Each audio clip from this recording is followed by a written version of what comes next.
Would the meeting please come to order? This is the September 9th, 2025 meeting of the Irvine City Council. This is a special meeting. The time is 10 minutes after 3. And at this time, I'm going to turn to the clerk and ask the clerk to call the roll, please. Councilmember Carroll. Here. Councilmember Go. Here. Councilmember Liu. Here. Councilmember Martinez-Franco. Here. Councilmember Treseder. Here. Vice Mayor Mai. Here. And Mayor Agron. Here. At this time, perhaps it would be appropriate for the clerk to tell those in attendance here and some who may be watching at home how they might participate in this closed session special meeting. Thank you, Mayor. Members of our audience who wish to speak may submit their name into one of the speaker kiosks next to the city clerk or in the main lobby. We also offer the ability to provide live comments via Zoom and submit written comments through our e-comment system. For those who wish to participate virtually, visit zoom.us using any web browser or the Zoom app on smartphones or tablets and enter meeting ID 848-4853-1263. The passcode is 272906. You may also dial in by calling 669-900-6833 or 346-248-7799 and entering the same meeting ID and passcode. Those who wish to provide comments via Zoom are asked to enter the speaker queue by raising their hand electronically. The city clerk will call your name and allow you to unmute your microphone at the appropriate time. Those dialing in by telephone will be identified by the last 3 digits of their telephone number. We ask that you please state your name for the record. The time limits per speaker are noted in the posted agenda and are established based on the number of requests submitted. All requests submitted after the first speaker is called shall receive 90 seconds. Those who wish to provide written comments may do so by clicking e-comment on the City Council meeting agenda webpage at cityofirvine.org/ICTV. All comments will be provided to the City Council as part of the meeting record and will be uploaded to the city's website. For technical assistance with Zoom before or during the meeting, please call 949-724-6078. For any other questions or assistance, please contact the City Clerk's office at 949-724-6205 or via email at clerk@cityofirvine.org. Thank you, Mayor. Thank you, Mr. Peterson. For the record, how many have requested to be heard? We have 8 requests to speak. 8 requests. This will be a closed session. I think probably be appropriate for me at this time to turn to the city attorney and ask him to describe what the closed session items are for this afternoon. Thank you, Mayor. As you noted, there are 8 items on for consideration today. One of them we will not be taking up. That will be item number 1.5, so there'll be 7 remaining. The first is a conference with legal counsel concerning anticipated litigation. This is regarding the potential initiation of litigation under Government Code Section 54956.9D4. There's 1 case in that category. Second is a conference with real property negotiators under Government Code Section 54956.8. The property at issue here is 8000 Great Park Boulevard, Irvine, California 92618. The agency negotiators are Sean Crumby, the city manager Pete Carmichael, the assistant city manager Jeffrey Melching, the city attorney. The negotiating parties are the city of Irvine, and Douglas Freeman is the chief executive officer of OC Music and Dance. Under negotiation are price and terms of payment. Item number 1.3 is exactly the same as item 1.2, except the negotiating parties are the City of Irvine and Ellen Pace, Executive Director of Pretend City Children's Museum. Again, for that item, under negotiation are price and terms of payment. Item 1.4 is an item of existing litigation. This is under Government Code Section 54956.9D1. This case is City of Irvine versus Orange County Transportation Authority et al. Orange County Superior Court case number 30-2023-013666419. As I mentioned before, item number 1.5 will not be going forward this evening, so I'll move on to item 1.6, which is another conference with real property negotiators. It's under Government Code Section 54956.8. The property at issue there is 15207 Barranca Parkway in Irvine, California, 92618. The agency negotiators are Sean Crumby, the city manager, Pete Carmichael, the assistant city manager, Jeffrey Melching, the city attorney. The negotiating parties are the City of Irvine, the Regents of the University of California, a California constitutional corporation on behalf of the University of California Irvine Extension. The representative is Jason Palda, Executive Director, Real Estate Services. Under negotiation there are price and terms of payment. And item 1.7 is a conference with legal counsel, again concerning existing litigation. This is under Government Code Section 54956.9D1. The case is In Re Purdue Pharma LP et al., United States Bankruptcy Court for the Southern District of New York, case number 19-23649 SHL. Last, item 1.8 is another item of existing litigation. This is under Government Code Section 54956.9D1. This is In Re National Prescription Opiate Litigation, United States District Court case number 1:17-CV-2804. And that's all. Thank you, City Attorney Jeff Melching. Let me just suggest this. We have clearly a sizable docket of items to be considered in closed session. We welcome public comments with respect to those items at this time. Since there are 8 who have requested to be heard, and since we, when we return from closed session, we have a brief scoping session as well, and then we've got a council meeting that begins at 5 o'clock. I'm going to suggest that the speakers coming forward limit their comments to 2 minutes. If they absolutely, positively need a little extra time, I'd be happy to grant up to 1 more minute per speaker. And with that, will you please call the speakers forward, Mr. Peterson? Thank you, Mayor. If I could call forward Susan Sayer, Davis Garcia, Douglas Freeman, Charlie Zhang, Ellen Pays, Adina Stowell, Aaron Boyle, and Bill Lyon.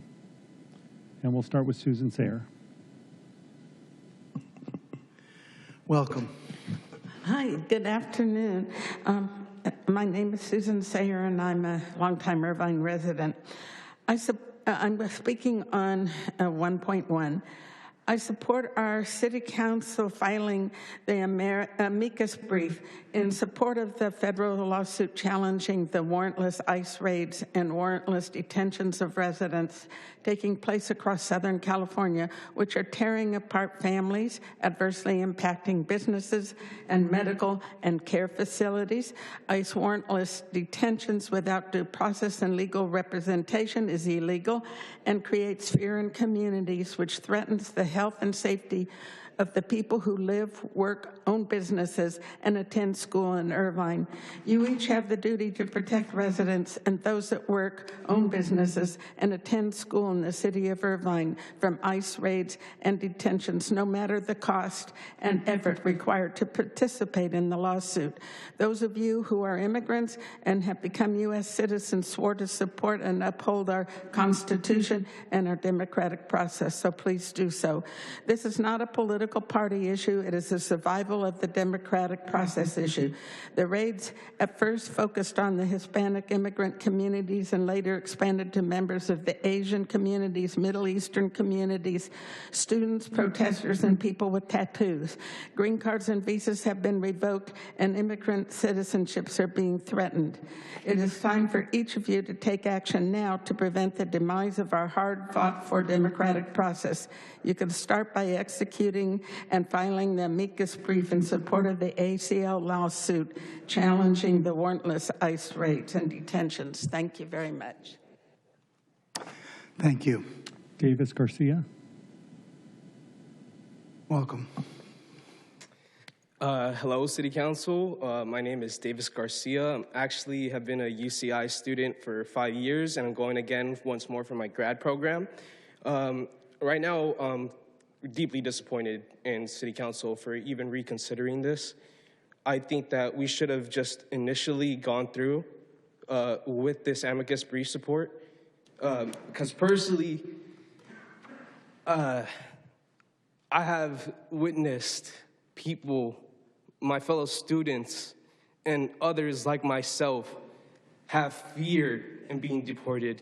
One of my best mentors at UCI, who helped me at multiple of my exams with multiple personal tutoring lessons, he taught his own class at UCI, and he had to miss a whole week because he found out that his dad coming home from work in Los Angeles, just coming home from work from his gardening job, no criminal record, is going home and he gets stopped and abducted right at his very house.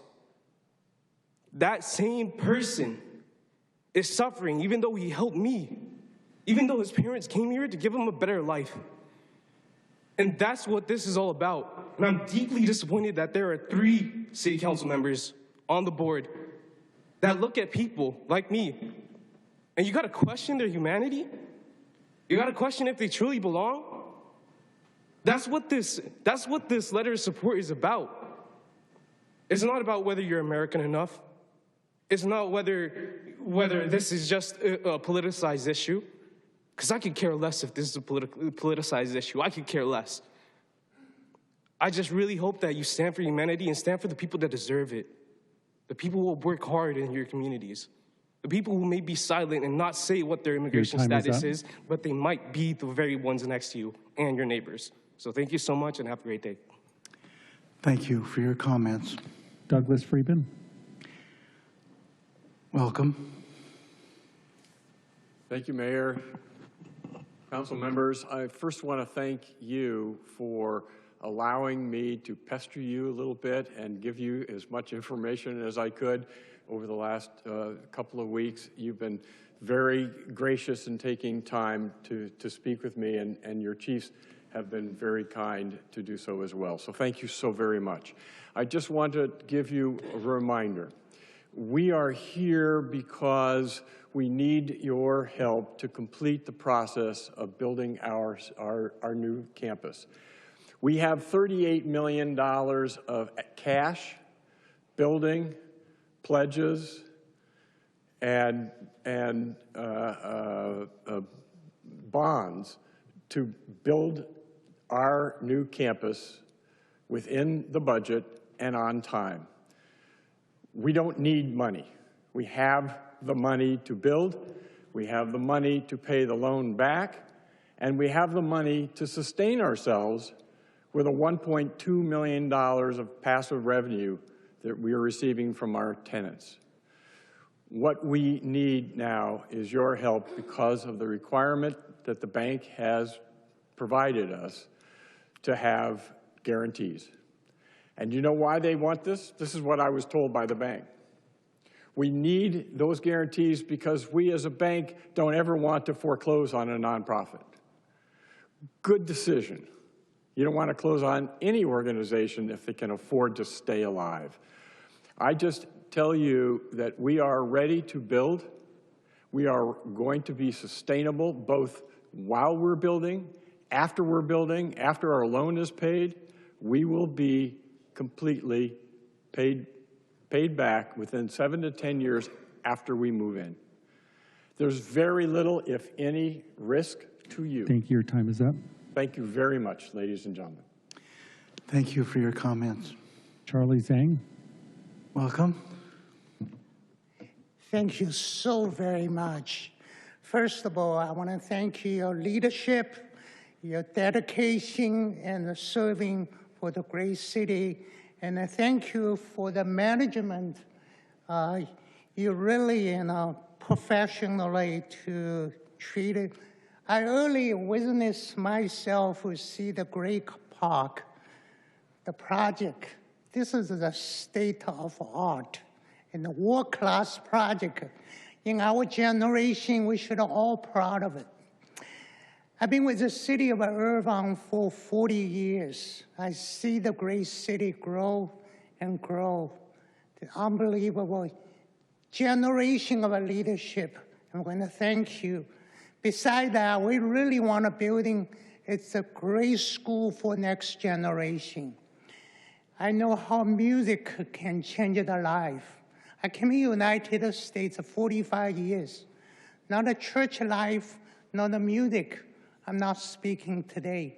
But today, we really exhaust our resource, and we all in to this project.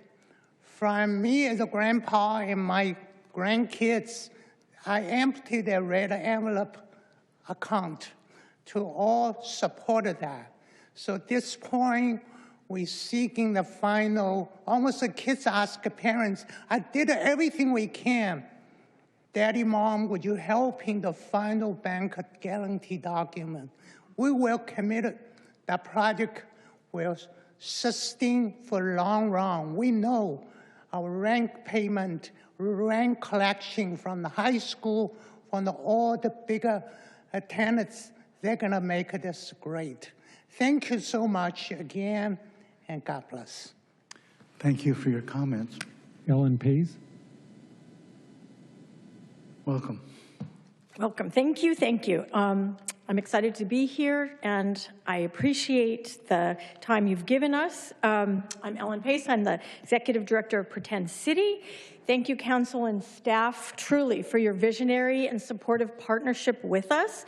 We know that Irvine prides itself on being family-friendly, and finally putting a world-class children's museum in the Great Park is an amazing shout-out to the importance of young children and families. After 16 years in our current location, 2.5 million visitors, 24,000 developmental screenings, we look forward to our new home in the Great Park. Our plans are ready to construct, and with financing from farmers and merchants, the loan from the City of Irvine, which we will be paying back, we really are ready to construct.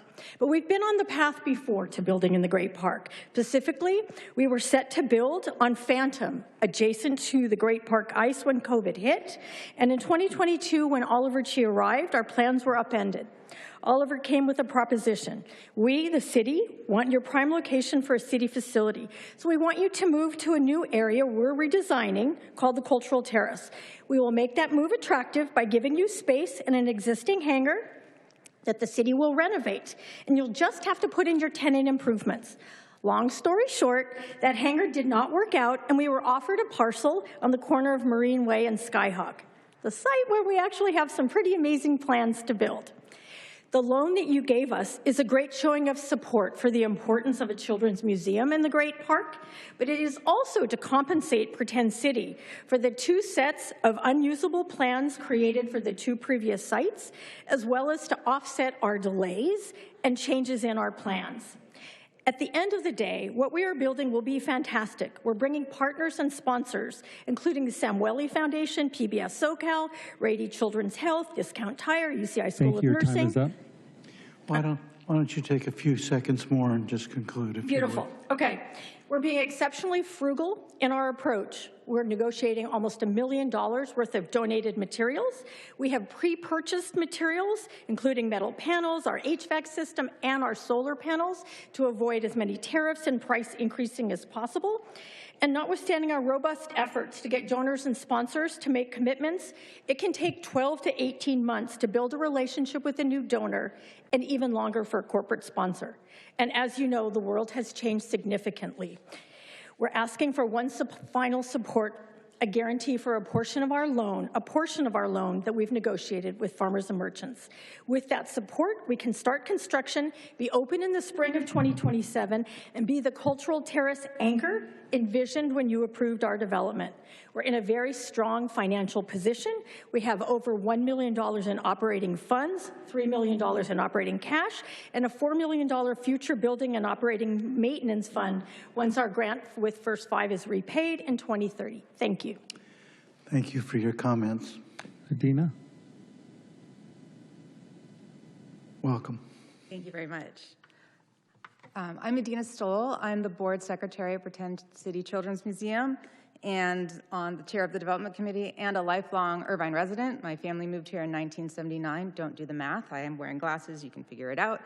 But Pretend City wasn't there for me when I was a child, but it has been there, and it has a valuable resource for my children, for my parents who take my children there more times than I can count, for my friends' children, and the larger community. And I'm proud as an Irvine resident that the city values children, especially young children who really, so much happens between the ages of 0 and 5, enough that my city is investing in a children's museum. I recognize you are weighing so many projects at the Great Park, and I want them all. But all of my colleagues also want to see them all. But I urge you now to provide the requested guarantee because we need more activities for children and families than just sports fields. And mind you, we use those, but we need more. And we need to deliver on promises, and Pretend City was a promise made to Irvine residents.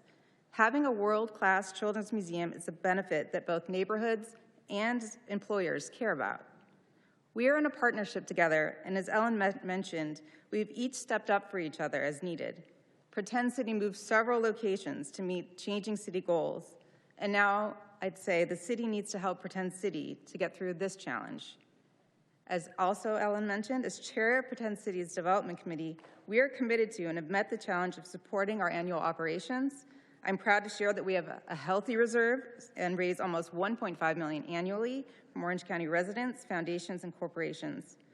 Once again, I only see that investment number growing. As an example, in just our second year, our new giving circle has over 130 members, and they each give a minimum of $1,000 annually.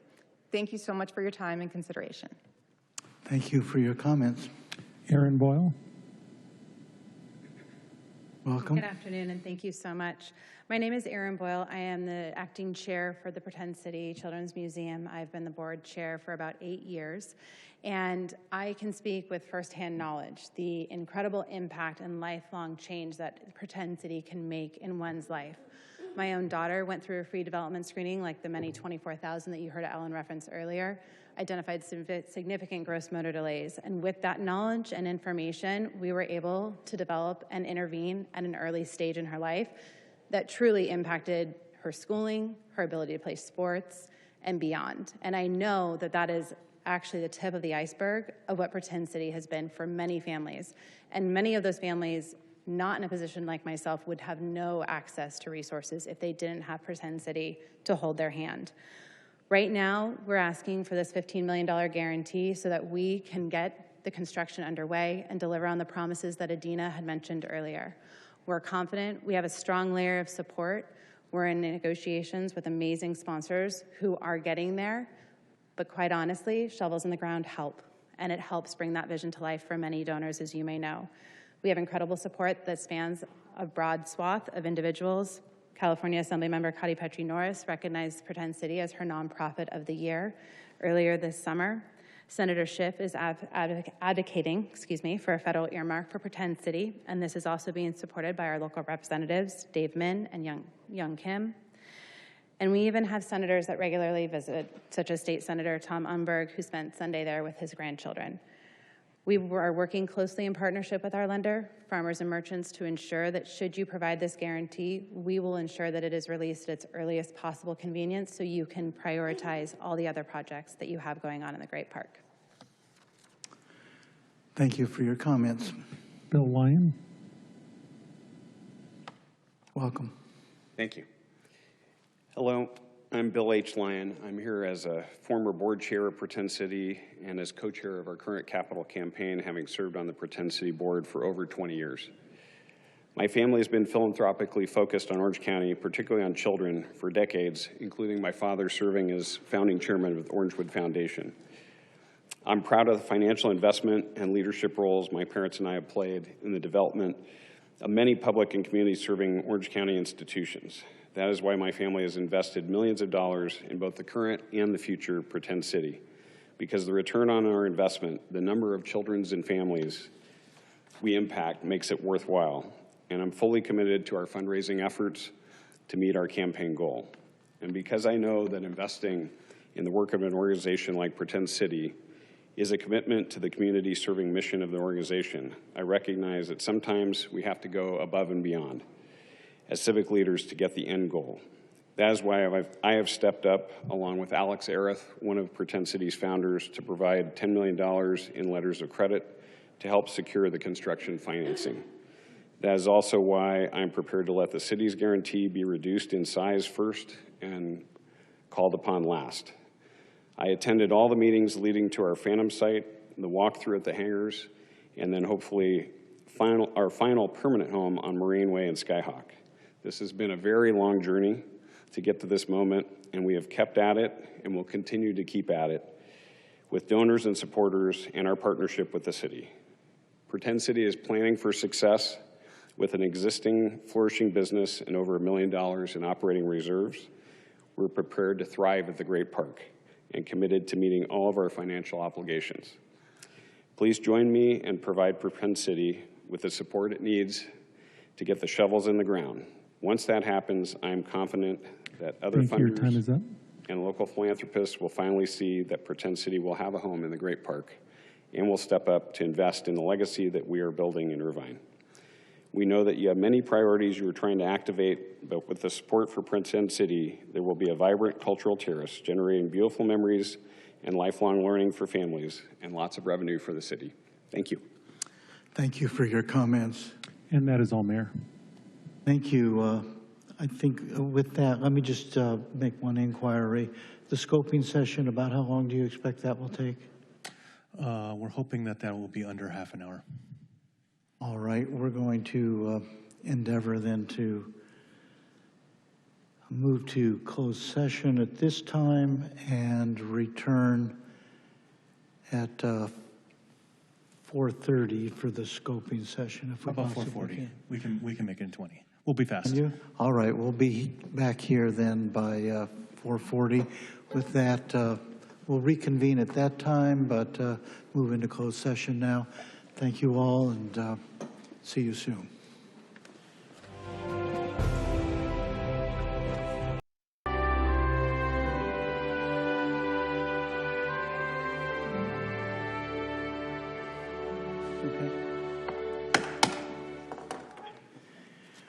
Would the meeting come to order, please? For those who may not have been here earlier, the council was in closed session at a special meeting, and having taken longer in closed session than we would have liked, we nevertheless now are out of closed session, and I'm going to turn to our city attorney to make a report as to whether there was reportable action, procedurally or otherwise. Thank you, Mayor. As to items 1.2, 1.3, 1.4, 1.6, 1.7, and 1.8, there was no reportable action. I can say that the City Council did not complete discussion on all of those items, and so we're going to need to agendize a future closed session as appropriate to complete some of those discussions. Item 1.5 we did not go forward with tonight. That leaves item 1.1.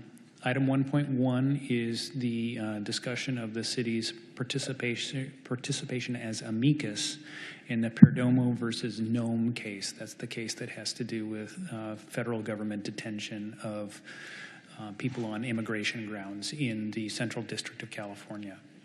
The City Council voted 5-2 with Council members Carroll and Vice Mayor Mai voting no, as follows.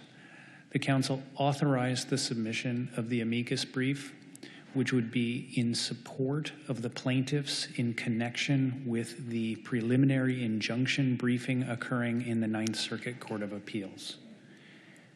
However, on account of the Supreme Court's ruling yesterday, those parties, the plaintiffs on that preliminary injunction briefing, have delayed the submission of their brief until next Monday. Their brief was supposed to be due yesterday.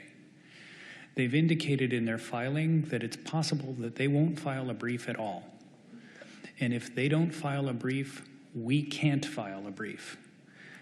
If they do file a brief, we will file a brief, and that brief will be filed no later than September 22nd, 2025.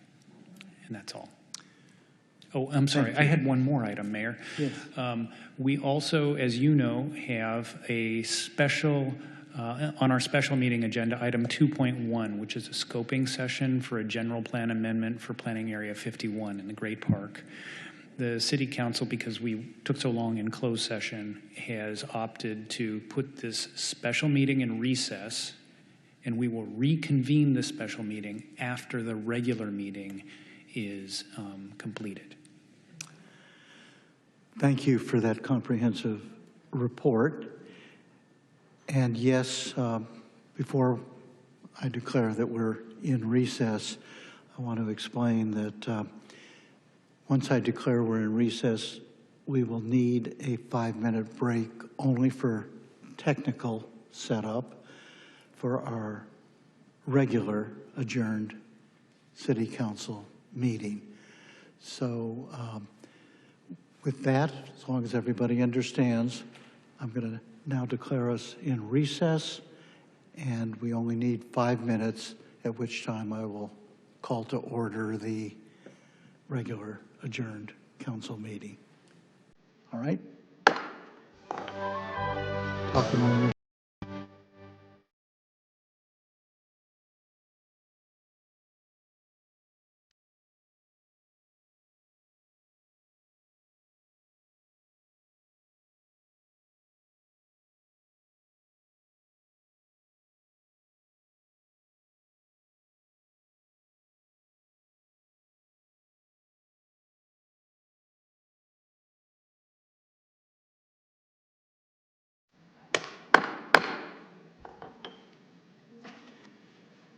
Would the meeting please come to order?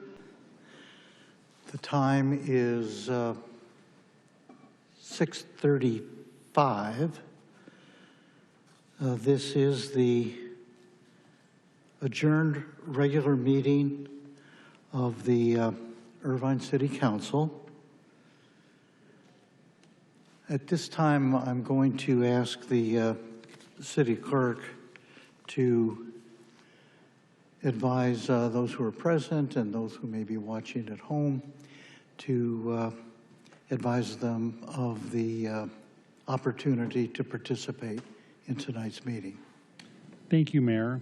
Members of our audience who wish to speak may submit their name into one of the speaker kiosks next to the city clerk or in the main lobby. We also offer the ability to provide live comments via Zoom and submit written comments through our e-comment system. For those who wish to participate virtually, visit zoom.us using any web browser or the Zoom app on smartphones or tablets and enter meeting ID 848-4853-1263. The passcode is 272906. You may also dial in by calling 669-900-6833 or 346-248-7799 and entering the same meeting ID and passcode. Those who wish to provide comments via Zoom are asked to enter the speaker queue by raising their hand electronically. The city clerk will call your name and allow you to unmute your microphone at the appropriate time.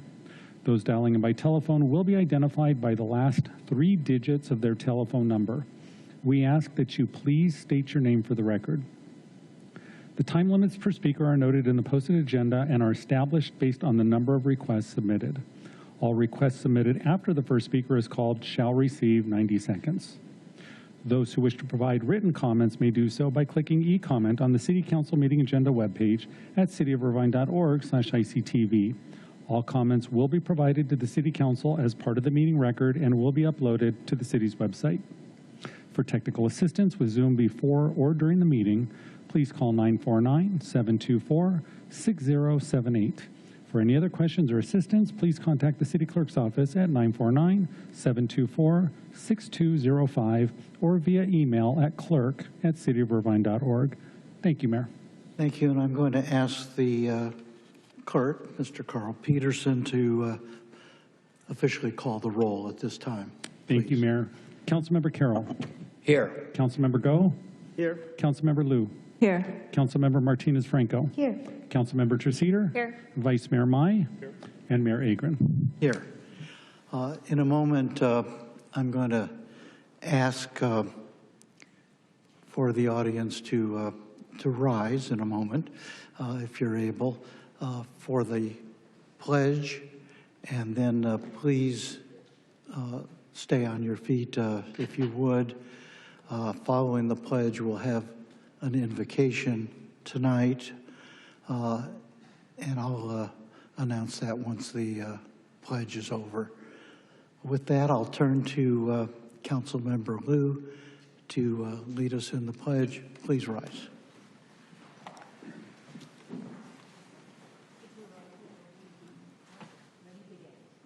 I pledge allegiance to the flag of the United States of America and to the republic for which it stands, one nation, under God, indivisible, with liberty and justice for all. Please stay standing.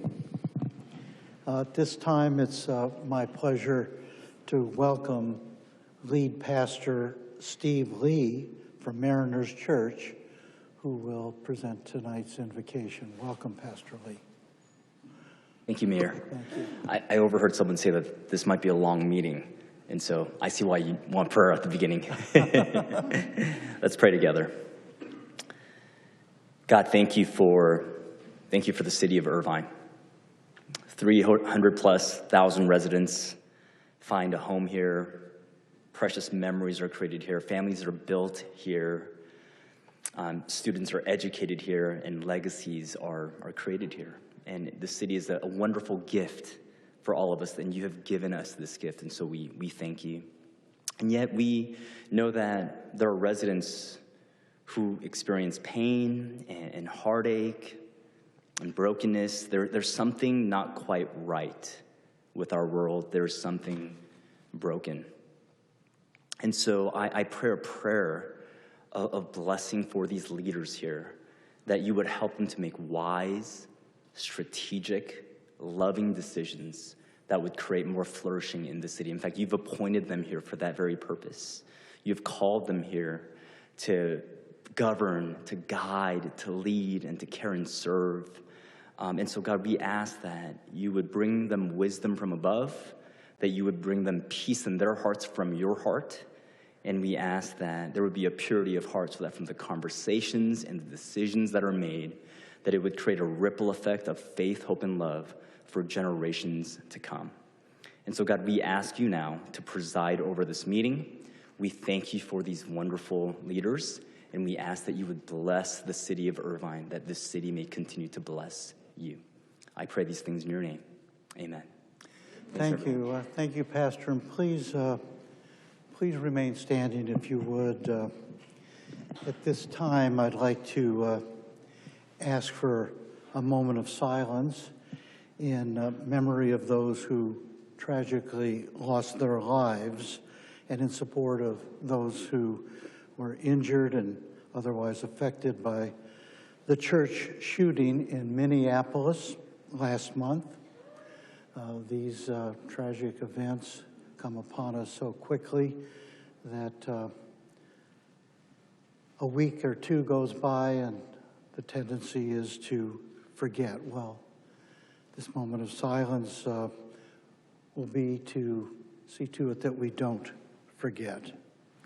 Annunciation Catholic Church, where families and friends have come together to learn, pray, and celebrate for more than a century, was of course shaken by tragedy when a gunman killed 2 children and injured 18 others, many of whom were students at Annunciation Catholic School. Moments like this remind us, time and again, of the fragility of life and the importance of community pulling together in times of sorrow. Our hearts are, of course, with those who were killed, 8-year-old Fletcher Merkel and 10-year-old Harper Moisky, as well as all who were injured, their loved ones, and the entire Minneapolis community.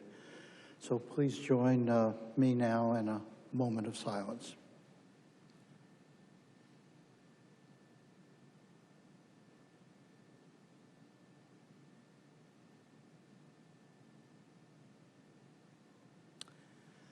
Thank you. Please be seated.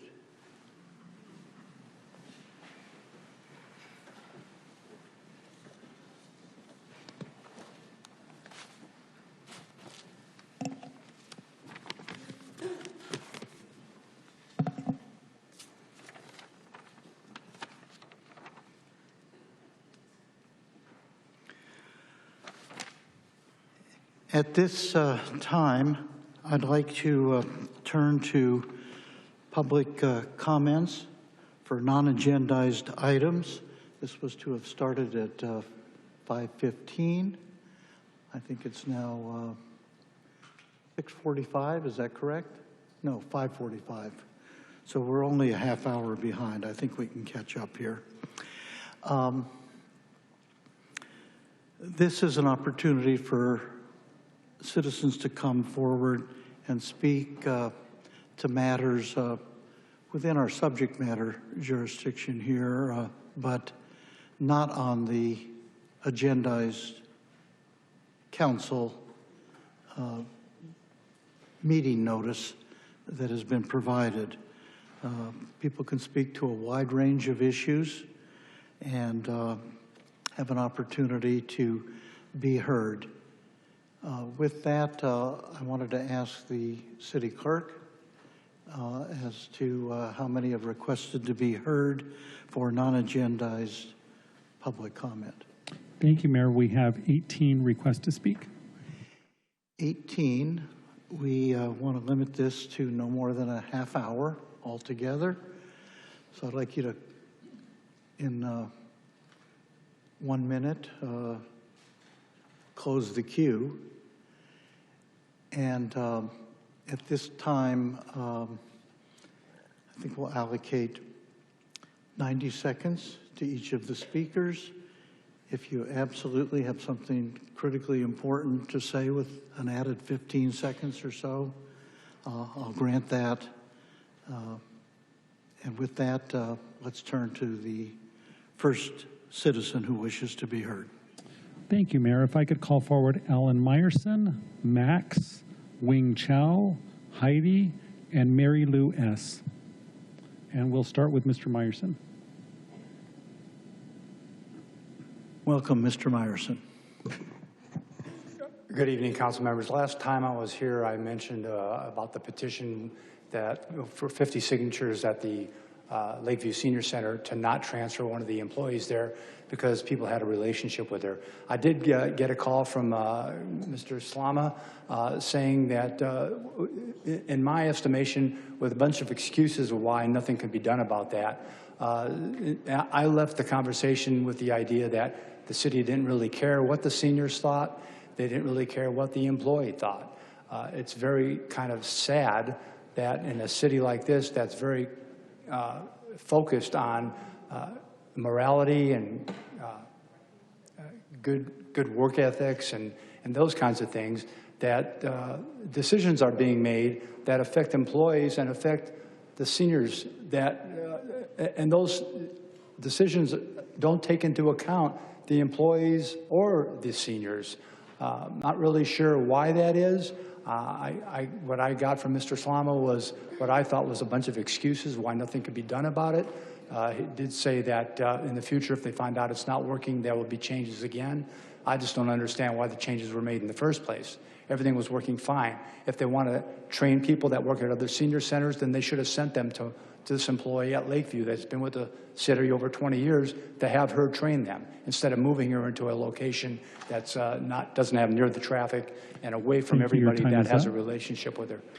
Thank you. Mr. Meyerson, let me just suggest that you meet with Mr. Slama one more time, having spoken out again tonight. I'm sure he would want to talk with you. So will you do that either tonight or, Director Slama can just initiate that discussion. But I'm hoping you'll do that. You'll follow up tonight. Thank you. Is Chris Slama here? Maybe, there he is. See if you two can get together, all right? Thank you. Max? Good evening, Mayor, council members. First, I want to thank you for giving us some time with effort to protect already protected open space. We're grateful. But people still asking the same question. Where is the easement? We still don't see this item on agenda tonight, and the community is waiting for clarity. And second, this school year just started. I noticed that more people, more families using Irvine Connect. It's a wonderful service the city provides. And I think it can be even better if we add simple shelters at the bus stops. Nothing fancy, just something to give shade on the hot days. Thank you. And I hope we will have agenda item about easement next time. Thank you for your comments. Wing Chow. Welcome, Mr. Wing Chow.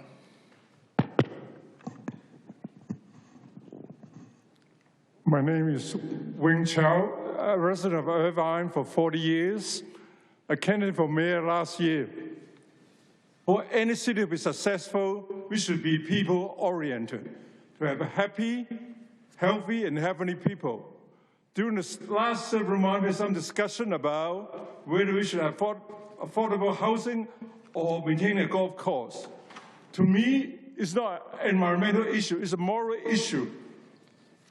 When I was in high school, I read a Chinese author. He says, I wish everyone had enough to eat, clothes to keep warm, a place to live. I wish I can wipe away the tears of everyone. I will not harm a single hair of another fellow human being. My motto in life is, real happiness is not to satisfy your own lustful desire, but to understand the suffering of other people. That has been my motto. We should care for the people. In that regard, I believe that all the people who work for the city should be well paid, including the policemen can have affordable housing, minimum wage of $20 at least, and the councilman should be reimbursed instead of $800 should be about $3,000 a month. We should have a budget that can allow everyone to live happily in Irvine. Thank you. Thank you for your comments. Heidi. Welcome. Thank you for having me, members of the council, mayor. I just want to address actually the physical layout of the council, the chambers, and the check-in process. There was a lot of mix-ups and misunderstandings last time, so I thought maybe if we looked into upgrading our system, maybe having a digital roster so that we can see in advance, and if people are missed or they didn't hear their name, we can catch that in advance. I believe Kevin Chudy was overlooked last time. He's the president of WVA. And then we worked really hard to bring somebody out here, and she worked really hard to come out here, and she almost didn't get to speak. So it would be nice if we had that digital roster. I think we could have avoided those two situations. Those, if I might, those are good suggestions. Would you find time to speak with the city clerk, Sure. who generally does a wonderful job on all this, but we always have room for improvement, and I think your suggestions make a lot of sense. Okay, thank you. Let's see here.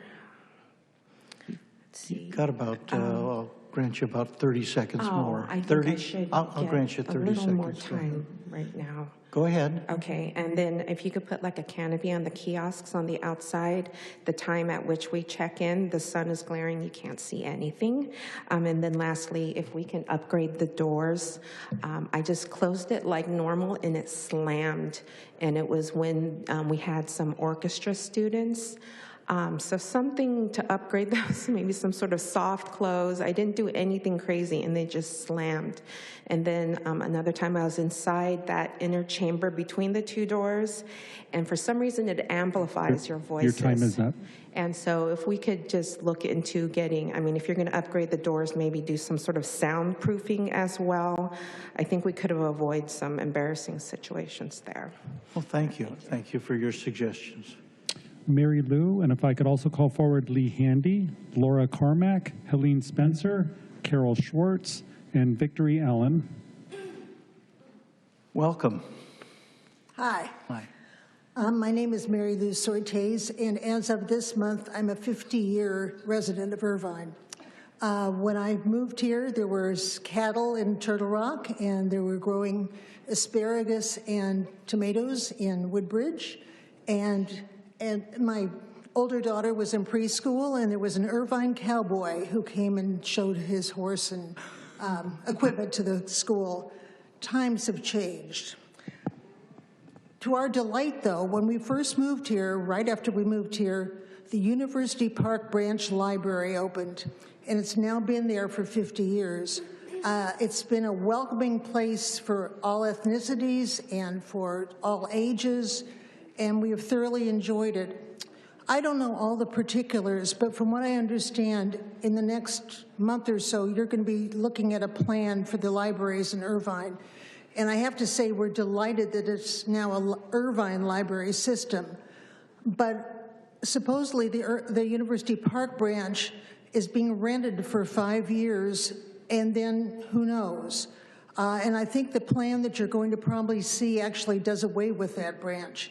From what I understand, and I don't know all the particulars, they're looking at having regional libraries around Irvine. So the closest one to any of us in South Irvine will be by here, by the City Hall. And that's too far for kids on their bicycles. Thank you. Your time is up. Okay, kids on their bicycles and seniors wandering around. So I'm just putting this in the back of your mind. Please try to save University Park Library. We may not have any more cattle or asparagus or tomatoes, but we still have the library. Thank you. Thank you very much for your comments. Lee Handy. I'll add, there will be a thorough process, and we will ask for and encourage citizen participation in that process. Welcome. Thank you. And I follow in Mary Louise's footsteps, and of course, I want to preserve a library in University Park as well. I'm here today because of my great love for our University Park Library, and as Mary Louise said, unfortunately, we are in danger of losing it in just 4 years, in 2029, because when the lease expires, there are no plans in the feasibility study to build or find another library in University Park. Now, I find that a very sad situation, so I gave it some thought and came up with some ideas. I wrote an email today to the City Council with some of my suggestions, and they include, and there's more detail, but they include things such as negotiating with the county for a sale or a real property exchange, or constructing a new library in University Park, either a standalone building or one by the community center, or entering into a long-term lease with the county. With the change in the CEO of the county, I think there might be a new perspective, and I think we at Irvine could do a negotiation, a brand new negotiation, to retain our library, which I think we'd all love. I know I only have 6 seconds left, so what I'd like to say is, let's keep University Park Library. Thank you. Your time is up. I hope we have a town hall meeting in University Park soon. Thank you so much. Thank you for your comments.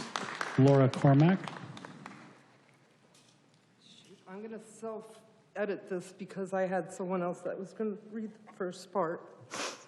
I met a new friend today. He was born and raised in Tustin, California. He is an Army veteran who served in Afghanistan for 1.5 years. He was struck by an IUD.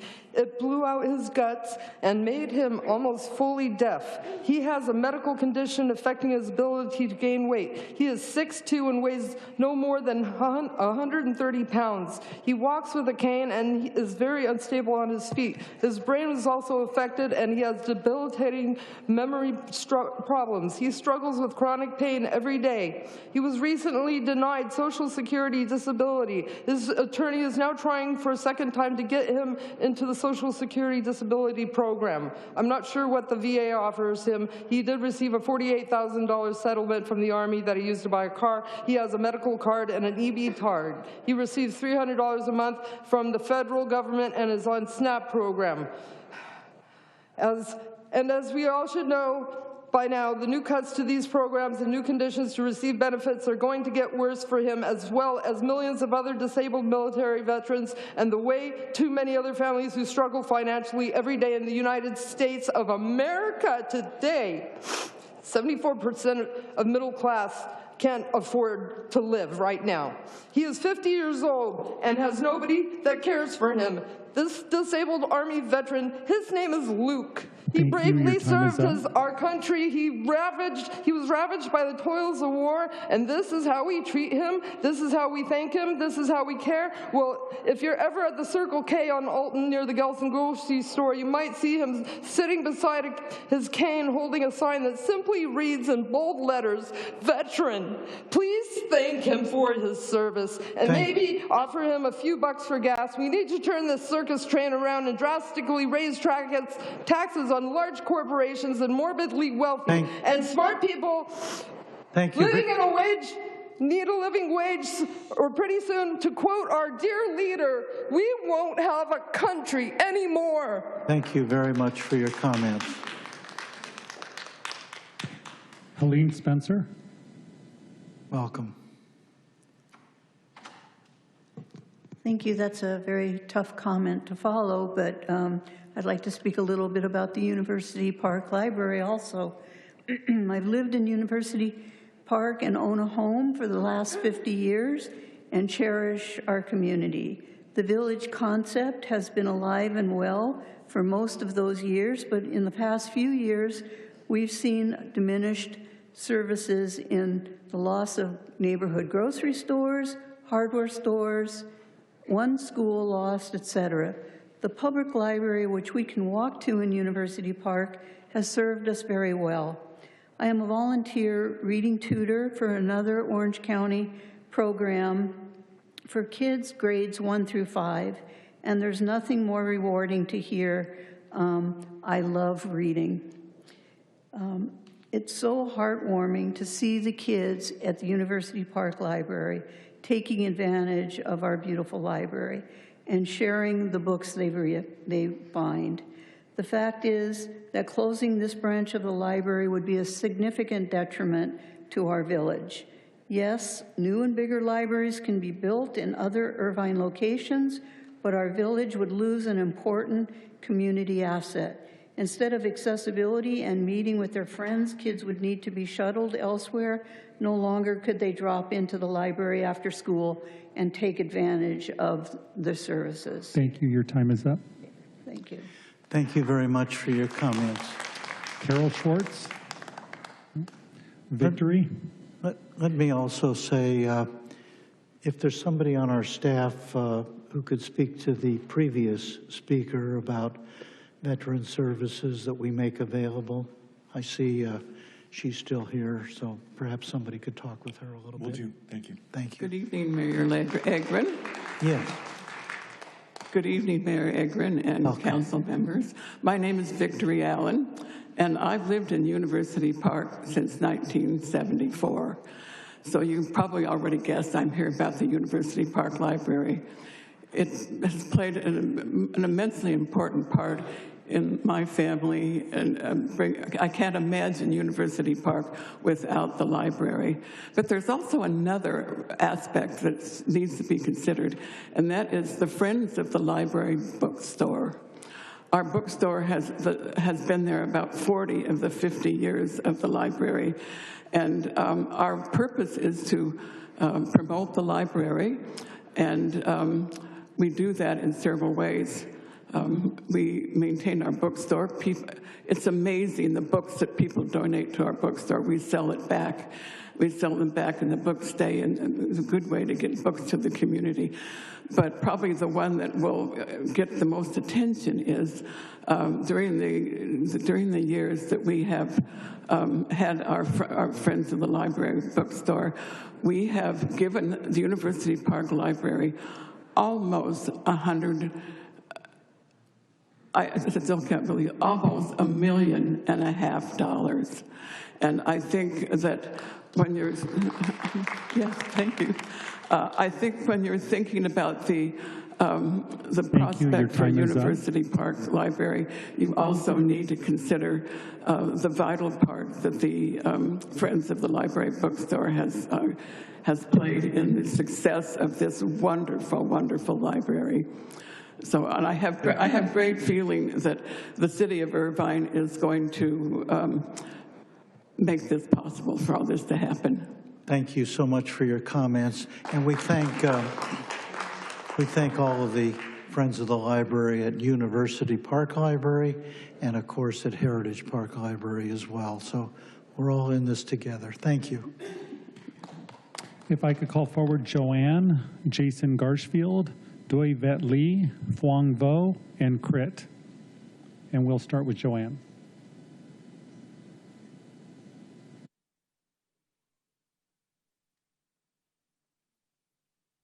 Hi, everyone. Hi, welcome. Thank you so much. I'm speaking tonight as a citizen of Irvine. Tonight, as you approve new easements for the Irvine Company's Los Olivos project, you prove the city knows exactly how to require and record easements when it benefits the developer.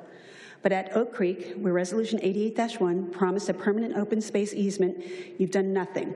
My records request produced 1,600 pages, none showing the easement exists. Staff's excuse? The documents are under review and may come in your next batch. That's stalling. And now, in Irvine Community News and Views, Larry Agrin's own paper, the mayor wrote, city staff is conducting an environmental review of Oak Creek Golf Course in preparation for possible ballot measures. Larry is a lawyer. He knows better. Staff cannot conduct an EIR. Oak Creek requires a full project-level EIR by an independent consultant hired through the city, not by Irvine Company contractors. Here's the kicker. A proper project EIR takes 12 to 18 months. So when Larry claims is conducting a review and the city plans to put a ballot on Oak Creek in early 2026, he's describing something that is legally impossible. Notice in this quote, he never says CEQA. That's not a slip, it's a choice. And it's the same pattern we see in this city's draft climate action plan, which only mentions CEQA twice, almost as an afterthought. Both Larry and the city are downplaying the very state law that forces real compliance. By ignoring CEQA and by failing to enforce the Oak Creek's easement, you're giving away public wealth to the developer, and the community will not forget. Thank you so much. Thank you for your comments. Welcome. Thank you, Mr. Mayor. I would further like to thank Mayor Larry Agrin for standing up for free speech and against anti-Semitism at the last meeting. When a group of vicious neo-Nazis chanting Free Palestine attempted to disrupt the meeting and shout down speakers, you immediately restored order and even asked the city clerk to give me my time back. I'll admit, this has caused me to completely reassess my views on you. I used to believe that your real name should be Lawrence of Arabia, but now I believe that your name should be Larry Sampson Moshe Ben-Gvir Smotrich Netanyahu Adelson Agrin. And I hope that the City Council passes a unanimous resolution making that name change official.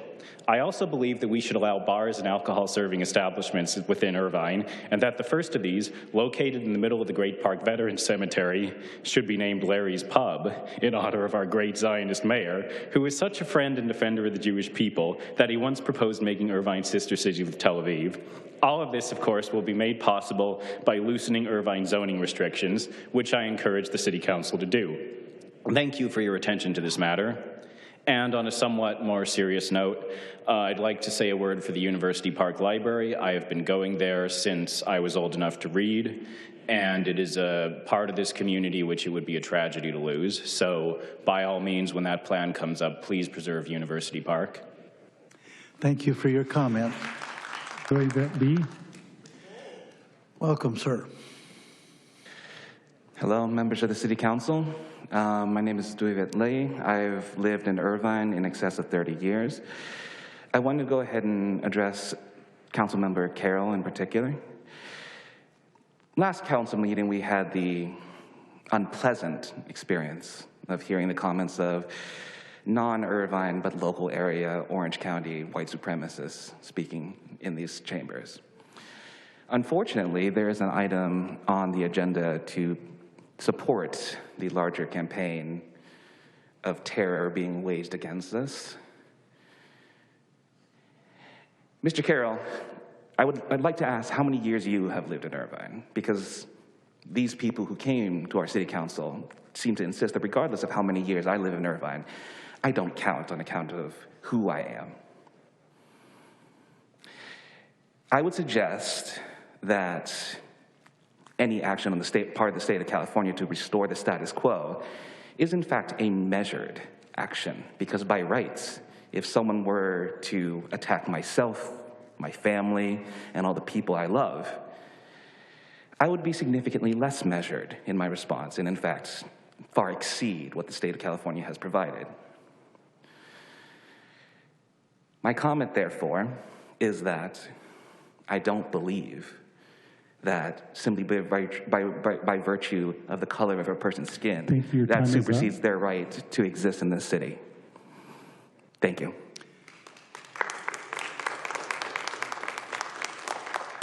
Thank you for your comment. Huang Vo. Welcome. Good evening, Mr. Mayor, members of council. I have lived here since 1988, and excuse me. I think if you back up just a little bit, we'll hear you. Sorry, and I rarely have spoken at the city council. But I do follow. In the last city council, I saw what some people outside of Irvine have come and made very, would say, unpleasant comments, and I was very offended by that. Now, I know there's a thing called the First Amendment and free speech, but I do not think that we should allow those kind of comments. To me, that is very racist, because I have lived here and I have seen the changes over the years, and I think it has gone in a much more positive way that some people project. I saw online some comments very similar to what they said. Oh, this city is now becoming like Chinatown. That, to me, is very racist, and I think we should do something about those kind of comments and sentiments. Thank you. Thank you for your comments. Great. Welcome. Thank you. Mayor Agrin, Vice Mayor Mai, and City Council. This is the September update for the Irvine Dog Park. The Community Message Center is all complete. I want to thank you for that. It's awesome. It even has lights. We one-upped Tustin, who we pretty much copied their message board for their new dog park. I wanted to also note that Anthony Kuo has joined the Board of Directors for the Irvine Dog Parks Association. Nothing new to report on either the dog park for the Great Park yet or progress on the dog park master plan, but we do have a report underway that we'll be able to produce soon. Also, the shelter has a fundraising effort, which is called Comedy Unleashed. It's at the Irvine Improv. There's information available at the Improv that helps support the shelter, and they have banners up at the dog park and probably some other places around as well, which will help the large population of dogs that are being rehomed and given to the shelter. Thank you for your time. And thank you for your comments. Our next speaker is Eric Nishanian. Mr. Nishanian, you may unmute your mic. Thank you, Mayor Agrin, council members, Eric Nishanian. A couple of things. First, when you divert away from city business during council meetings to make political statements, you invite insiders, people from the city of Irvine, and outsiders with extreme views to voice them in chambers. This is America. You have a right to be offended. If you want to stop that kind of nonsense, stick to city business. As you'll see tonight, city business alone can be controversial and cause differing points of view. Just wanted to update DEI, their meeting in August was canceled. The only thing they were going to do other than approve minutes in that meeting was to discuss the Office of Inclusive Excellence and possibly take action on it. What action, I have no idea, because I thought that issue was reserved for the jurisdiction of the city manager. Their attendance is poor. they've conducted no business other than approve minutes and file reports about updates given to them by other agencies in the city. You guys really need to wind it up. It's a waste of resources. You know, the city lacks the capacity or resources to enforce its municipal code. For example, with business licenses. I can name at least 3 current city council members who are doing business in the city without business licenses, and the former mayor. Thank you. Your time is up. Our next speaker is telephone number 347. 347, you may unmute your mic. Yes, this is Dee Fox.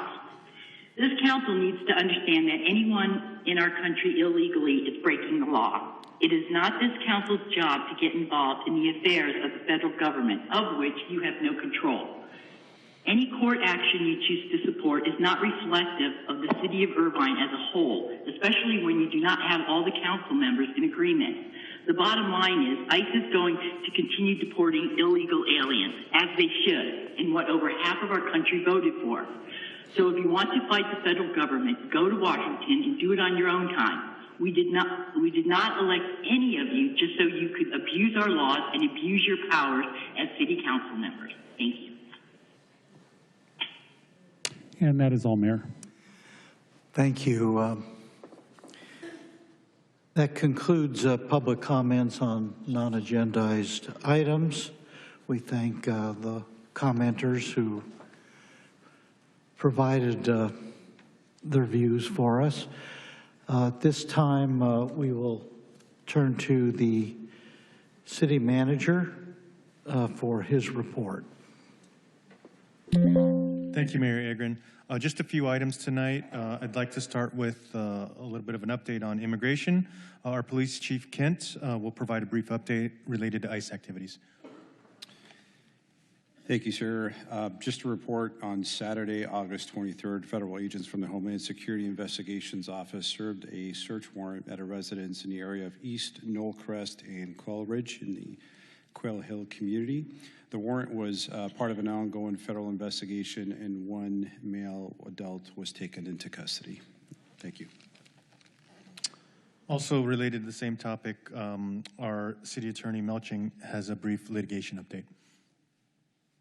Thank you, City Manager. As the Council's aware, in June, immigration enforcement officials began conducting immigration enforcement activities based on apparent ethnicity, ability to speak English or Spanish well, the location where people are found, and or the type of work they do. That was in June. In July, that activity was enjoined by the United States District Court in the Central District Trial Court here in Los Angeles. In August, there was an effort to suspend the temporary restraining order that caused that injunction, and that attempt was denied by the Ninth Circuit, leaving that injunction in place. That determination was then appealed to the United States Supreme Court, and yesterday the Supreme Court decided to suspend the injunction.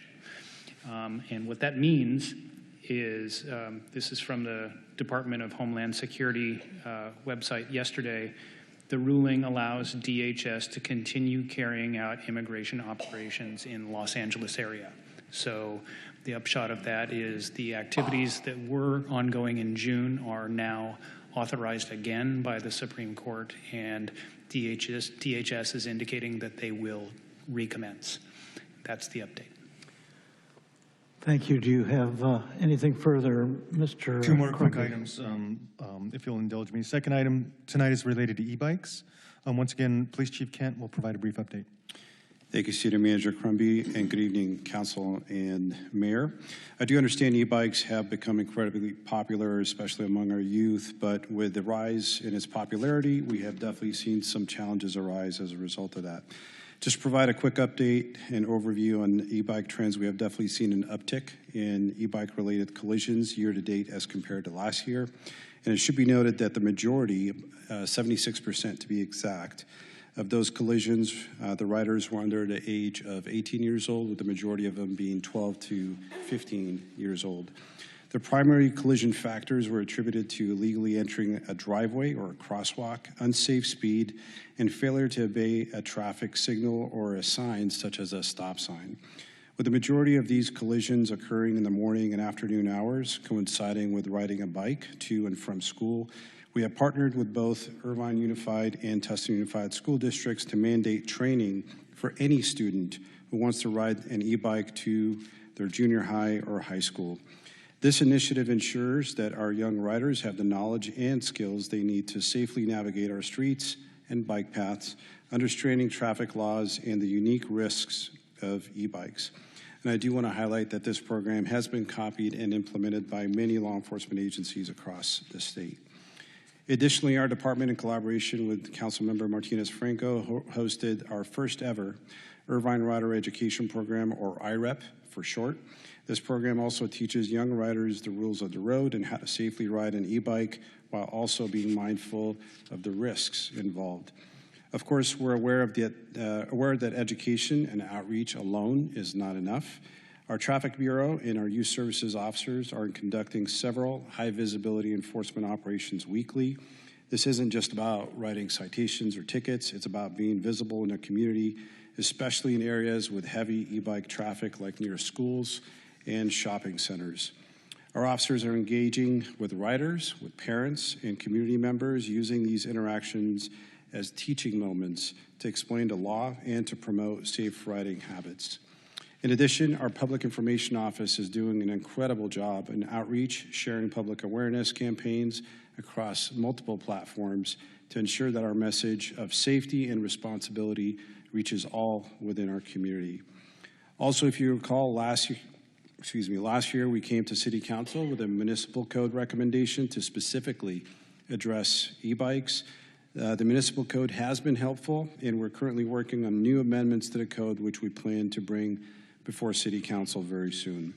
I should also share that we are consistently in communication with other municipalities, sharing our successful strategies and learning from each other's experiences. Lastly, I want to recognize that this issue extends beyond our city limits and that local enforcement must be supported by clear statewide legislation. We're closely following the progress of California Senate Bill 1271, which addresses several critical issues on e-bikes. And the report is due to be released October of 2025, next month. And we're very optimistic that its recommendations will lead to important and significant legislative change that will further enhance e-bike safety across the state, especially here in the city of Irvine. Thank you. Thank you, Chief Kent. One last item. If everybody doesn't know, we opened a new building within our city family, and tonight we have with us our Acting Director of Public Works and Sustainability, Alex Salazar, to tell us about the new building for a few minutes. Good evening, Mayor Agrin, Vice Mayor Mai, and council members. My name is Alex Salazar. I'm the Acting Director of Public Works and Sustainability. I'm here this evening to share some great news. We officially moved to Civic Center West. It's home now to Public Works and Sustainability, Community and Library Services, and the Great Park team. We moved on August 25th, and the space is already working well for all of us. This move isn't just about getting new offices. It's been a long time coming. For nearly 20 years, we have been exploring options to expand because of significant changes. One of the key drivers was Measure D, which increased City Council from 5 members to 7. This growth meant we needed more space, not only for council members, but also for their support staff. In addition, the police department was operating in overcrowded conditions, and new city departments like communications and engagement and health and wellness required dedicated space to grow. After evaluating many options over the years, Civic Center West emerged as the best solution. We even involved staff in selecting the name of Civic Center West. So this slide shows some quick facts on Civic Center West. The whole building is just over 57,000 square feet. Community and library services are located currently on the first floor. Public Works and Sustainability and the Great Park team are located on the second floor. Right now, there's roughly about 80 team members from Public Works, 46 from Community Services, and 15 from the Great Park team. We also have 169 parking spots, including accessible and visitor spaces, plus we're planning to add 6 EV chargers soon. We're moved in and settling in well, but there's more to come.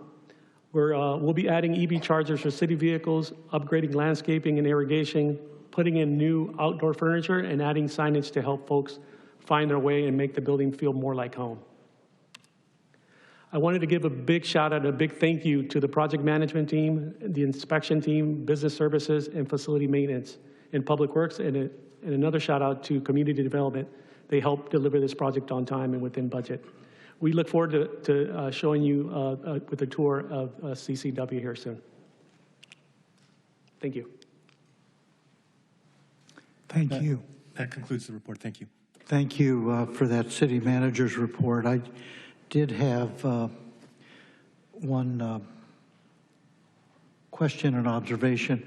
I think, Mr. Crumby, we've spoken about agendizing the entire question of e-bikes, education enforcement, and what latitude we have under state law. I believe we thought we might be able to do that in October, maybe early November at the latest. Is that still track for you? Great question, Mayor. As Police Chief Kent mentioned, we're awaiting for results of analysis from the state. And as soon as we get that, we'd like to incorporate that into our recommendations to come back to council. So I'm hopeful that by November we can fully understand all of the analysis done by the state and legislation from them and return back to you. Thank you. Let me, meanwhile, make a suggestion. I assume helmets are mandatory. Are they not under state law? Yes, for riders under the age of 18. I've observed that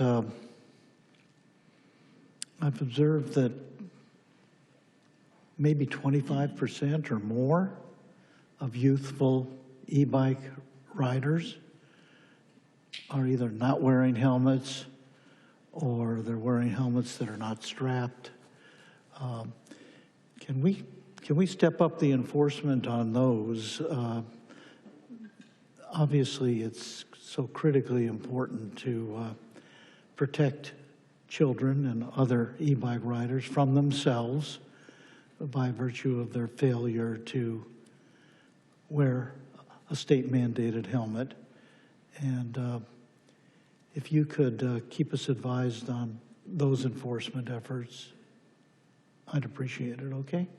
Yeah, absolutely, Mayor. It's actually a coincidence you bring that up. As far as our #1 citation for e-bikes for our youth is the no helmet. About 80% of our citations are no helmet citations, but we will definitely continue with our efforts. And you actually do give them a citation to start yes. with? Yes. First time they're cited? Yes. Majority of the time, the overwhelming majority of the time, they're cited. What's the consequence of a citation? So typically, there's a couple of different ways they can handle it, either through the court system or they come here on a Saturday morning with a parent and they sit through a safety class and then the citation's waived. The parents sit through it as well? Yes, and they're not happy about that. That's good. Right. All right. Well, thank you. Thank you for the city manager's report and for the report on our new facilities as well. We really do invite the public to come and see their own city hall and their Civic Center West as well. We really have a beautiful workspace for all our employees, and I think all of us, taxpayers and city workers alike, should be very proud of that. Next, we move to announcements, committee reports, council reports. This is an opportunity for members of the City Council to make brief reports on what they've been doing, reports to the public. We ask that their reports be limited to 3 minutes. And with that, I'll call on Councilmember Treseder, who's first in the queue. Welcome. Thank you. I'm pleased to announce that the City of Irvine has opened an opportunity for members of the community to provide public comment for the city's first ever Climate Action and Adaptation Plan, or CAP. The City of Irvine has completed the development of a draft CAP and is soliciting community feedback during a 30-day public comment period that has just started on Wednesday, September 3rd, and will end on Friday, October 3rd at 5 p.m. The Irvine's CAP is a long-term planning and policy document that outlines measures and actions that support the city's transition to carbon neutrality by 2040. The draft CAP identifies strategies that help the community reduce fossil fuel use, promote renewable sources of energy, enhance natural resource and land conservation efforts, and improve the overall efficiency of the city's transportation and energy systems. To access this public comment opportunity, please visit the city's website at cityofirvine.org/CAAP, and here you will learn more about the city's ongoing efforts to address the climate emergency. For more information, please contact the Irvine Sustainability Division at environmentalprograms@cityofirvine.org. Thank you. Thank you, Councilmember Treseder. Councilmember Liu. Thank you. I have a few things to share. I'm excited to announce that AB 91, the MENA Inclusion Act, of which our office wrote a memo to support, passed the Senate Appropriations Committee and is now expected to be passed in the State Senate, where it will be headed to the governor's desk for his signature. So next. I presented the mid-year progress by Orange County Housing Finance Trust as its vice chair to the OC Grantmaker mid-year meeting on Wednesday, August 27th. Specifically in Irvine, we have multiple projects that are in the works, including Salerno at Cypress Village and the Cartwright family apartments. Next slide. Here's some updates from the Orange County Sanitation District. In fiscal year 2024-25, OC San processed an average of 2.81 million gallons per day of dry weather urban runoff, totaling nearly 805 million gallons, improving our coastal water quality and public health. To learn more, visit ocsan.gov. Next slide, please. Finally, I want to give a shout out to our friends at Orange County Fire Authority. On August 23rd, OCFA firefighters quickly contained and eliminated the club fire when lightning struck near Dove Canyon before it could spread and affect any community. So thank you. To learn more about their work, please follow their social media and their website, ocfa.org. In a few events, on September 3rd, next slide, please, sorry. On September 3rd, our office, with the Office of Assemblymember Kadi Petrie Norris and the American Red Cross, hosted a blood drive at the Northwood Community Center. All 40 sign-up slots have been filled with some walk-in donors, helping give blood to those in need and saving lives. Thank you to everybody who signed up and donated blood. Next slide, please. On September 4th, our office, along with Vice Chair Katrina Foley, hosted a firearm safety event at the Quail Hill Community Center. Residents and community members learned about the importance of properly storing and handling firearms, and IPD provided complimentary gun locks and a presentation to all the attendees. Thank you for all who came out.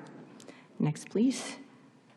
In a few upcoming events, on September 19th, our office will host its Youth Conference Day event from 10 a.m. to 2:30 p.m. at Las Lomas Community Center. If you're intending to transfer to a four-year university or explore career pathways, I invite you to attend. Visit our social media pages for more information. Next, please. And on October 4th, our office will be participating in the Walk to End Alzheimer's at Orange Coast College. To sign up and join Team Lu, go to act.alz.org and type in Team Lu to find our team. And that concludes my report. Thank you. Thank you. Within 3 minutes precisely. Thank you. Councilmember Martinez-Franco. Thank you, and I wasn't advised that it was only 3 minutes, so my apologies if I go a little bit over. I want to take a moment to address what happened at our last council meeting. A very small group of people came forward and chose to use their time not to engage on city matters, but to launch hateful attacks toward me and toward our Latino and immigrant community here in Irvine. Let me tell you that their words do not reflect the values of our city. In fact, what happened afterwards was a powerful reminder of who we really are. I received dozens of emails, phone calls, and personal messages from residents expressing how appalled they were by that group's comments, and encouraging me to keep standing up for those who do not yet have a seat at the table. To all of those who reached out, thank you. Your support lifted my spirits and reminded me why I'm here. I am proud to be a Latina. I'm proud to share my culture with my friends, my neighbors, and my colleagues here in Irvine. And I'm equally honored to learn about the cultures and life experiences of everyone who makes this city what it is. My purpose in this role is to make sure that every person who sees themselves in me knows that they have too a voice in this city. And I will close this part by saying one thing clearly. There's no place for hate in Irvine. Not now, not ever. Now I'd like to share a few important updates from my office. Last month, I had the honor of attending the California Hispanic Chambers of Commerce Convention in Pomona. It was inspiring to connect with business organizations and leaders from across the state.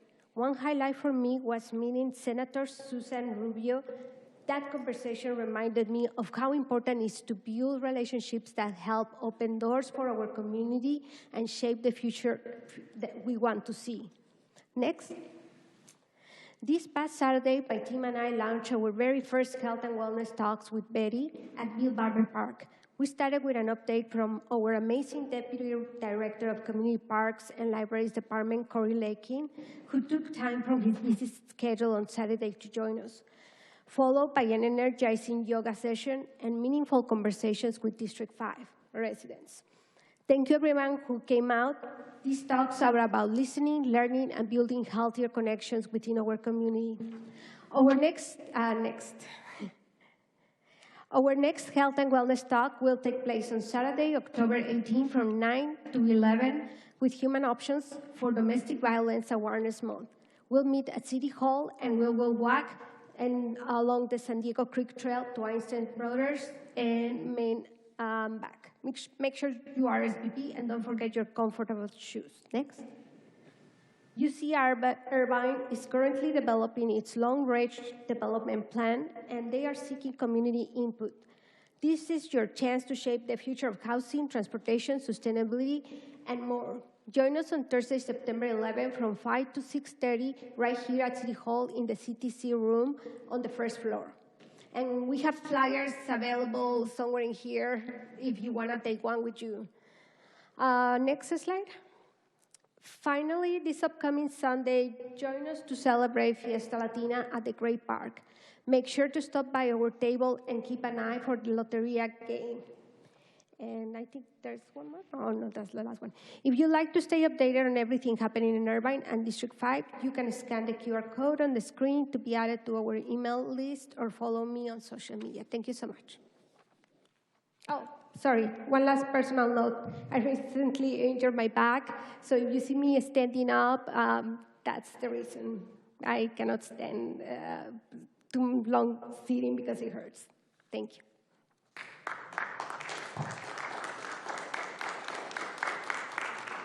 Thank you, Councilmember Martinez. Councilmember Carroll, please. Great. Thank you, Vice Mayor. I just wanted to mention with regard to, I think some of the residents left with regard to the University Park Library. I know that, that there was some planning involved in the University Park Library and the library sites, but as a resident and kind of an advocate of South Irvine, the University Park Library is important to the entire City Council, certainly myself, as it is my family's home library, as the mayor's home library as well. So I would just kind of communicate that,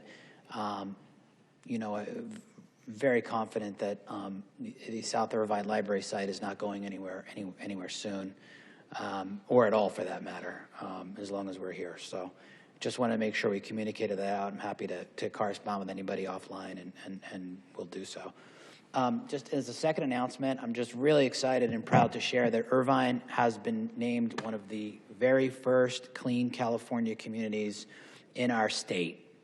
Last year, I brought forward the request for Irvine to pursue this designation, organization in cooperation with California Caltrans, and thanks to the great work of our city staff and to our community, we've met the standards, we made the grade, and we've now been labeled this Clean California community. The recognition celebrates our commitment to keeping Irvine clean, keeping it beautiful, and keeping it welcoming. As part of the designation, we're going to receive statewide and partner recognition and priority access to grants and resources that will help us continue toward reaching our zero litter goal. This is a real win for our community and a reflection of the pride that we all share in our amazing city. So I just want to congratulate the team, and just so happy to say that among Irvine's accolades and accomplishments, we're now a clean California community and one of the first in the state of California. Thank you, Mayor. Thank you, Councilmember Carroll. Seeing no others, let me make a few brief announcements. We have a fall festival series coming up. This fall, we're proud to host a series of cultural celebrations at the Great Park, bringing our community together through music, dance, food, and tradition. The celebration begins Sunday, September 14th from 11 a.m. to 4 p.m. with Fiesta Latina in Irvine, featuring folklorial dancers, live music, Latin American cuisine, and hands-on activities for the whole family. On Friday, September 26th, join us from 5 to 9:30 p.m. for the Mid-Autumn Festival, presented in partnership with the South Coast Chinese Cultural Center. Guests can take part in lantern making, enjoy cultural performances, and participate in interactive experiences. Our series culminates Saturday, October 11th from 10 a.m. to 6 p.m. with the Irvine Global Village Festival. Recognized as Orange County's premier multicultural event, this celebration highlights cultures from around the world with food, music, dance, art demonstrations, and activities for all ages. Learn more about each of these events by visiting cityofirvine.org/special events. I hope you'll join us in celebrating our wonderfully diverse community. Next, Comedy Unleashed. The Irvine Animal Care Center invites you to an evening of comedy in support of shelter pets at the 9th Annual Comedy Unleashed on Tuesday, September 16th. Hosted at the Irvine Improv, this event includes dinner, 3 incredible comedians, and plenty of laughter, all for just $56. Doors open at 5:30 p.m. The show begins at 7 p.m. This event is open to adults ages 18 and older and is located at the Irvine Improv in the Irvine Spectrum Center. All proceeds benefit the Irvine Animal Care Center and support critical care, enrichment, and shelter services for animals waiting for adoption.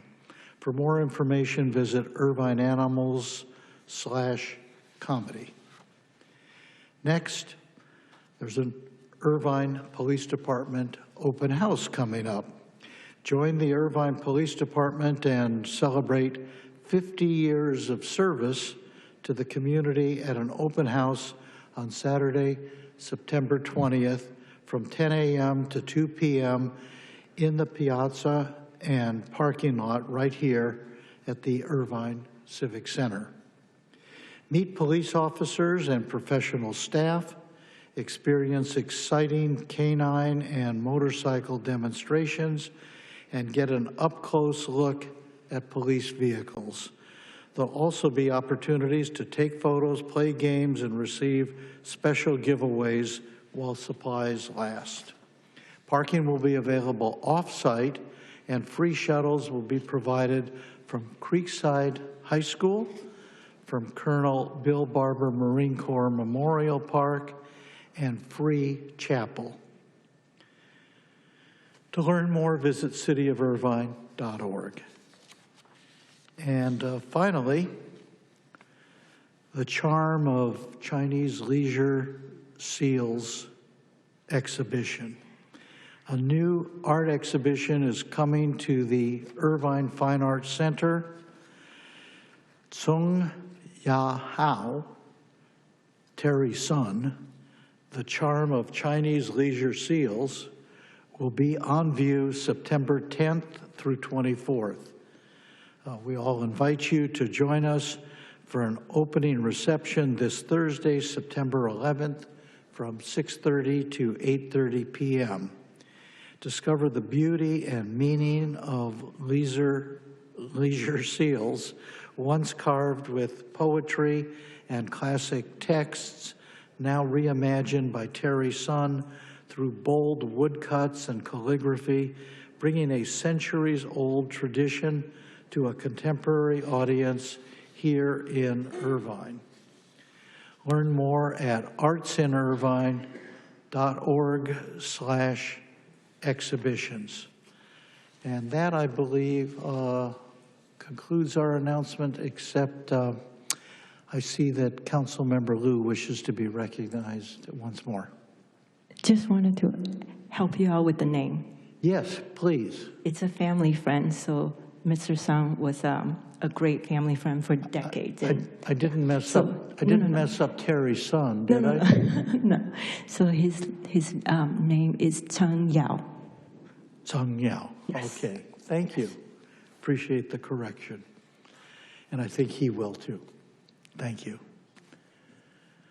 Very well. That concludes our announcements, taking us now to additions and deletions.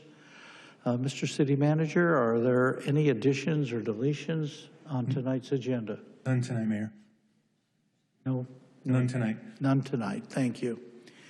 With that, we move to the consent calendar, estimated to start at 6:30, so we're almost on track here. All matters listed under consent calendar items are considered by the city manager to be routine and will be enacted by one roll call vote of the city council. There'll be no discussion of those items unless an item has been removed from the consent calendar for separate consideration. We will turn to public commenters. The consent calendar, by the way, tonight consists of items 1 through 1.12. I'm sorry, it's 1.1 through 1.12. And with that, I think it's time now to turn to any public commenters. Do we have any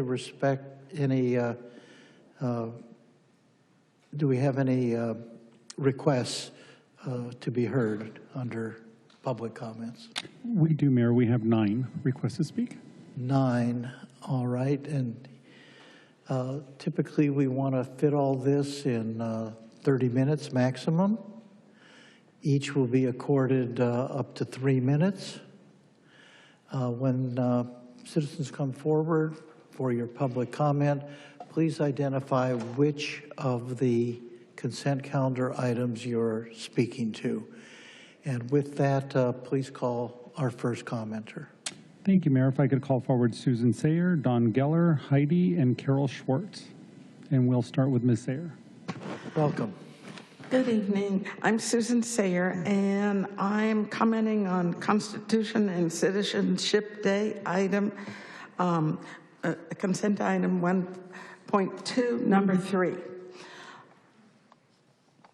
I'm confused as to what you're celebrating. Are you celebrating what was, what is, or what is supposed to be. I find it disheartening that you are choosing this time to honor and celebrate our Constitution and our citizenship rights when they are of little concern to our current government administration, which has chosen to ignore and tear apart our Constitution, revoke many of our citizenship and residential rights, and support systems, and appear to be headed towards the creation of oligarchy that supports only the rich and powerful few. I find it disheartening that you are honoring our citizenship and democratic rights when our administration has decided to change the name of our Department of Defense to the Department of War with the purpose of using military force to wage war abroad to the point of bombing ships on the open seas, killing everyone on board, and of using military force here at home throughout our major cities, which have elected Democratic governors. I request that instead you honor the Statute of Liberty, which honors residents, immigrants, the poor, and people from all walks of life. Thank you. Thank you for your comments. Don Geller. Welcome, Mr. Geller. Well, good evening, Mayor and council members. I hope it's okay to say some nice things tonight. And I am the Finance Commission Chair, and I wanted to say that the Finance Commission reviewed and we discussed items 1.4, 1.6, 1.7, and 1.8 at our last commission meeting. Included in these items are a comprehensive quarterly financial report by our city treasurer, the request for approval of $500,000 for a traffic study, a $20,000 grant request from the ASPCA to support adoptions at the Irvine Animal Care Center, and as well as a $100,000 donation from Marichon Noodle Company for the police department. These consent calendar items are designed to be approved and passed with a single motion to save the council time. But the time it takes for our staff to prepare their reports and all the paperwork required to apply for these grants are detailed and time-consuming. And I just wanted to publicly acknowledge the personnel involved, many in this room now behind me, for their dedication to make what we do so much easier. Thank you so much. Thank you. Heidi. Welcome. Thank you. Good evening, members of the City Council, Mayor. You can imagine the disbelief when I read the city will be pursuing easement deeds for city projects other than Oak Creek Village. But let's start with the Los Olivos and the Andalucia development. First off, that $1.185 million in lieu fee from the Irvine Company for 75 years of bridge maintenance sounds okay until you notice there's no clear breakdown, no engineering details or inflation figures to back it up. We could be stuck paying extra if it falls short down the road. Second, passing off landscaping, irrigation, slope maintenance to a future neighborhood association feels shaky. What happens if they don't get off the ground or run out of cash? There's no solid backup plan like a bond, which could leave us picking up the slack. Third, the insurance requirement of $1 million for liability seems pretty low for a bridge over San Diego Creek. Most similar projects around here push for $2 to $5 million to cover bigger risks like accidents or environmental messes. Sounds like more costs that can fall on Irvine residents. I'm seeing a pattern here. A lot of this keeps falling. It sounds like it's going to fall back on the Irvine residents. Fourth, that so-called alternative of not approving the deal, it's not really an option. It's a demand for the city to grab that $1.185 million from the Irvine Company with barely any oversight, no independent review, and that's never a good idea. And fifth, there's no mention of environmental impacts on the creek. which has water quality issues. And it just seems like our city is averting proper environmental review again. So the biggest slap in the face here is the total neglect of Oak Creek Village's missing easement. While we're jumping through hoops for Andalucia, the easement for Oak Creek, which was supposed to kick in at a 75% build out years ago, is not being sought after. The council's silence on this is outrageous, and why aren't you holding the Irvine company accountable and fixing this for us? The selective focus is incredulous. Thank you. Thank you for your comments. Carroll Schwartz. Welcome. Well, good evening. How are you folks? I think you all know me. I've been here before. And I'm coming to talk about the easements as well. As I understand, these proposed easements, which the city manager has brought before this council to approve. Which item is this on the agenda? 1.9 is what it said. 1.9. Thank you. Was I supposed to say that? Well, it just helps me. Okay. The Irvine Company proposes to build a bridge to accommodate current and future residents on their current and future properties in this area. Under the terms of the proposed easement agreement, Bren will pay an in lieu of maintenance fee of $1.185 million to the city of Irvine to maintain the bridge, and Bren will bear all the other expenses for maintenance of these properties. So I ask, will this amount also cover the necessary increase in personnel in the Irvine Police, Fire Department, and police and fire departments to cover these areas, or do these expenses become the financial responsibility of the Irvine taxpayers? Will the Irvine Company make good on their promise to build additional schools in the Spectrum area to accommodate the students currently living in the Spectrum area and additional students, or are these students still to be bused to our already overcrowded schools or possibly sent to other cities for their education? And who is paying for these children to be bused? Oh, I get you. I bet you it's the Irvine residents.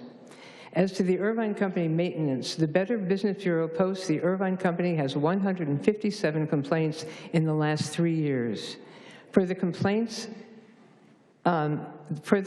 board, the Irvine Company has a 1-star rating from current and former renters, and Yelp posts a 1.5-star rating. As far as I have read, all the complaints are about poor property maintenance and response time.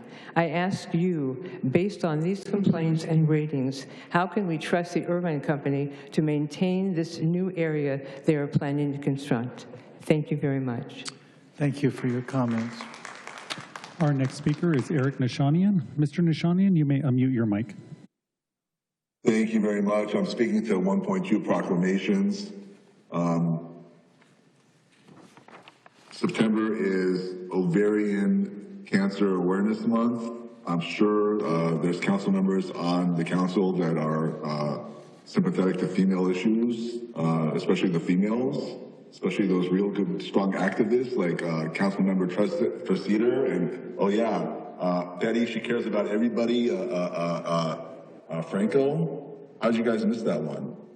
And September is also Constitution Month. And since you guys decided to double up on the Constitution, although nobody's really doing anything about it, you could have tripled up on the Constitution and declared September Constitution Month. Have a good evening. Thank you. Our next speaker is Beth Black. Beth, you may unmute your mic. Hi, everyone. I'm Beth Black, the founder of the Belmont Project and a board member of the American Bicycling Education Association. In fact, I'm one of the e-bike safety experts interviewed for the Mineta report on e-bike safety per Senate Bill 381. Hey, I was gratified to hear tonight's report on e-bike safety, but it did confirm that a nuanced approach is not yet being taken. Now I urge the City of Irvine to consider allocating a reasonable portion of Marathon's generous $100,000 donation to enhance e-bike safety measures, addressing what was acknowledged this evening as a significant public safety concern. Every day, residents see teens illegally sharing rides on e-bikes, riding without properly secured helmets, performing stunts in traffic, brushing past pedestrians too closely, and racing along at speeds that are way above legal limits. by leveraging the incline program as a diversion program for sighted teens and also as a general e-bike safety behavior management initiative, we can enhance the efficacy of current training and e-bike programs for kids. The incline program can help teens develop a more mature and responsible attitude toward riding e-bikes around town. In this way, the city can truly address a pressing issue that many residents are eager to see resolved. Should this initiative not align with this Irvine City Council's current safety priorities, it would be prudent to communicate transparently with residents, explaining the rationale behind the allocation decisions. Thank you for your time. And that is all, Mayor. Thank you. That concludes the public comment on the consent calendar. Do council members wish to speak to any items on the consent calendar or withdraw an item for separate discussion? I'd like to just, for a very brief comment, pull off item 1.4. If there are no other requests, would somebody offer a motion, please, to adopt the consent calendar? So moved, Mayor. Second. Moved by Councilmember Carroll. Was the second? By Councilmember Liu. Would the clerk please call the roll? Councilmember Carroll. Yes. Councilmember Go. Yes. Councilmember Liu. Yes. Councilmember Martinez Franco. Councilmember Treseder. Yes. Vice Mayor Mai. Yes. Mayor Agron. Yes. Carry 7-0. Thank you. I'd like to just comment briefly on item 1.4, the Treasurer's report for fiscal year ended June 30th, 2025. First of all, even though this is routine, it's obviously very, very important to us. I want to thank our outstanding finance staff for all the work that they do, not only in budget preparation, but in month-to-month analysis and in getting us ready for what might be stormy weather ahead economically. In that regard, I just wanted to have you reassure me and the public at large that you're taking into account in your projections the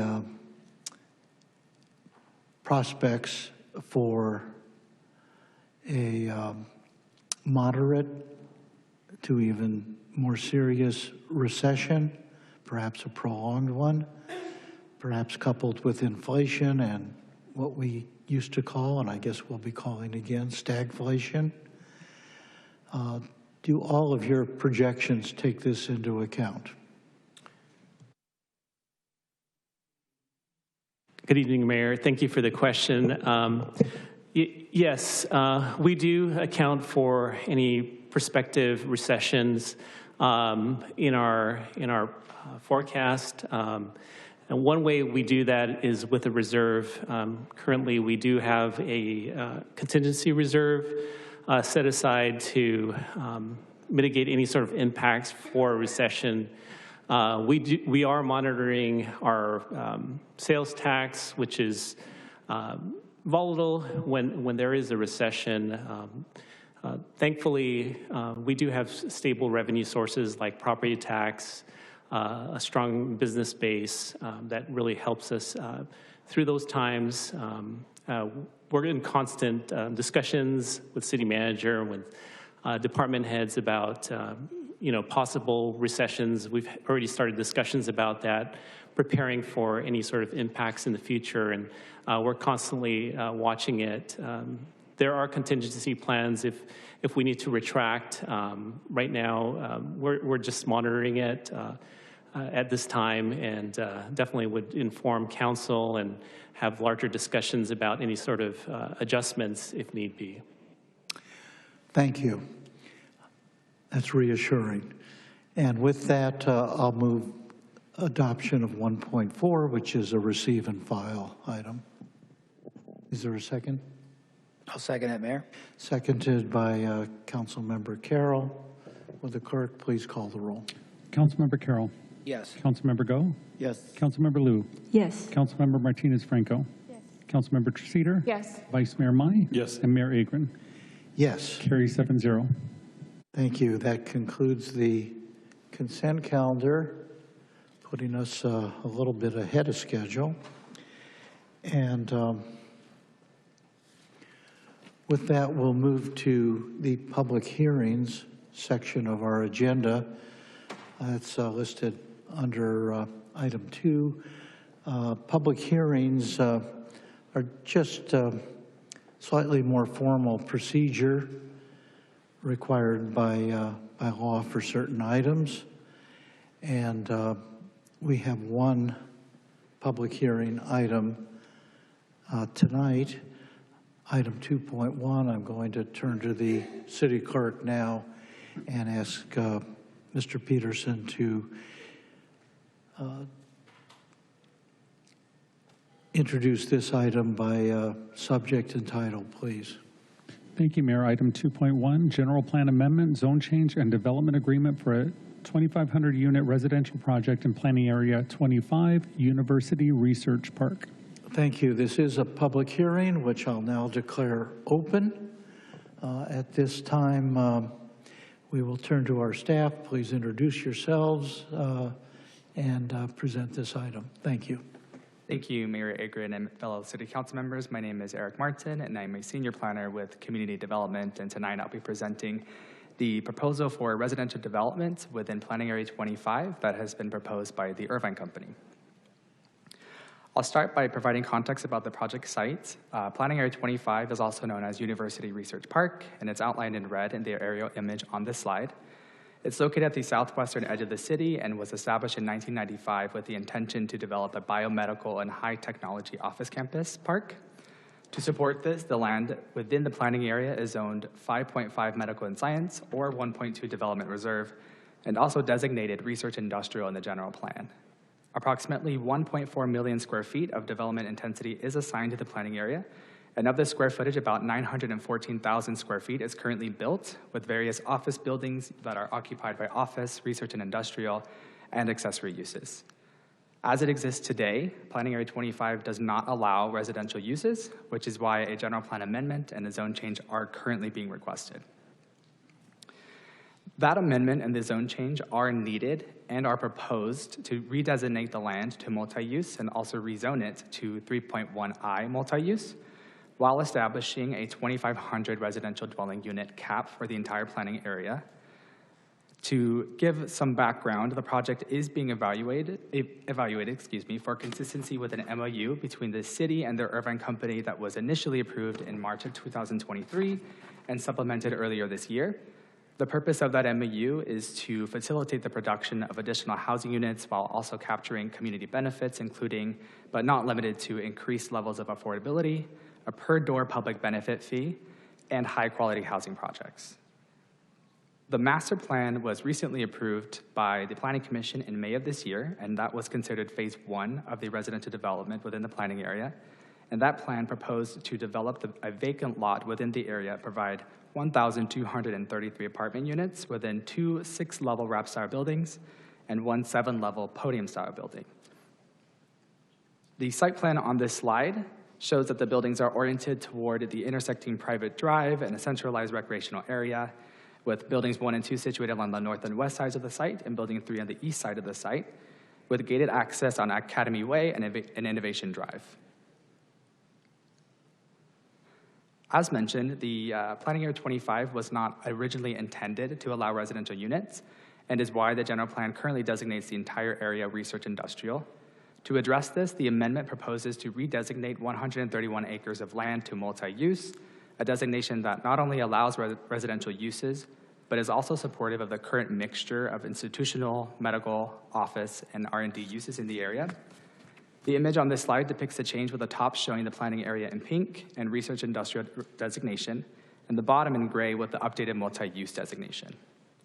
Consistent with this redesignation, updates to development intensity tables in the general plan and the land use element are also proposed, and those revisions to the tables would establish the 2,500 dwelling unit cap for the planning area, while also transferring 131 acres from the research industrial land use category to the multi-use category, and also assigning the units to the planning area 25 with the corresponding reduction to units for non-focus areas.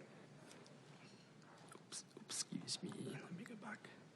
Similar to the general plan designation, the existing 5.5 medical and science zone doesn't allow residential uses. Therefore, this request also proposes to remove the zoning district from the planning area by rezoning the land to 3.1I multi-use. And consistent with that change, revisions to the zoning ordinance are proposed, and these would amend various text, tables, and exhibits such as the map shown on this slide. It would also include 3.1I for planning area 25 and corresponding intensity standards, permitted uses, and other specifications, while also adding 2,500 units to the zone and then transferring square footage to the 3.1I multi-use zone as well. This brings us to the development agreement. A development agreement that is consistent with the MOU Affordable Housing Framework is required to be provided for each MOU project. The proposed agreement would vest development rights for a period of 15 years for all phases of the residential development within planning area 25, as well as 416 affordable housing units for a period of 75 years, with 206 units provided through phase 1 that was recently approved by the Planning Commission. The agreement also requires payment of public benefit funding fee, which is a minimum of $14,725 per unit. And that would be used by the city for enhancing existing parks, trails, bridges, and affordable housing. And it also would provide 50 affordable housing vouchers for an Irvine-based transitional housing program. In terms of outreach and environmental review, public hearing notices were posted at the site. The project was also provided to and referred to the County of Orange and the City of Newport Beach. It was published in Irvine World News on April 10, 2025. Tribal consultation was completed in compliance with state law.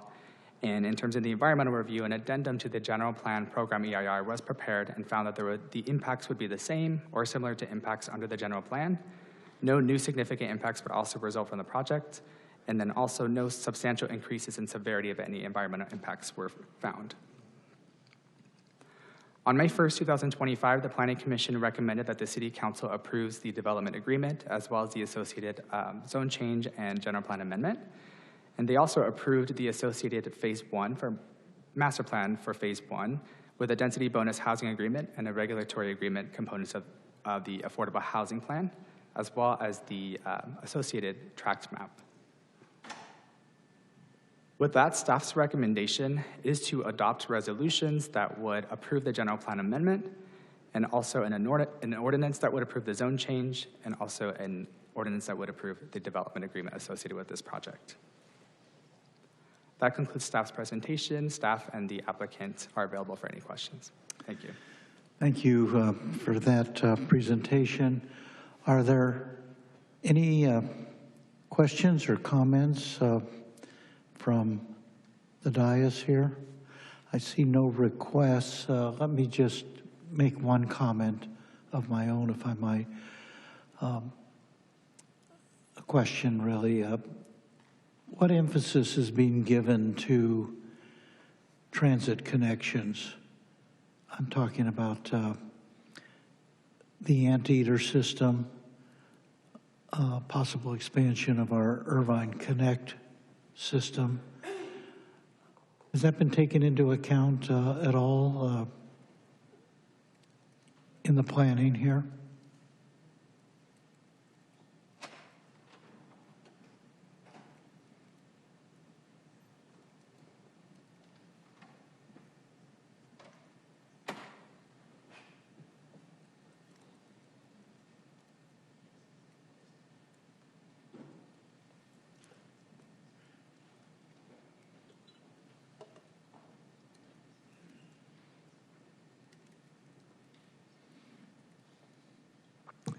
Alyssa Matthews, Planning Manager. There have been no connections contemplated currently to the site. However, the Anteater Express does run south of the site, and there are some current conversations about potentially extending it, but none are proposed at this time. Let me just take this opportunity then to urge in the strongest terms that consideration be given to and actual plans be put in place and effectuated that make this project through the Anteater system or through the Anteater system as it connects to our extension of the Irvine Connect shuttle system. Let me urge in the strongest terms that those transit considerations be taken up and quickly. To put a bunch of units out there with little or no thought to transit means people are going to be relying on private automobiles that are a burden to all of us and that really remove a lot of the attractiveness of the project, which as I see it, would be to kind of be a part of the University Research Park in terms of work, a project where people can live and enjoy a great quality of life without having to rely on a private automobile, which in turn makes living there much more affordable. We talk about affordable housing all the time. Unless we get transit in with each and every one of these projects, we're in deep trouble. That's my view. Sure, we're engaged actively with UCI and we can continue those conversations with them. I know our city is talking with UCI about extending our Irvine Connect system, extending it to the far reaches of the university and University Research Park area. How? By way of connecting to the Anteater system. So I'm hoping in 3 or 4 years we have a fully integrated transit system that will be of great benefit to everyone. So thanks for coming forward. Sorry I didn't present this question in advance, but I appreciate your response to it. With that, we'll turn to the public for public comment. Mr. Peterson, how many requests do we have to be heard? Thank you, Mayor. We have 4 requests to speak. Excellent. Please call them forward. How many are present in the room here? We have 3 in person and 1 on Zoom. All right. Please start with the in-person requesters. Thank you. Thank you, Mayor. If I could call forward Frankie Rodriguez, Jeff Davis, and Christopher. And we'll start with Frankie.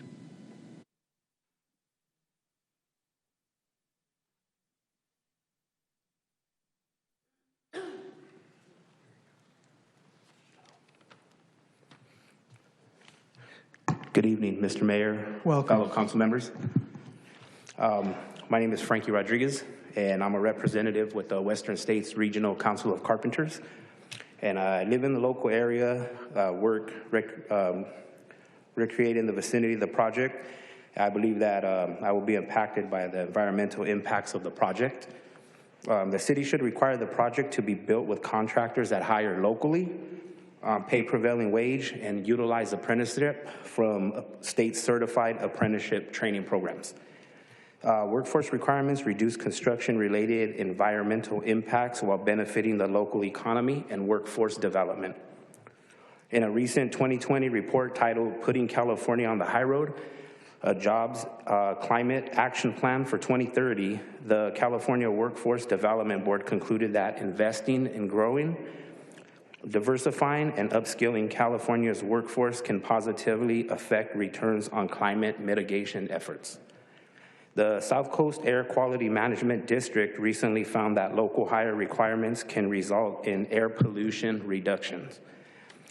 Recently, the state of California reiterated its commitment towards encouraging workforce development and housing affordability through the Affordable Housing and High Road Acts Jobs of 2022, otherwise known as Assembly Bill number 2011, which requires projects paying workers a prevailing wage and hire from state-certified apprenticeship programs for project meeting certain cities, affordability, and developmental standards. I thank you for your time today and have a great evening. Thank you for your comments. Jeff Davis. Mr. Davis, welcome. As you come forward, perhaps you can be responsive to the previous speaker and the point he was making about union labor on the project. And certainly, Mr. Mayor, members of the council, Jeff Davis on behalf of the Irvine Company. I was going to be here to answer questions that the council might have, but a couple of items that came up. One, I wanted to point out in terms of the unit count that's being proposed, and Eric did a great job on the presentation, but those units are part of the units that have already been approved by the city as part of its general plan update and its housing element, and they're being relocated to this site from the kind of unclassified areas from town. So I want to make sure that everyone understood that we're taking advantage of those units and not doing new units, but basically putting them in a place that's close to jobs and to the university. Relative to the transportation question, we have been in conversation with UCI specifically about the Anteater Express. In the addendum that's before you, it does talk about the Anteater Express as well as OCTA.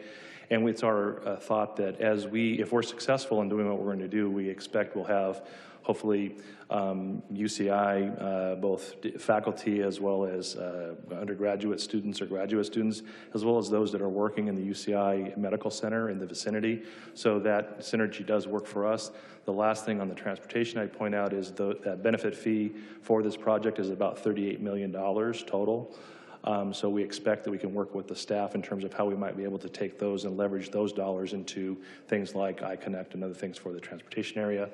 And then finally, relative to the labor discussion, we have agreements now in place with different organizations currently on our programs at the Marketplace, for example, and in Spectrum. And we have had conversations with carpenters and others and are open to that and continue that through that process. So welcome that opportunity. And with that, I'd be here to answer any other questions that the council might have. All right, are there any questions of Mr. Davis at this time? Apparently not. I would just suggest you have a chance to talk with your friends up at the top of the council chamber here and work out a deal. Thank you. Christopher?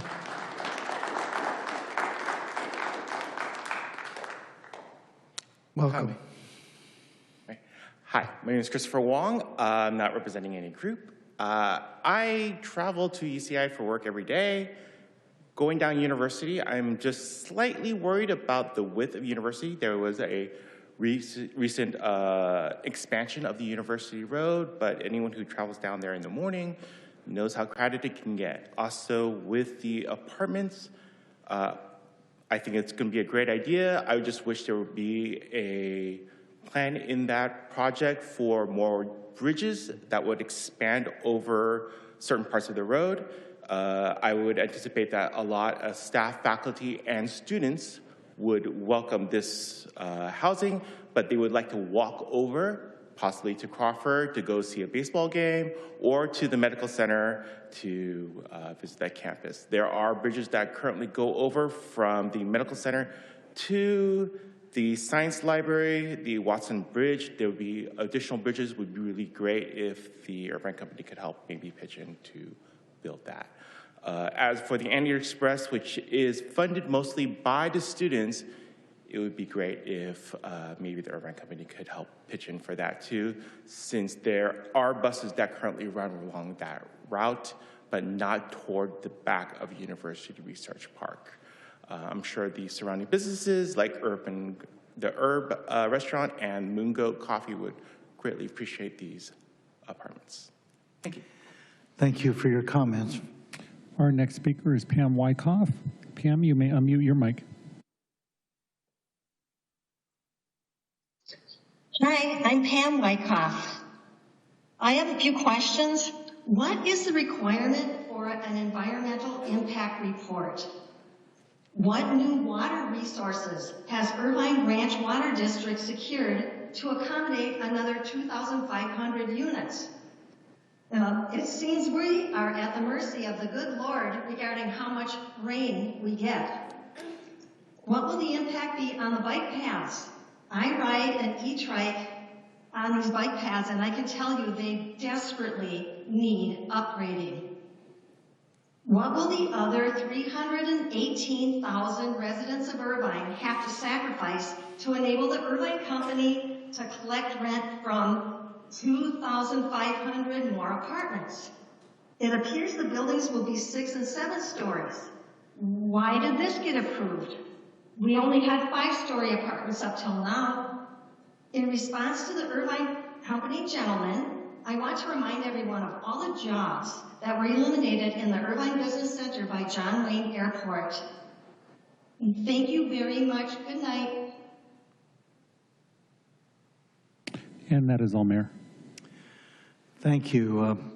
That concludes the public comment. I think at this point, a motion to close the public hearing would be in order.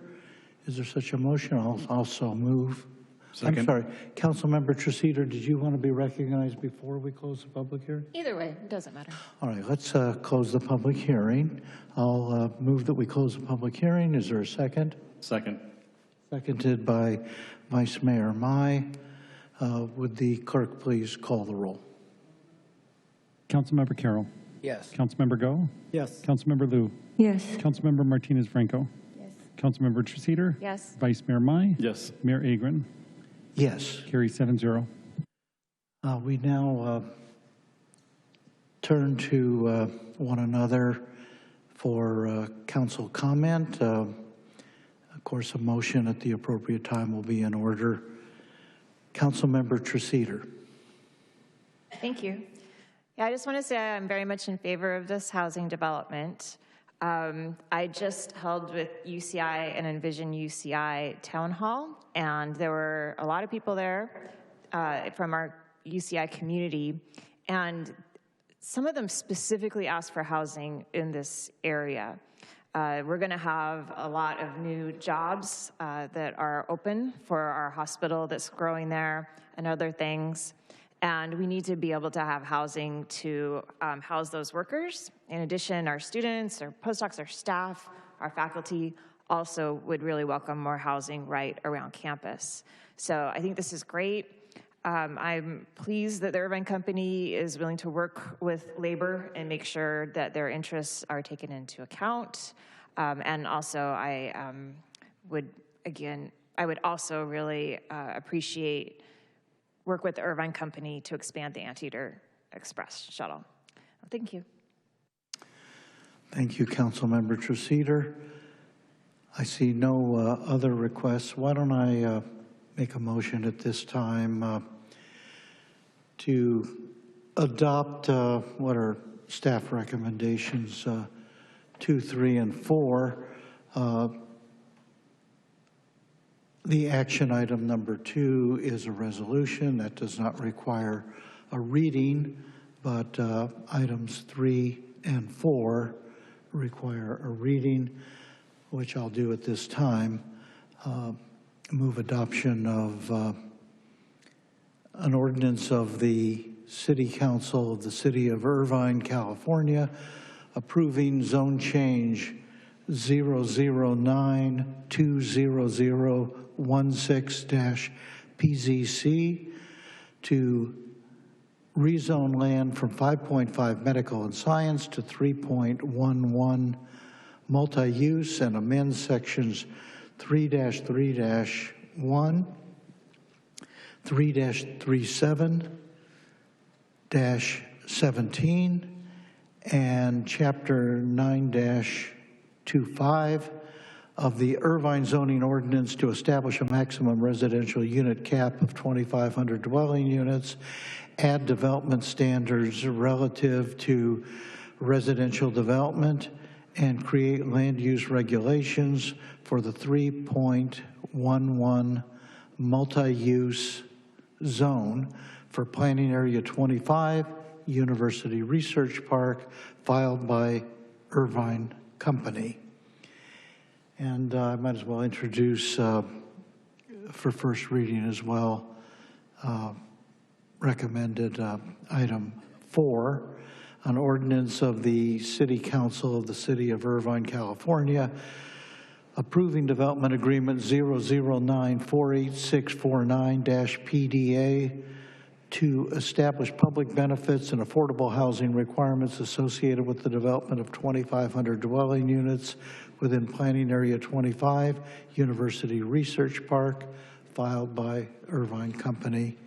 Is there a second? Second. Seconded by Councilmember Treseder. Final call for any comments. There being none, would the clerk please call the roll? Councilmember Carroll.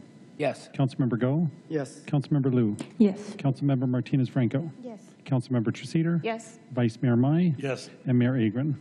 Yes. Carry 7-0. There we go. Thank you, everyone, for your patience. That takes us to council business items. We have several council business items agendized at request of other council members. We begin tonight with item 3.1. Would the clerk please identify that item by subject? Item 3.1, designation of voting delegate and alternates for League of California Cities 2025 Annual Conference. Thank you. So this item is before us as a request from the city clerk to select a voting delegate for the annual General Assembly meeting at the upcoming League of California Cities 2025 Annual Conference in Long Beach. The City Council may also appoint up to 2 alternates, one of whom may vote if the designated voting delegate is unable to serve in that capacity. This time, I'll turn to my council colleagues to seek their interest and availability for attending. I think the Vice Mayor had indicated some interest. Vice Mayor Mai? Yes, Mayor, thank you. Yes, I'd be interested in representing the city of Irvine at the annual conference. I will be attending there. This week, I was elected to represent large cities and Irvine to the League of California Cities as well. I believe the other colleagues on council here that will be attending are Betty Martinez-Franco and William Go. I would like to also ask them to serve as alternates in the event I cannot serve. Excellent. We're entitled to 2 alternates. Our Councilmember Go and Councilmember Martinez-Franco interested in serving as alternates? Yes. Very well. Why don't I move that Councilmember and Vice Mayor Mai be the designated appointed voting delegate.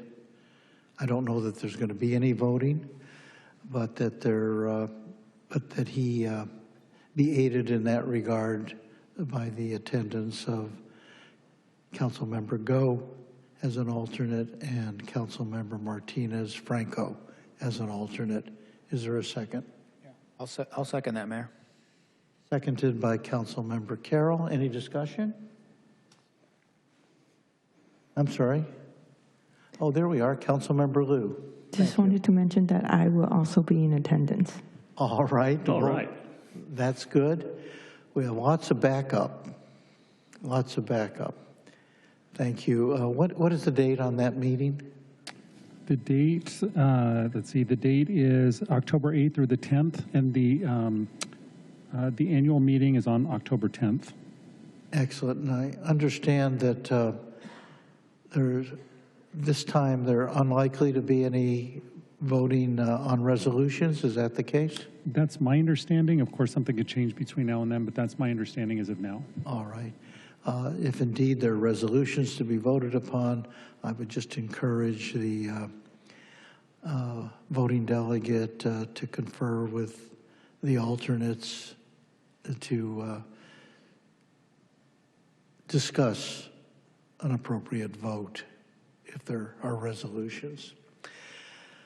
Mindful of that, and unless there's, oh, I'm sorry, Councilmember Mai, did you wish to be heard?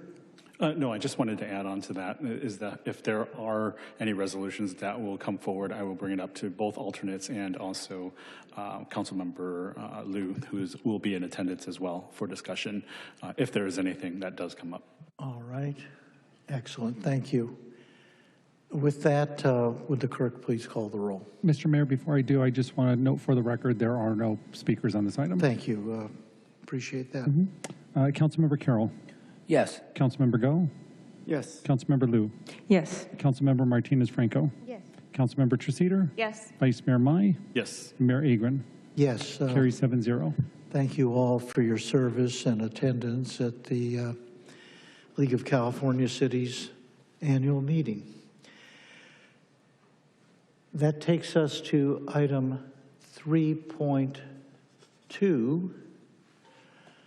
Would the clerk please identify this item by subject and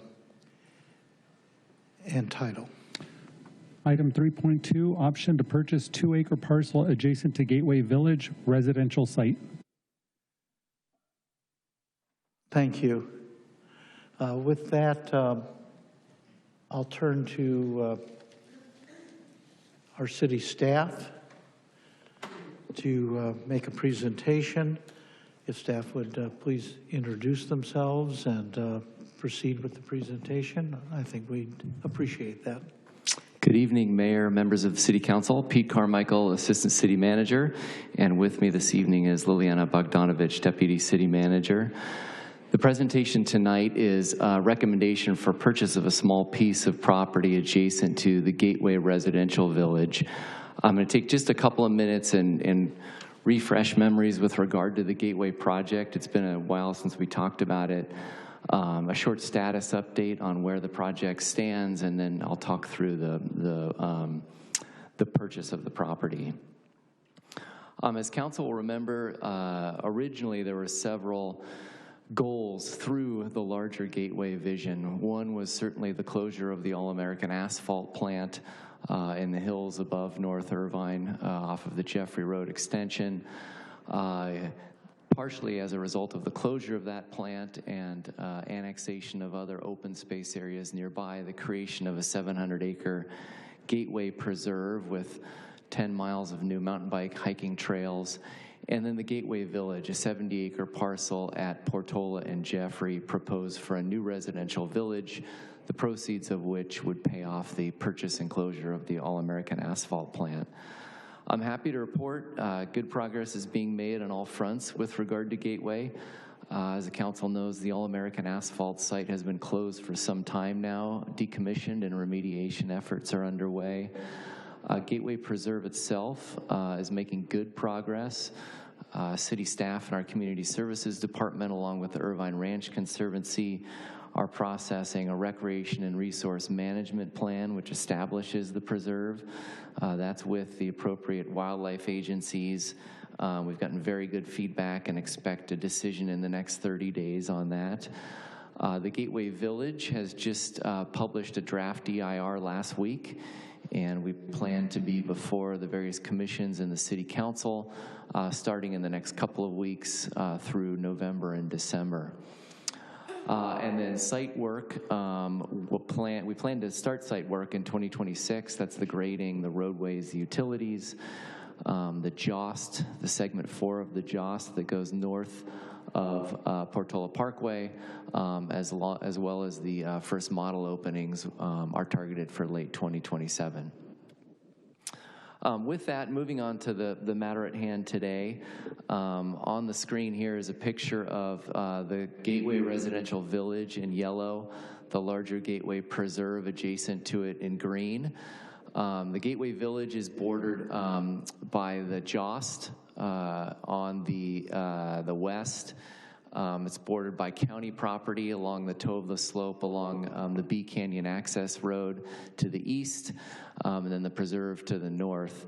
As you can see in this drawing, and I'll show in a little more detail in subsequent slides, there's a sort of rectangular notch out of the property line along the east edge that is county property.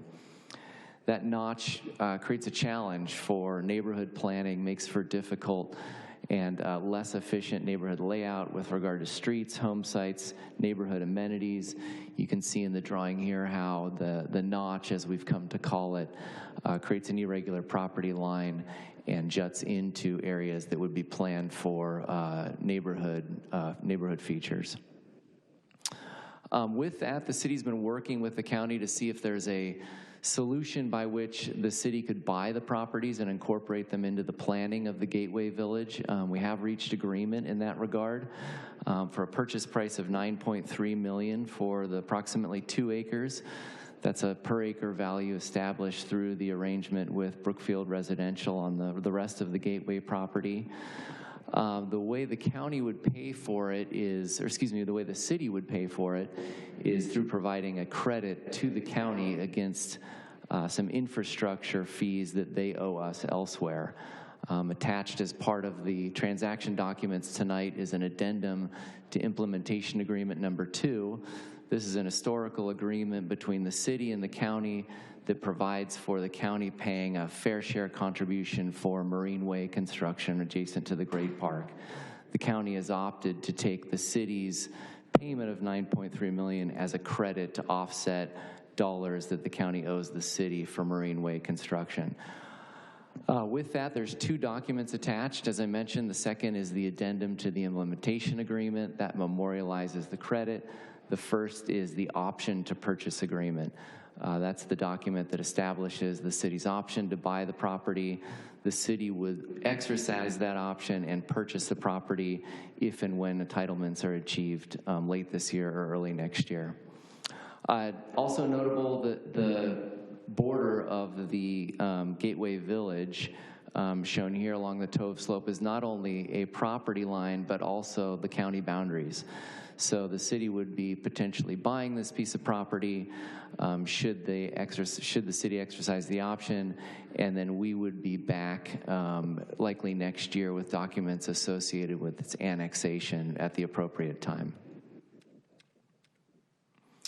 So with that, 2 recommendations in front of you tonight. Approve and authorize the city manager to execute the option to purchase, and approve and authorize execution of an addendum to implementation agreement number 2 between the city of Irvine and the county of Orange. And with that, happy to take any questions you might have. Thank you.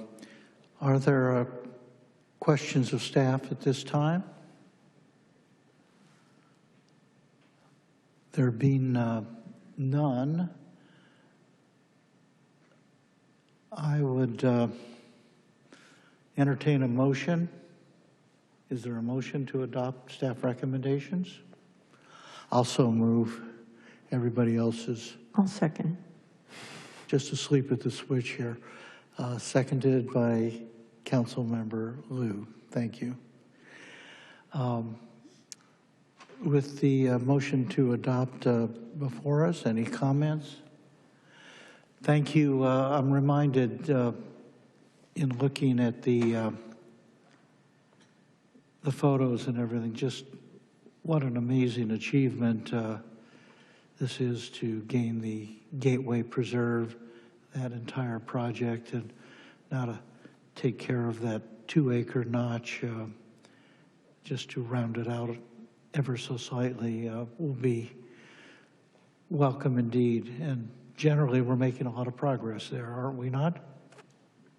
We are. This is great. This is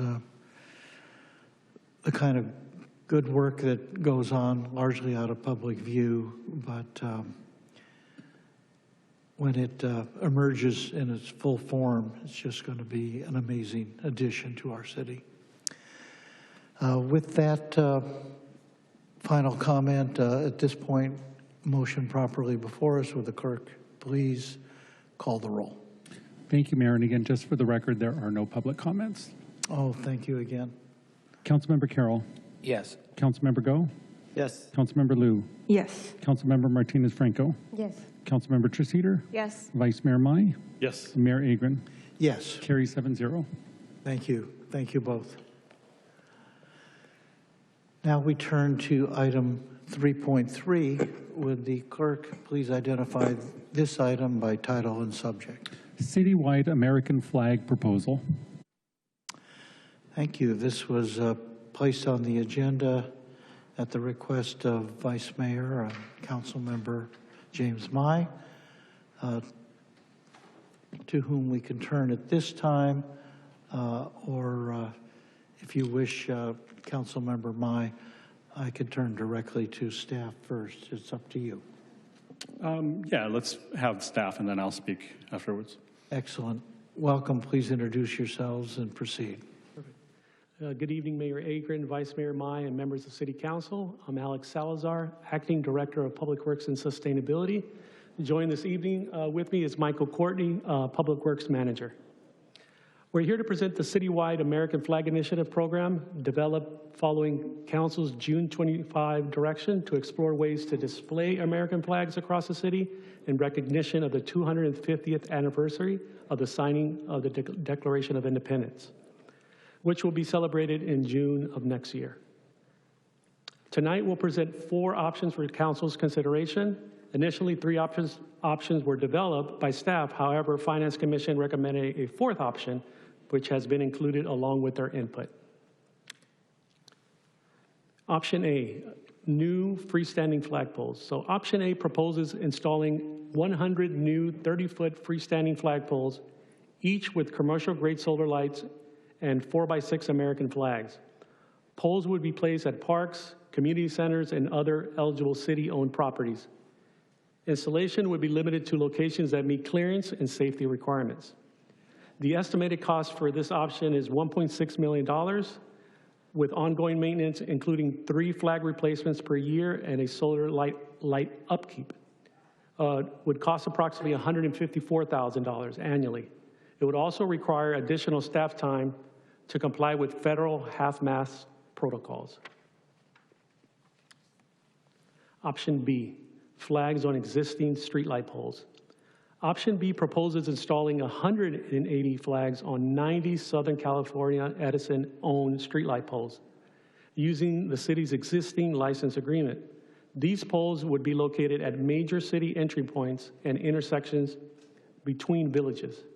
In addition, 70 flags will be installed along the Great Park walkable timeline, providing a strong visual centerpiece for the 4th of July and the 250th anniversary celebration. The total estimated cost for installation is $166,200, with ongoing maintenance estimated at $246,000. This option uses existing infrastructure, avoids construction, and provides wide community visibility. Option C. Option C mirrors options B, but limits the flag display to a 1-year period from July of 2026 to July of 2027. This would allow the city to celebrate the 250th anniversary through the commemorative year without ongoing costs beyond that period. The total cost, including installation and removal, is estimated at $332,400. The picture on the left shows what the flag installation could look like at major intersections in the city. In this case, this is Main and MacArthur. The picture on the right is a sample of how the flags would appear along the Great Park walkable timeline. This would be a central element of the city's 4th of July celebration and the broader 250th anniversary celebration. Finance Commission recommendation. The Finance Commission reviewed the proposal on August 18th and unanimously recommended a not-to-exceed amount of $150,000 for fiscal years 25-26. Their recommendations are delineated below. Option D reflects the Finance Commission's input and stays within the $150,000 budget. It includes installing 120 flags on 60 SCE-owned streetlight poles at major intersections with 8 flags per location for a 3-month display period. These poles would require new mounting hardware. In addition, 100 more flags would be added to the Civic Center lawn in July of 2026, bringing the total to 250 flags to mark the 250th anniversary. This option is estimated to cost $110,000 for installation, with $40,000 in removal costs. As stated in the staff report, the recommended action is for the City Council to consider the options presented and, if desired, direct staff to proceed with the installation of the 250 American flags citywide. This would include placing flags on existing streetlight poles at major intersections throughout the city and along Great Park walkable timeline. If Council selects this direction, staff requests approval for a budget adjustment to allocate $166,200 to the general fund in fiscal year 25-26 for installation, and $246,000 annually beginning in fiscal years 26-27. And this is for ongoing maintenance and replacement. This option provides a highly visible, cost-effective, and community-wide way to celebrate the 250th anniversary using existing infrastructure. Of course, City Council may choose any of the 4 options presented and provide further direction on the approach, scope, and funding. This concludes our presentation. We're available to answer any questions and look forward to receiving direction from Council. Thank you. At this time, I'll call on Vice Mayor and Councilmember Mai, who placed this matter on the agenda. This will be followed, if council members have initial comments, by hearing from the public, and then it'll come back to the dais for further discussion. Councilmember Mai. Thank you, Mayor, and thank you for the staff for giving us these options.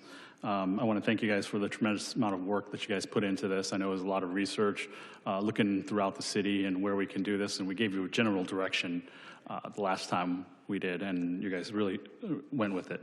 It's truly appreciated. I also would like to thank the Finance Commission. I think Don Geller was here. I don't know if he's still here, but thank you to the Finance Commission.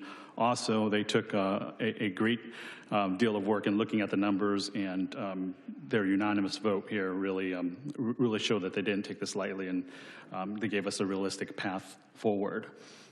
After looking at these numbers, you know, it was very eye-opening, anywhere from 1.6 million down to 110,000. And while the staff recommended action is the more expansive approach, I believe the Finance Commission's option really strikes a balance.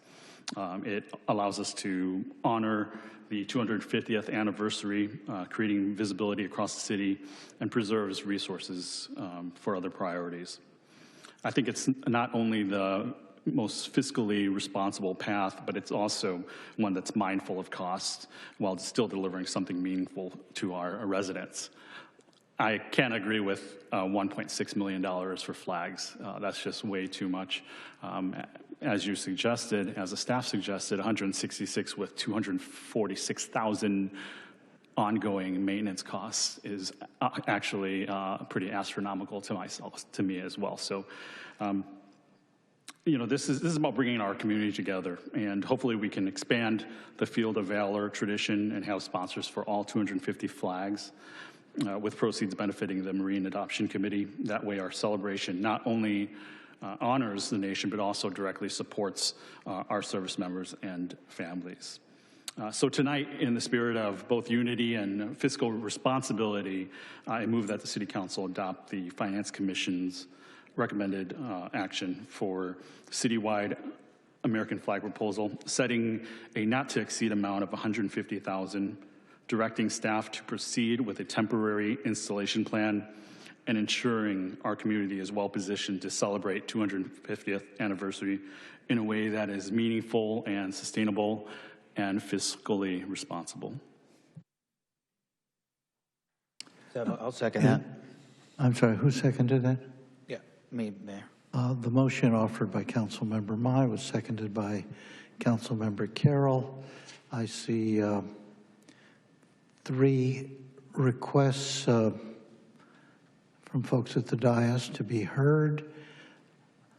Why don't we take brief comments now? We want to turn to the public in short order too, but I'll turn to Councilmember Martinez-Franco first, followed by Councilmember Treseder, followed by Councilmember Liu, and then Councilmember Carroll. Councilmember Martinez-Franco. Thank you. I just want to talk a little bit about this item. When I first supported this item, I suggested adding plaques with quotes from heroes of diverse communities to make the display more meaningful, something that wasn't considered by the staff. I understand that I was just brand new to the council meeting here, and maybe I didn't do a motion, but I thought that everybody agreed to add these plaques to each of the flags. However, given the current cost, the current situation with immigration, the current everything, I can no longer support it. I cannot support any of the options. I believe those funds will be better spent keeping our parks clean, our streets safe, and strengthening our ongoing community programs. Thank you. Thank you, Councilmember Martinez-Franco. Councilmember Treseder.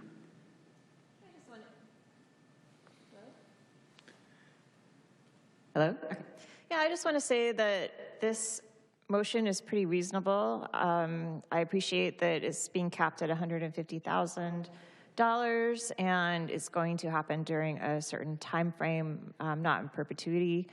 I think it's great to celebrate our 250th anniversary for the country. And yeah, overall, I'm up for it. Thank you. Thank you, Councilmember Treseder. Councilmember Liu. Thank you. Very glad to see that Vice Mayor is open to Finance Commission's recommendation. I think I want to thank Finance Commission and Chair Don Geller for your leadership in coming up with this really reasonable solution and compromise. I just wanted to also make sure that we're not inadvertently doing anything to impede on IMAC 211's effort to fundraise through Field of Valor, because that is what they use as a means to fundraise during their year, to have flags out sponsored in front of the City Hall area during the month of July. So if that could be included in the motion, I think they would really appreciate that. Thank you. We'll turn now to Councilmember Carroll. Yeah, thank you, Mayor. I just wanted to just thank my colleague for bringing this forward. Vice Mayor Mai, I think that this strikes a really good balance. You know, our city real estate is something that we take really seriously. The physical plant and the operation of our streets and our greenways and our trees and our light poles, everything is really done to an incredible effect, and it's only so painfully obvious to me every time I get off the freeway or the toll road from someplace else and I enter into our amazing city and realize just how beautiful and just optically pleasing it is. One of the things that we've done recently, which has been really cool as a city, is we've honored the men and women that have served our nation on our light poles in the armed forces and services. We've also had one of our institutional partners in everything we do here. You know, in some ways, the reason why we're all here, the University of California, Irvine, they came here first as our southern communities started getting developed, and we have advertising for UCI Irvine on our light poles. And we also have, happy to say, Destination Irvine, promoting different aspects of Irvine as well. But in the hierarchy of things, I would say that the Vice Mayor's proposal with regard to that amazing banner sitting up there on my left as I look at it, representing the 13 colonies that form this nation and the 50 states that comprise it, I think there's really no better emblem, there's no better thing to place on this, the fixtures in complement to Destination Irvine, in complement to the UCI, Go UCI banners, in complement to the men and women and the service banners that we have up there, that our United States flag that we proudly fly at every park, City Hall, everywhere else in this town, and, you know, and some of us, you know, on our street and our homes. So I think it'd be really great. And you know, I just wanted to say briefly and finish up here, I'm particularly pleased that he has brought this forward, because there's really no better time to do this than the 250th anniversary of our nation. So I'm really excited to help support this, and happy to go with the you know, adjusted model that the Finance Committee has worked out, working with the Vice Mayor. So thank you. Thank you, Councilmember Carroll. Councilmember Mai. Thank you, Mayor, and thank you to my colleagues for the comments. I wanted to just respond to Councilmember Liu's question about the Marine Adoption Committee.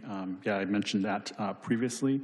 Also, we won't impede on that, but actually hoping we can get all 250 flags sponsored for them. I'm hoping that the city staff can develop a campaign in advance for that, working up and getting those 250 sponsorships for those flags in front of City Hall. Hopefully you guys can do a super big push and a big hype campaign to get those going for them. Definitely, that's something we can definitely look into. Thank you. Mr. Peterson, how many requests do we have from the public to be heard? Thank you, Mayor. We have 5 requests to speak, 2 in person, 3 on Zoom. Why don't we hear from those folks at this time? Please call on those who are present in the chamber first. Thank you, Mayor. If I could call forward Susan Sayer and Don Geller. And we'll start with Ms. Sayer.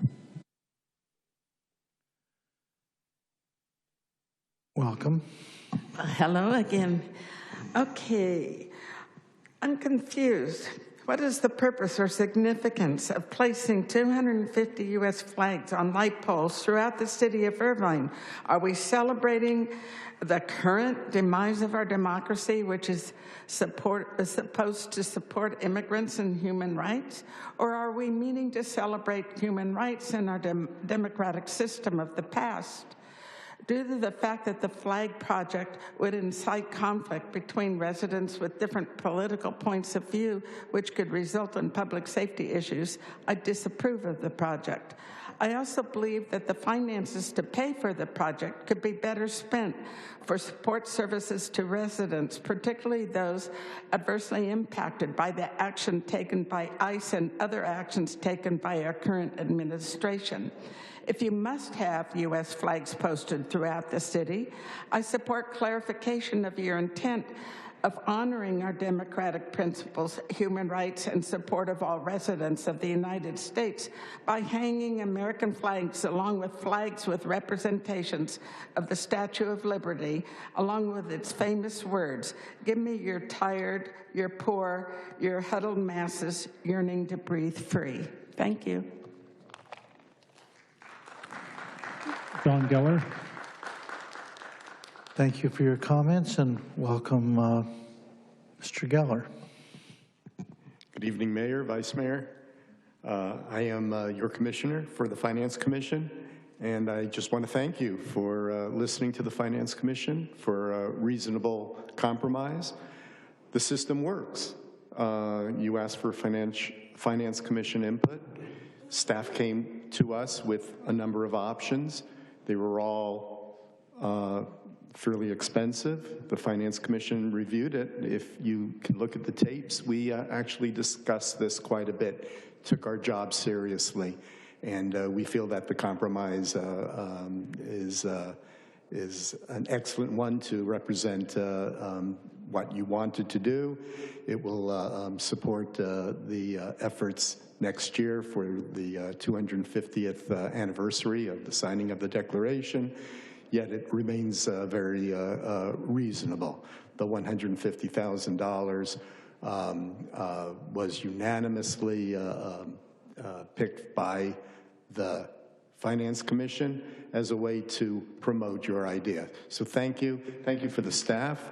But the system does work, and just a reminder, when you ask for these type of things, staff does jump and puts together recommendations. Sometimes they're a little bit more than you might think. The last part was a related topic that I wanted to discuss, and it's indicated in our commission recommendation 2F, and that's the Finance Commission would like to recommend that additional appropriations be set aside for the actual 4th of July 2026 activities at the Great Park to accommodate the huge crowds that are anticipated.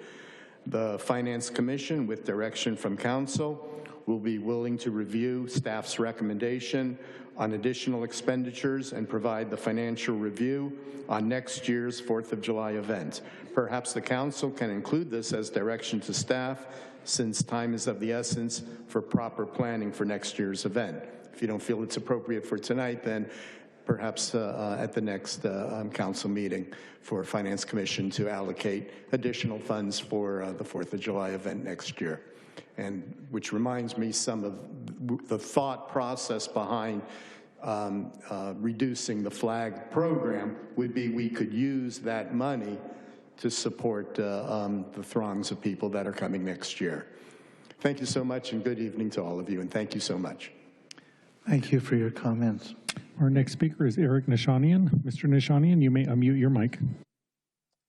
Thank you, council members, Mayor Agron. Initially, I was opposed to this whole agenda item. I want to commend Don Geller and the Finance Committee and staff, and Vice Mayor Mai for collaborating and compromising and coming to a sensible, conservative approach in addressing the 250th anniversary. But I'm still curious. Does James Mai wave the Stars and Stripes on his own property on a flagpole? Or is he just concerned about wrapping himself in a flag at the cost of the citizens? But in any event, this is a very reasonable approach. It acknowledges the celebration, and it addresses the issues that the city had with working with its commissions previously. And hopefully it will continue working with these commissions going forward prudently so that things can be addressed with foresight. Thank you. Our next speaker is Harvey Liss. Harvey, you may unmute your mic. Good evening, Mayor, City Council members. I think it's a wonderful idea to have American flags flying throughout the city. However, they should all be flown upside down as a protest until we regain our democracy, along with a president, Congress, and Supreme Court that respects our country's Constitution. We have become a pariah state. In fact, I hope that the Irvine police will protect me if unidentified ICE or random thugs attempt to disappear me because of what I just said. Thank you. Our next speaker is Jeremy. Jeremy, you may unmute your mic.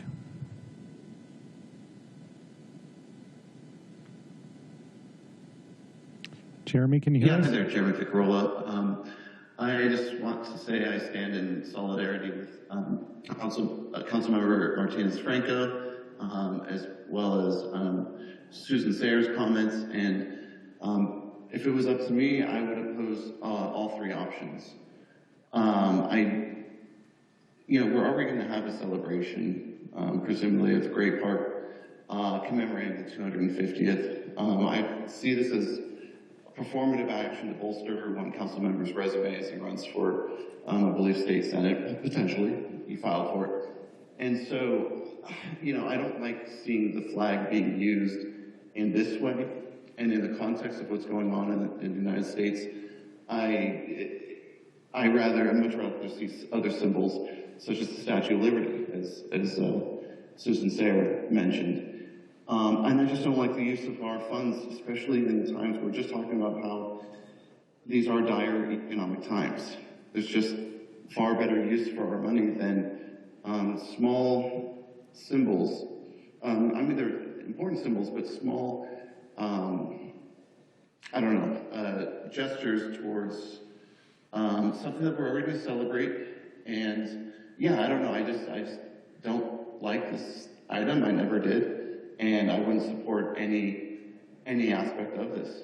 But of course, I do support the flag, just not this use and how it's being used in this kind of way. Thank you. Our next speaker is Adriana Maestas. Adriana, you may unmute your mic.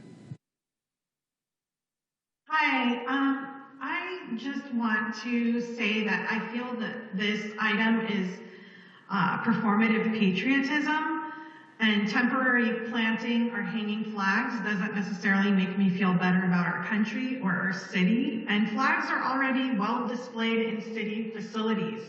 And that really should be sufficient. I think that the funds could be better used, as the previous commenter suggested, especially during this time, you know, just to provide services. So, you know, I think performative patriotism, it doesn't sit well with a lot of people. Thank you.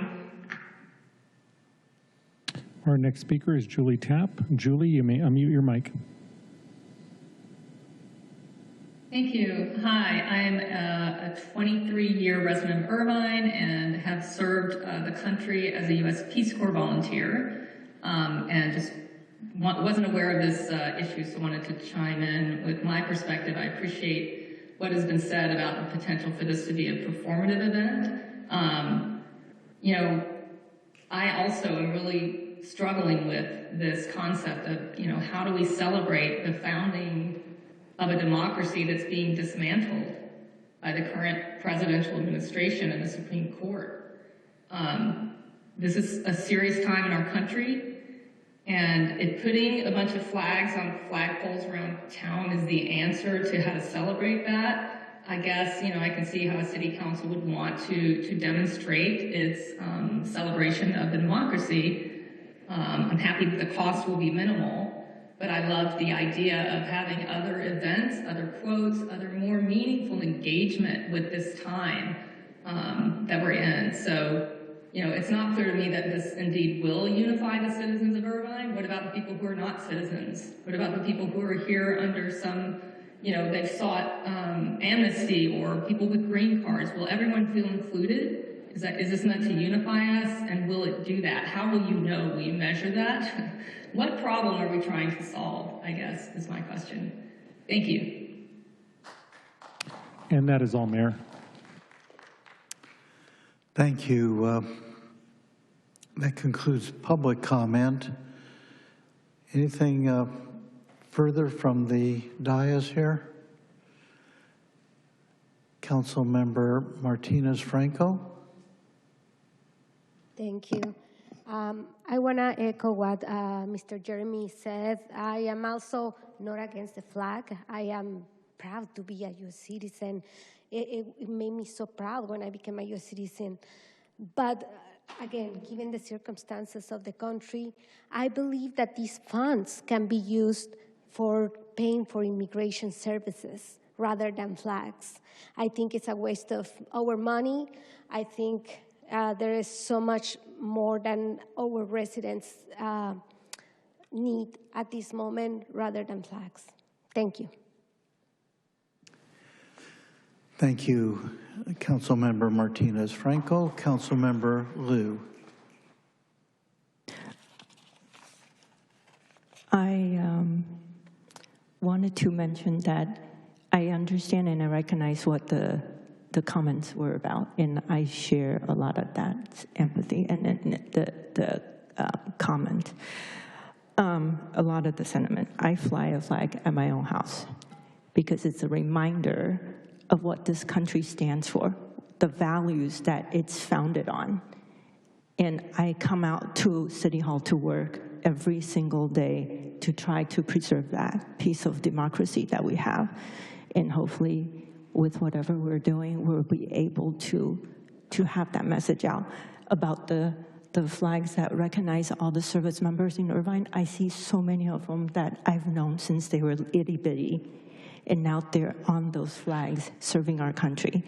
So I want to also make sure that we recognize them. We recognize their sacrifices, not just them personally, their families. It is really difficult.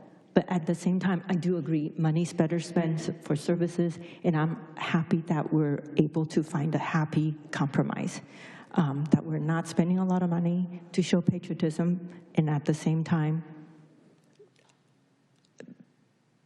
be very physically responsible. I feel like that is something that we can all agree on, that this country stands for equality, for justice. And as an immigrant myself, and I'm sure Betty shares the same sentiment, that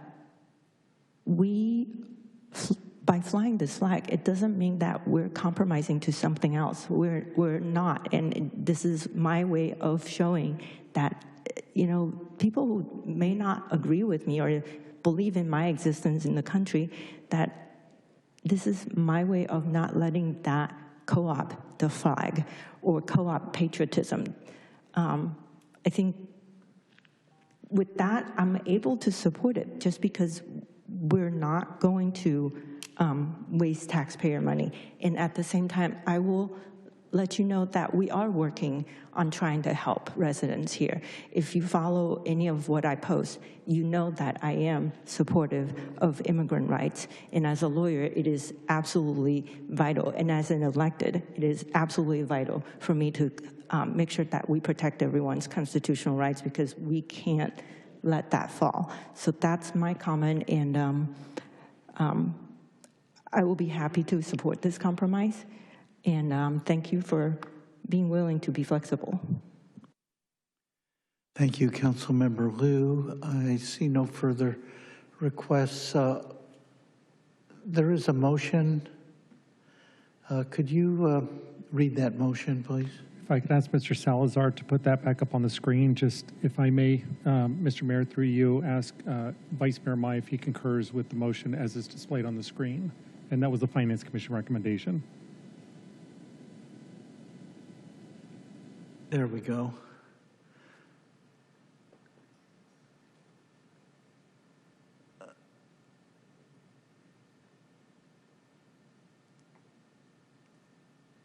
Could you go back to the motion? Mayor Agron, this option D is the recommended action from But that's not what that's not what's on the screen here. I mean the actual motion. I can reread it again, Mayor, if you'd like to. Yeah, please. Okay. There was a motion and a second on this, and the motion was, I move that the City Council adopt the Finance Commission's recommended action for the citywide American flag proposal, set a not-to-exceed amount of $150,000, directing staff to proceed with a temporary installation plan and ensuring our community is well-positioned to celebrate the 250th anniversary. Very well. So there's flexibility in the plan, and it can evolve over the next few months and be ready for the 250th celebration. Let me just say, because I actually think about this subject of the display of the flag. I think about it every time we say the Pledge of Allegiance.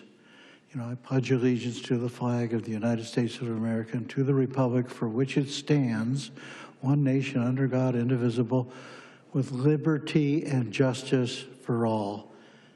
Nobody in his or her right mind believes we have liberty and justice for all, but the pledge is aspirational as well. And of course,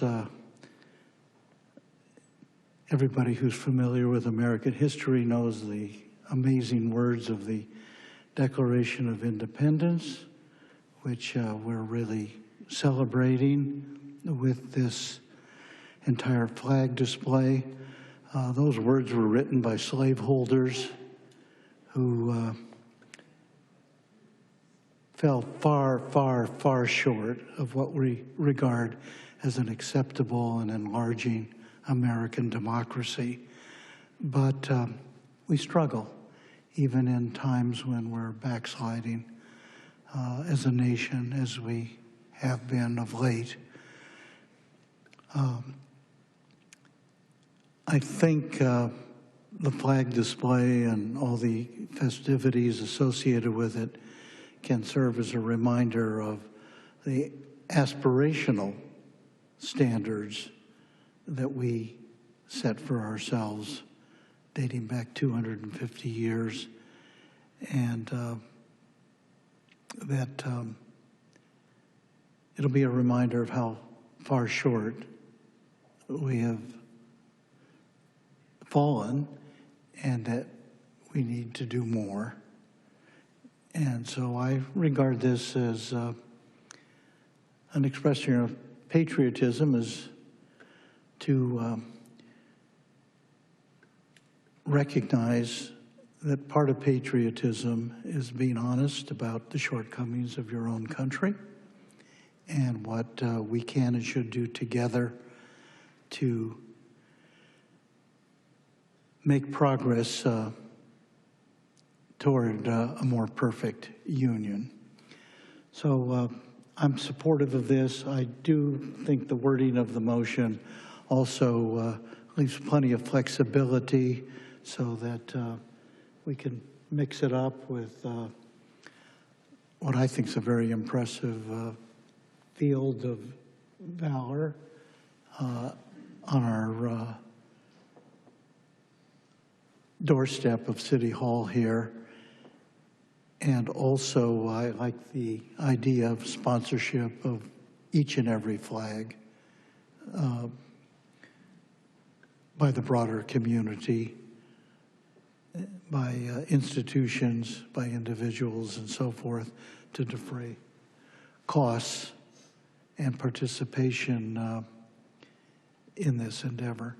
So with that, I'm supportive. There's a motion properly before us. Would the clerk please call the roll? Councilmember Carroll. Yes. Councilmember Go. Yes. Councilmember Liu. Yes. Councilmember Martinez-Franco. No.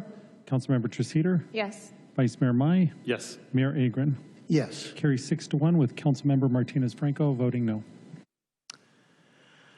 Thank you. Thank you for good discussion and action on that item.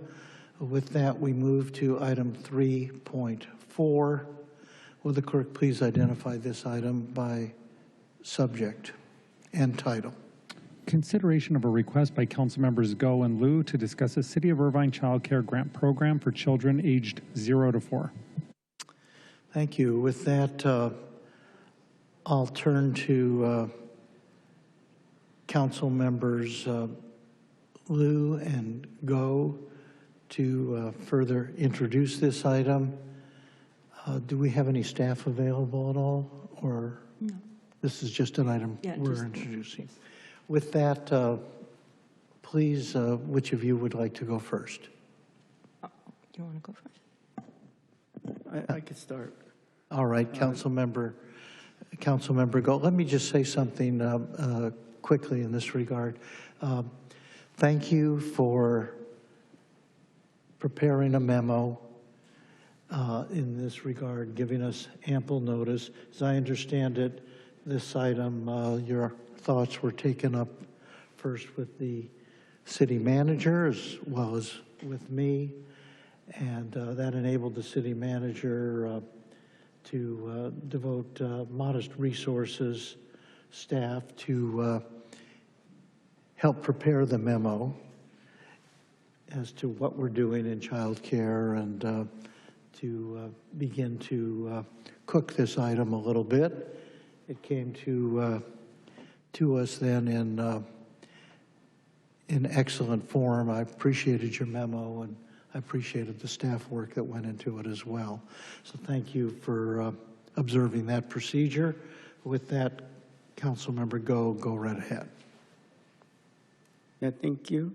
The City of Irvine offers strong scholarship programs through the Irvine Children's Fund to support school-age children, but currently, children aged 0 to 4 are left out. Our office identified this gap in support for families and partnered with Councilmember Liu's office to bring this item forward. This effort directly reflects Irvine's commitment to being the best city to raise a family through the Irvine Cares Initiative, ensuring that every stage of life is supported. I look forward to hearing everyone else's thoughts as well.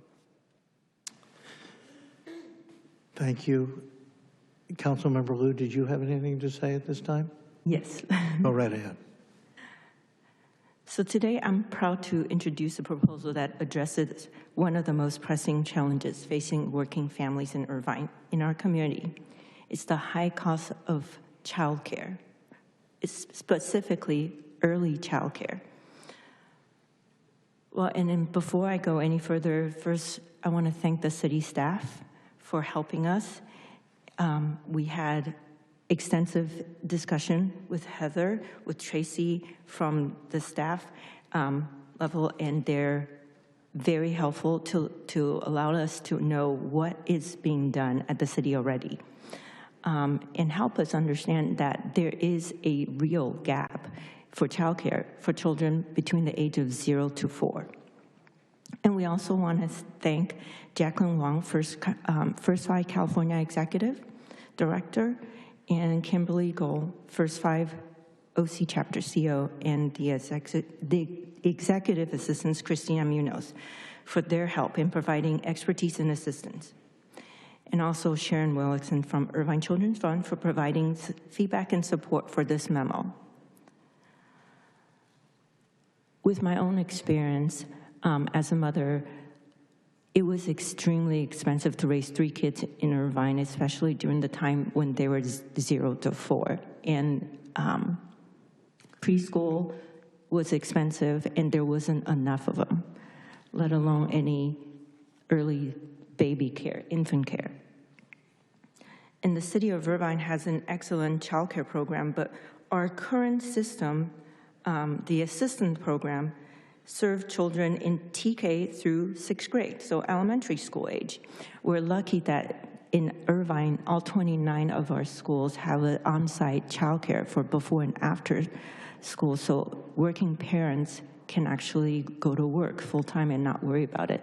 But the problem right now is any kids before that age, and we're dealing with the missing middle, meaning families who make too much for subsidies but not enough to actually pay for the services in the city of Irvine.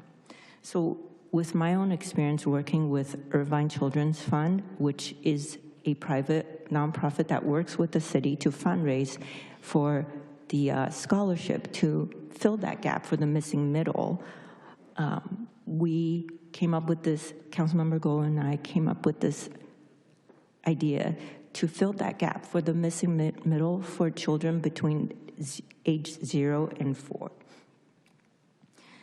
And it's been my top priority to make sure that we fill this gap for a very important reason, because it costs, and this is the data from First Five, so I thank you for the information, and from 2023, specifically for Irvine. Early childhood care costs are often the highest expense for young families, sometimes exceeding mortgage payments. And we all know how expensive mortgage payments can be in Irvine. The current income eligibility threshold of 80% annual median income, which is approximately $135,000 for a family of 4, exclude many working families who are struggling with these costs but earn just above this threshold.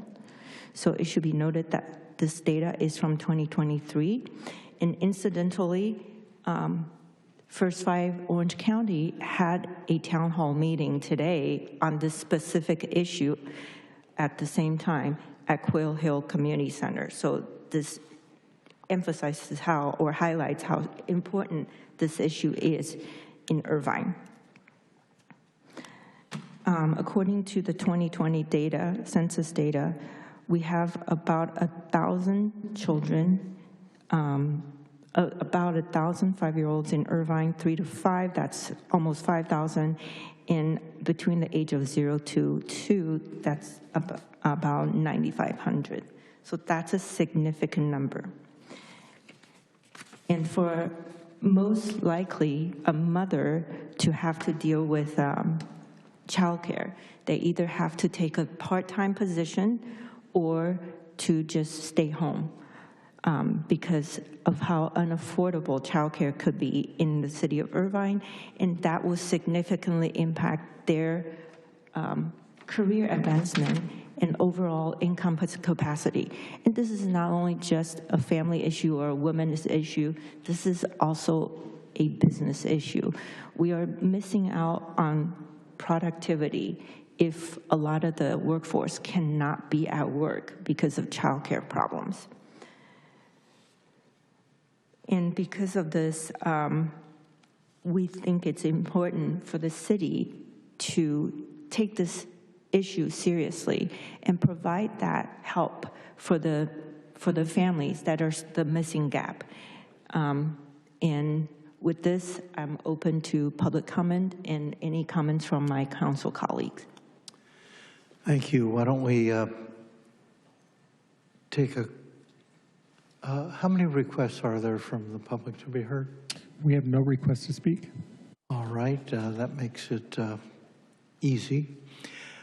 Councilmember Mai, and then Councilmember Martinez-Franco. Thank you, Mayor, and I'd like to thank Councilmember Liu and Councilmember Go for bringing this forward and putting this on here. It's a very important topic. It's one that's personal to me. My son is 14, but about 10 years ago, I started getting involved in the community based on this actual topic here. They have the programs for low income, but you know, when you're middle income, I don't even know what middle income in Irvine is. I mean, the amount of it costs to live here, middle income is such a broad range that a lot of people are excluded. So I started getting involved in First Five, and also was on the board of Help Me Grow and a number of other child care committees throughout the county, just to bring awareness, because there's not enough light on this issue, especially resources for parents, young parents. Some of it has been cut. Some of it has been removed. There used to be a child care center that for IVC students, you'd get a reduced discount on child care, which was half of what they charge at KinderCare and the other Montessori's, which is anywhere from $2,000 to $5,000 a month. That was back then. It's probably a little bit more now. But I'm fully in support of this program and exploring. I would also like to direct the staff. I know we're going to be talking to the staff and having them formulate things with the various departments, but also to explore what we have currently as well, to exhaust all avenues of that are currently, there's billions in funding through the state and through the county. I would really like them to take a look at the other programs that are out there, like a CalWorks, and there's various ones that are available for not just low income, but also everyone else. I believe there's one that does a 10% allocation to people that are basically anyone. It's open to everyone as well. So I'd like to see staff explore all options before we start issuing grants, just being fiscally conservative again, but fully supportive of this program. I think it's very thoughtful. Thank you to my colleagues for bringing it up. Thank you, Councilmember Mai. Councilmember Martinez-Franco. For someone who was low income, I know all the programs that can be available for low-income families, like Children's Home Society. Rainbow Risings have plenty of scholarships available for people with low-income salaries. But I want to really thank Councilmember Liu and Councilmember Go on this item. This is very personal also to me, because I have two daughters. And they have children. One of them cannot afford to pay for daycare as much as she would like to. Like, they are in the mid bracket. However, they cannot afford to pay. They put them below the income level because all the money that they're putting into daycare. They want to have more children, and now they're thinking of not even having more children because of the cost of daycare. So yeah, those people in the middle class are getting behind, and I want my kids to stay here in Irvine. I want them to be able to afford Irvine, and childcare is very important in that area. So thank you so much. Thank you. Councilmember Liu, did you wish to be heard? Oh, yeah. So this is just a number that came from today's town hall from First Five, from their 2025 data. 71,600 lost jobs. Jobs were lost annually due to a disparity or gap in childcare. There are 5 children per spot in each of in childcare facilities, and and those earning minimum wage is unsustainable to afford any childcare. And so it is possible that several cities in California had already figured it out to have completely free childcare. So what we're proposing is to base what we are doing now for families that are middle income, to give them that bridge that gap.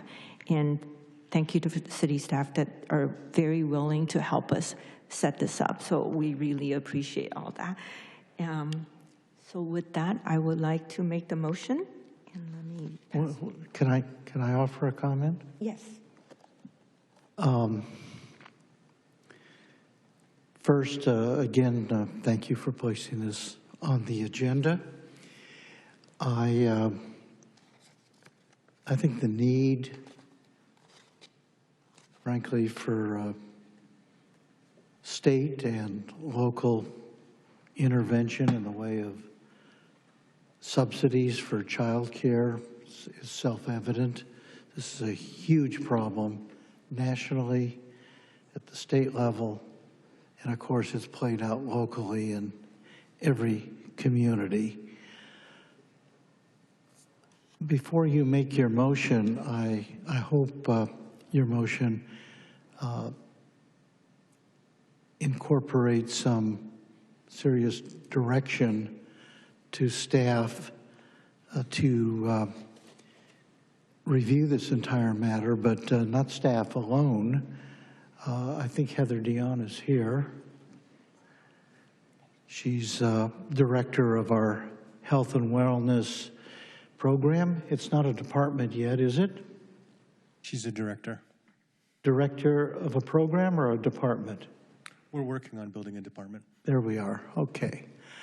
Thank you. I didn't mean to put you on the spot at all, but what I'd like to do is make sure that the motion incorporates referring this matter not only back to you, but to the Health and Wellness Advisory Committee, which has been assembled, and the subcommittee on child care. And of course, I don't want to leave out ICFAC, the Irvine Children, Youth, and Family Advisory Committee. There's so many players involved here. And I hope the motion also will make it clear that Councilmember Vice Mayor Mai's suggestion about identifying what state and federal resources are available and all, I hope all of that is looked into, and that what comes back to us, even if it takes a few months, something that's fully baked, and then finally it identifies where the money's coming from. Because if this is to be meaningful, it has to have robust funding, and I would imagine it would have to come from a new source, and I think that bullet will have to be bitten when this comes back to us as well. So having gotten my comments in, I'll again recognize Councilmember Liu. Did you have anything to offer at this moment? I don't want to silence you. I would just like the council to be aware that just yesterday evening, the Health and Wellness Advisory Committee did adopt, form themselves into 5 subcommittees, and one of those subcommittees is child care resources and programming. So we have a number of subject matter expertise, pediatricians, representatives from both Irvine School District and Tustin School District on those subcommittees. So I think we have a lot of subject matter expertise along with our staff, and I think we can come back with a very well thought out proposal. Excellent. Please make your motion if you would.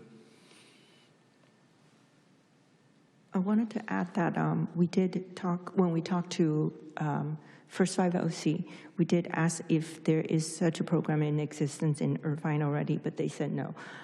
What they are telling us is that there's no funding for anything like what we're proposing right now, but they will be very happy to help us set up a private-public partnership to assist in the fundraising portion of it. When we spoke with First 5 California, what we had learned was that in West Sacramento, how they started with a completely free program is through a grant during COVID, which we obviously didn't have that same opportunity. So funding-wise, we will have to work on fundraising, just like how we're doing that for the elementary school children. So I will make a motion now, and this is what we're going to say. Okay.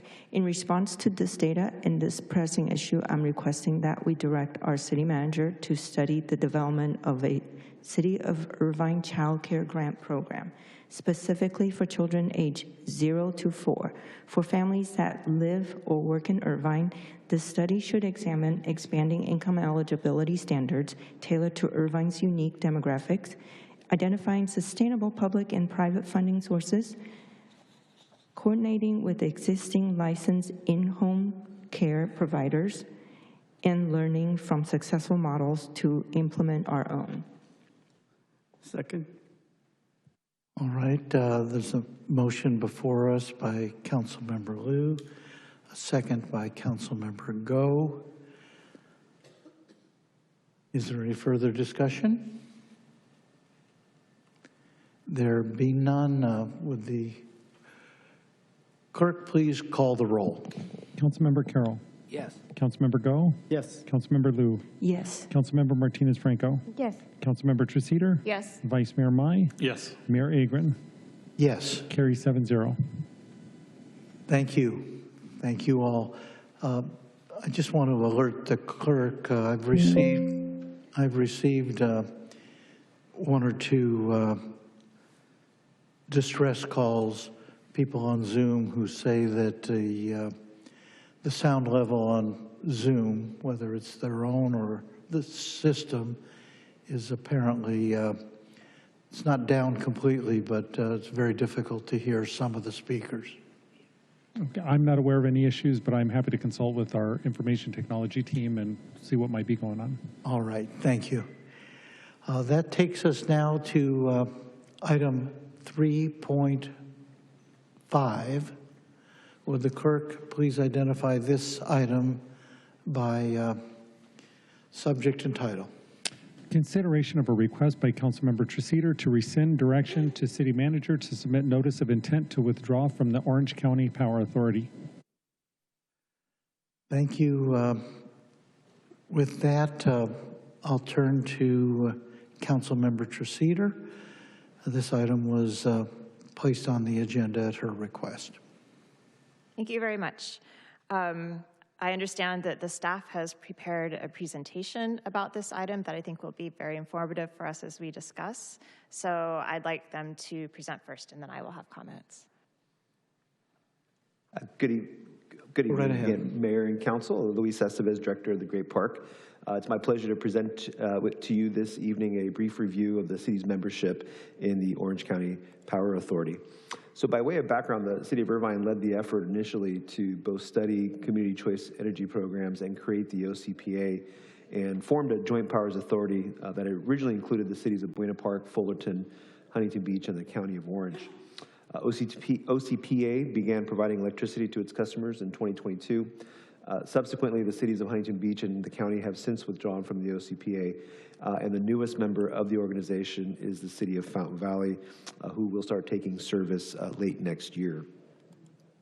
Last November, OCPA reported to the city that it was having trouble procuring renewable energy in the amounts needed to serve Irvine, and we were asked to switch all Irvine OCPA customers from the 100% renewable energy rate into a new power profile that is comprised of 55% renewable energy. In response, on December 12th of last year, the City Council voted to reduce the city's default energy rate to the basic choice plan and also directed the city manager to prepare and issue a notice of withdrawal to be issued for sometime in 2025. The city manager at the time did confirm for the city council that he would provide the council with advance notice of any withdrawal notice being formally submitted to OCPA. For this evening's meeting, Councilmember Treseder submitted a memorandum requesting the notice to withdrawal be agendized for this evening's meeting for discussion, and requested that staff provide an update on the following items. Provide a summary of OCPA's programs and rebates offered in 2025, OCPA's financial position and fiscal year 25-26 budget, specifically as it relates to the agency's net rate stabilization reserves. Identify the importance of the city's membership in OCPA to meet Irvine's climate action and adaptation goals, and to provide a summary of the anticipated cost savings to Irvine residents and businesses through the basic choice default rate. OCPA has reported budgeting over $1 million dedicated this fiscal year to programming noted on this slide. That includes rebates for battery storage systems and home EV chargers, free home energy efficiency kits, discounted home energy products, as well as community grants for local organizations. This is not a comprehensive list, however. The organization does offer other grants and programs, however, that we're just listing what was created new for 2025. With regard to their OCPA's financial position, staff reached out directly to OCPA to obtain from them the specific details regarding their current financial position.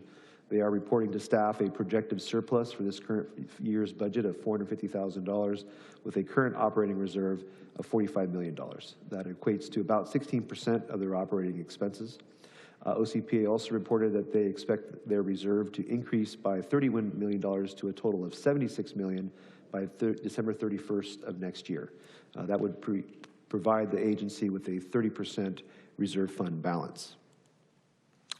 In terms of June of last year, the OCPA established a rate stabilization fund to help smooth out spikes in energy costs, to help keep rates flat and predictable for customers. About $45 million in stabilization funds were implemented over the last 2 fiscal years. That was 24-25 and this current fiscal year of 25-26. Remaining a member of OCPA is key to the city achieving its long-term climate goals. Access to renewable energy sources helps the city to reduce its carbon emissions, considering buildings are our second largest source of greenhouse gas emissions. SCE's renewable energy sources are currently maxed out, so they're not accepting any new subscribers. At this point, OCPA was unable to provide a 100% renewable choice plan without increasing rates, but are still able to provide access to renewable energy resources, which is still key to the city being able to meet its 2040 carbon neutrality goal. With respect to OCPA's rate structure, it currently offers 3 rate options, with its basic choice providing 40% renewable energy sources at a 3% discount over SCE's rate. OCPA's smart choice is about 1 cent per kilowatt higher than SCE. And the 100% renewable, when available, is about a 1.5 cents per kilowatt hour higher than SCE. In terms of overall resident participation in community choice energy, 75% of Irvine Power customers are enrolled in OCPA. Of those, a little more than 1,200 Irvine residents have opted into the smart choice or 100% energy renewable rate. About 200 businesses have done the same. And that concludes our presentation. I'd be happy to answer any questions the council may have. Any questions?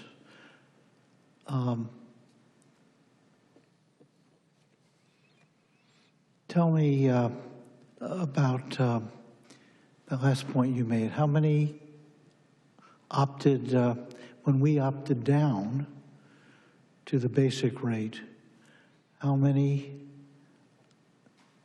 opted to go to the 100% renewable?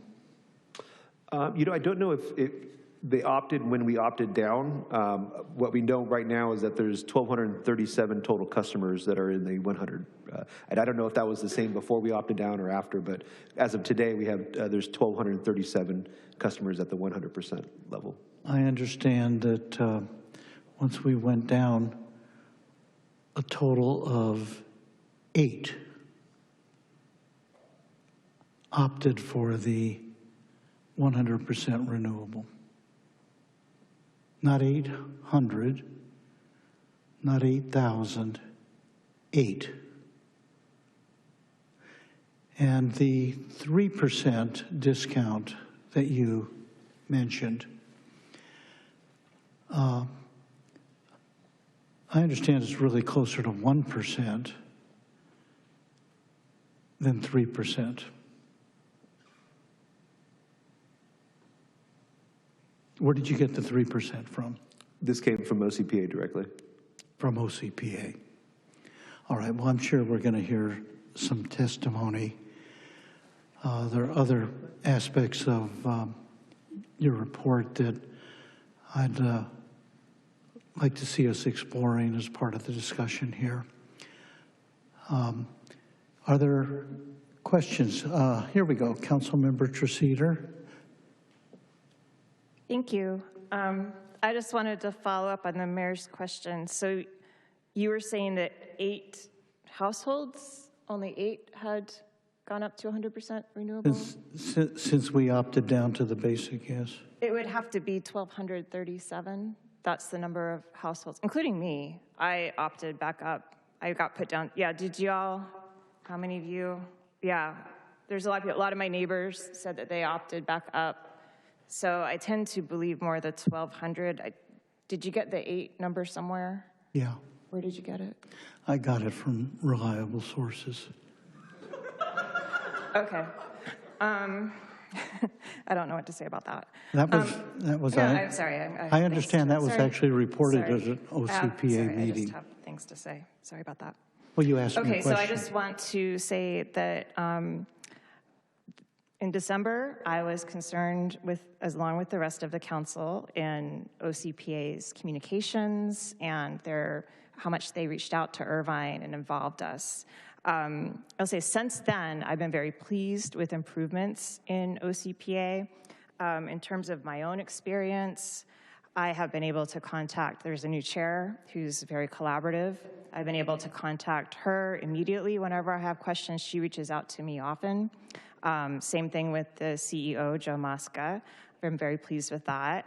I appreciate that our board members have worked really hard to make sure that we get benefits to the community, including the $1,000 rebates on battery storage and residential solar panels, sustainable workforce policy, and the NEM 2.0 program, where we get more money back when we have surplus solar power produced in our homes than we would with SCE.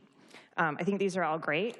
In addition, OCPA has grown. It's added a city, Fountain Valley, showing that our neighbors are growing confident in OCPA. There are 2 cities that are considering joining OCPA, Costa Mesa and Stanton. Both of them have said that they are really watching Irvine to see if we'll show leadership with rescinding our withdrawal letter. That's very important for them. I also want to offer stability for our residents so that they'll know what to expect in terms of their energy. Many of us do care about our energy. We are facing a potential choice. If Irvine does withdraw from OCPA, we lose our ability to choose renewable energy, to get benefits. We will be forced to have SoCal Edison providing power to each of our households. Now we can. You can choose to have SoCal Edison be providing your power. But if we withdraw, then all residents will be forced to have SoCal Edison. The choice is, I think, pretty clear between OCPA, SoCal Edison. OCPA is cheaper than SoCal Edison. You have a 3% discount. If we withdraw from OCPA, our residents will pay more. OCPA is providing more renewable energy. Even at the basic choice level, OCPA provides 47% renewable energy compared to SCE's 38%. OCPA has a much stronger position, I would argue, than SoCal Edison. For instance, OCPA has a $45 million reserve, anticipating that growing up to about $70 million by the end of the fiscal year. SoCal Edison, in contrast, has some pretty severe financial liabilities.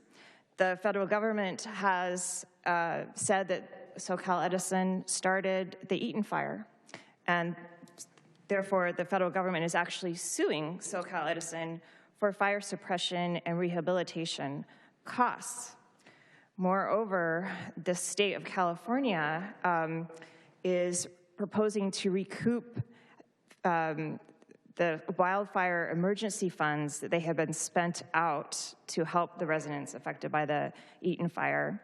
The state is proposing to recoup these monies by requiring customers of SoCal Edison to pay $9 billion into the state's wildfire fund.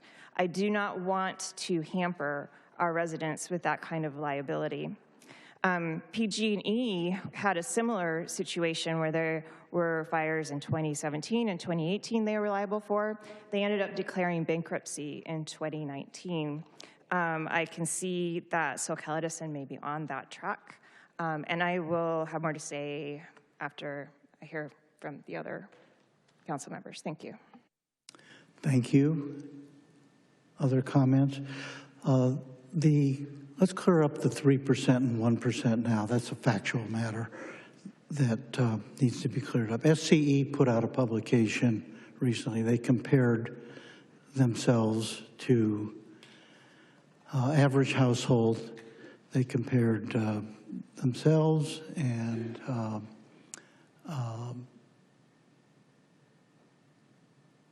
a household that is served by OCPA, and the average household bill was $194 for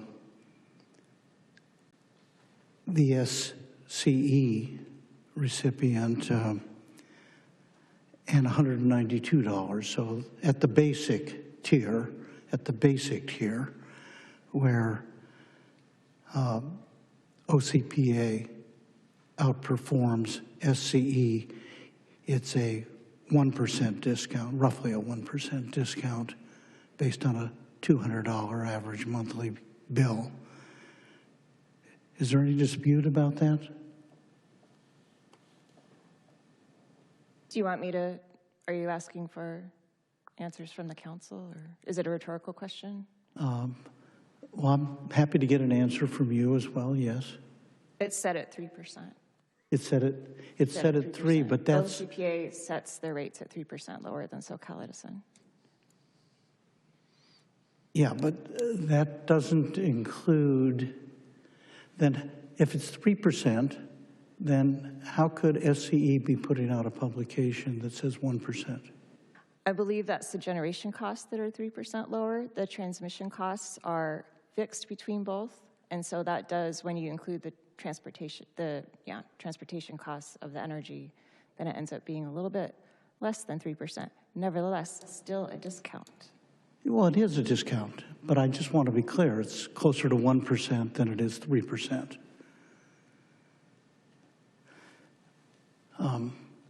With that, I think it's time to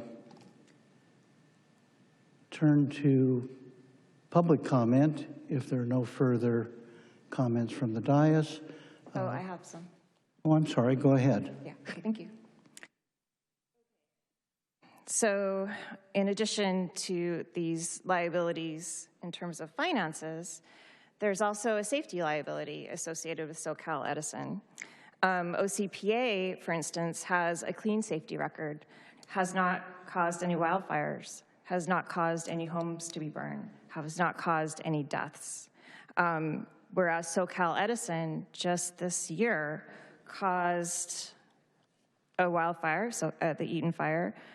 It burned more than 9,000 homes and killed 19 people. That fire cost will likely be over $27.5 billion.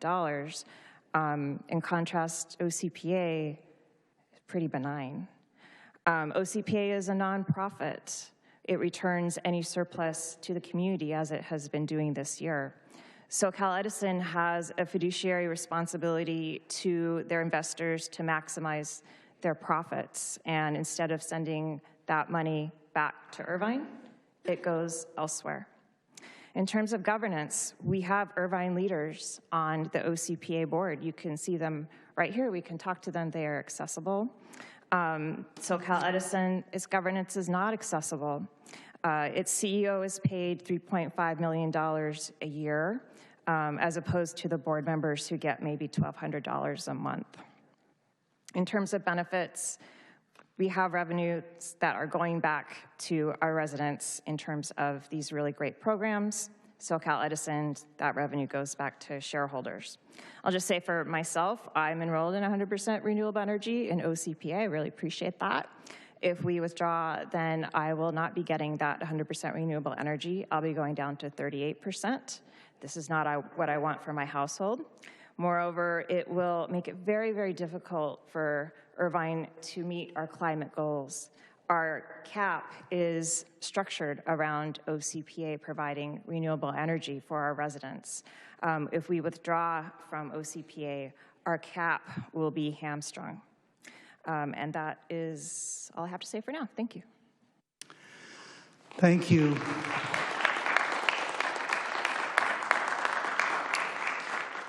Thank you for your comments and the introduction of the item. With that, we'll turn to speakers who wish to be heard. Mr. Peterson, how many requests do we have for comment? Thank you, Mayor. We have 53 requests to speak. 53. How many are present? How many are in chamber? 30 are in person. 30 in person. Why don't we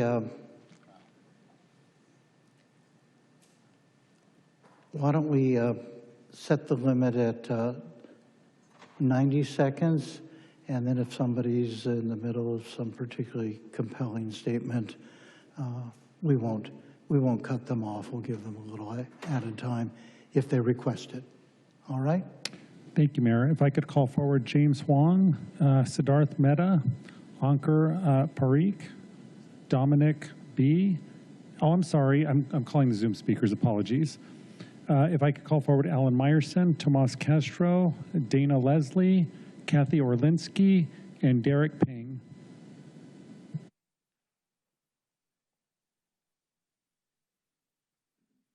And we'll start with Mr. Meyerson. Welcome. Oh, here we go again. That was a hell of a sales pitch there, Councilmember Treseder. Regarding the fire thing, a company that doesn't have any network or any delivery system to get electricity to your house can't start a fire. So that was kind of a moot point. The other thing is I'm still waiting for scientific evidence that proves that this is actually helping the environment. Nobody's talking about the environment. That's just supposed to be helping the environment. I'm on 100% renewable with SCE, which is, and I get a discount on every electric bill. If the grid is saturated with 100% renewable, and that's why OCPA can't offer 100% renewable right now, how can they give you 100% renewable? If SCE can't sign up any more people for 100% renewable, then how can OCPA do that? Because they're using the delivery system of SCE.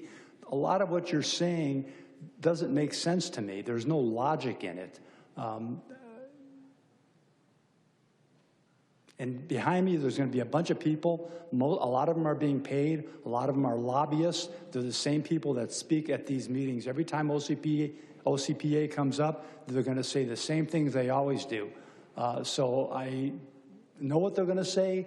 I don't believe what they're going to say, and they're saying it because some of them are paid and a lot of them are lobbyists. Thank you for your comments. Tomas Castro. Welcome. Good evening. My name is Tomas Castro. I live in Woodbridge. I'm a renter, I'm a resident, and I'm a proud advocate with Climate Action Campaign. I'm urging you with all deliberate speed to vote yes on rescinding the notice of intent to withdraw from OCPA tonight. We have come a long way since last December when Mayor Agron recklessly and dangerously proposed this withdrawal notice. What I imagine he didn't expect was for us to fight back. Let it be known tonight that this community will always stand up for our right to choose clean energy. And whoever takes issue with our vision for a brighter future will have a fight on their hands. At issue tonight is not simply whether Irvine stays in OCPA. It is not simply whether we meet our cap goals through renewable energy, or even how much Irvine families pay for their utility bills. At issue tonight is who gets to wield power in our community. Will it be the same monopoly corporations and their aging, insecure political allies who run this city for themselves? Or will it be our growing and diverse community who seeks action on the climate crisis, choice in their energy provider, and lower rates for themselves and their families? That decision is up to all of you tonight.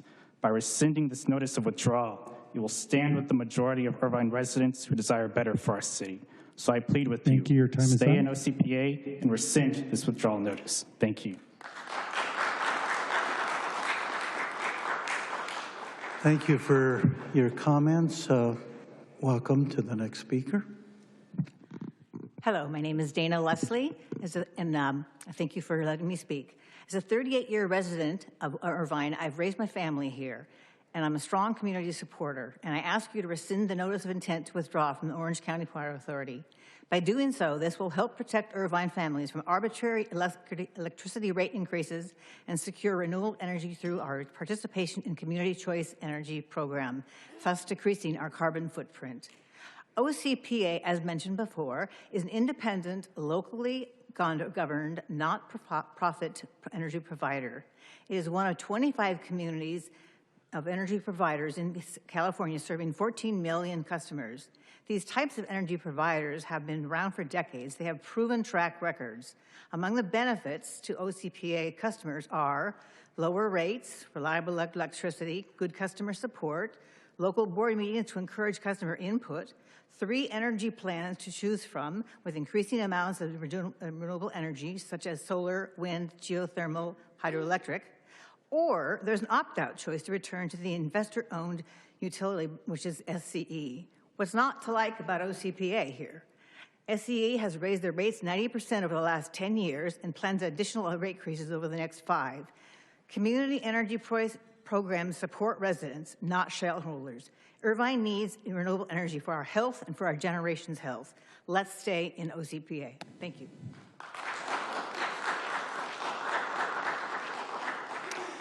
Thank you for your comments. Welcome. Hi, my name is Kathy Orlinsky. I've been a resident of Irvine for over 30 years. A couple of quick things about me. I'm not a paid lobbyist, and I just checked my bill, and I am in 100% renewable with OCPA. So just double check that. I just want to say to the City Council, I'm grateful to everybody for getting into the voting to be in the OCPA. I'm grateful to Irvine for being a leader in that so many years ago, and I will be grateful to you all for not getting out of it now. So thank you. Thank you for your comments. Derek Payne, and if I could also call forward Don Geller, welcome. Julie Tapp, David M., Mokan Nguyen, and Ian Creation. Welcome. Can I begin? Yes, you may. Okay. I am here as a young Irvine resident to request that the City Council rescind our letter of intent to withdraw from OCPA. Our planet is rapidly warming. The federal government seems intent on not only doing nothing about climate change, but actively making it worse by favoring fossil fuel interests over green energy. So if we don't fight for our environment and planet at the local level, nobody will. Please preserve choice and competition by keeping us in the OCPA.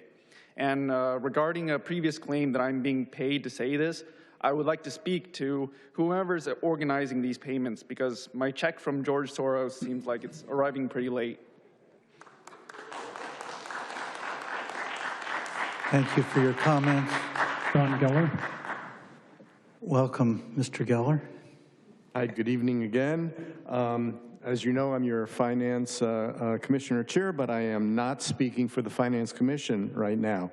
But I am concerned about Irvine City financial concerns, and I'd like to share some of my opinions here. These are personal. First, I think it's very important for the city to stay on the basic choice rate. This decision made last year saves the city, at the time at least, close to $1 million per year, and our new budgets do reflect the savings, so I certainly hope that we can stay on that basic rate. Second point, point is a $7.5 million startup loan that the city provided to OCPA. I would like to see that paid back as soon as possible. In fact, the OCPA board was going to provide options for an early payoff of this loan, but so far there's been no progress. And then finally, anytime there's a financial impact, and I am speaking as a finance commissioner here, I like to see if the finance commission can take the deep dive and objectively recommend whether it would make more sense for the city to buy their electricity from SCE or OCPA, and then the council can then determine if that policy makes sense for our residents. I would advise the council to bring this matter up to the Finance Commission for a deep dive. Time is up. And we can advise the council of what we chose. And this decision doesn't have to be made right now. We have till the end of the year. Thank you. Thank you for your comments. David? Welcome. Good evening, Mr. Mayor, members of the City Council. My name is David Martinez. I'm with Climate Action Campaign, and I'm here to urge you to vote yes on this motion to rescind the intent to withdraw from OCPA. From my view, in neighboring Costa Mesa, which is now looking to join OCPA, Irvine was seen as a clean energy leader. It was seen as a sustainability leader. Irvine founded the Orange County Power Authority so that residents could get more renewable energy than they could through the monopoly Southern California Edison. However, your leadership in this sustainability space was vacated last December. Your own draft Climate Action and Adaptation Plan, now in its 5th year of development, recognizes OCPA as the largest emissions reduction potential for 2030, being 26% of potential emissions reductions possible by that year, 2030. I urge you to reclaim your spot as a climate leader in Orange County by voting yes to rescind the intent to withdraw from OCPA. Thank you.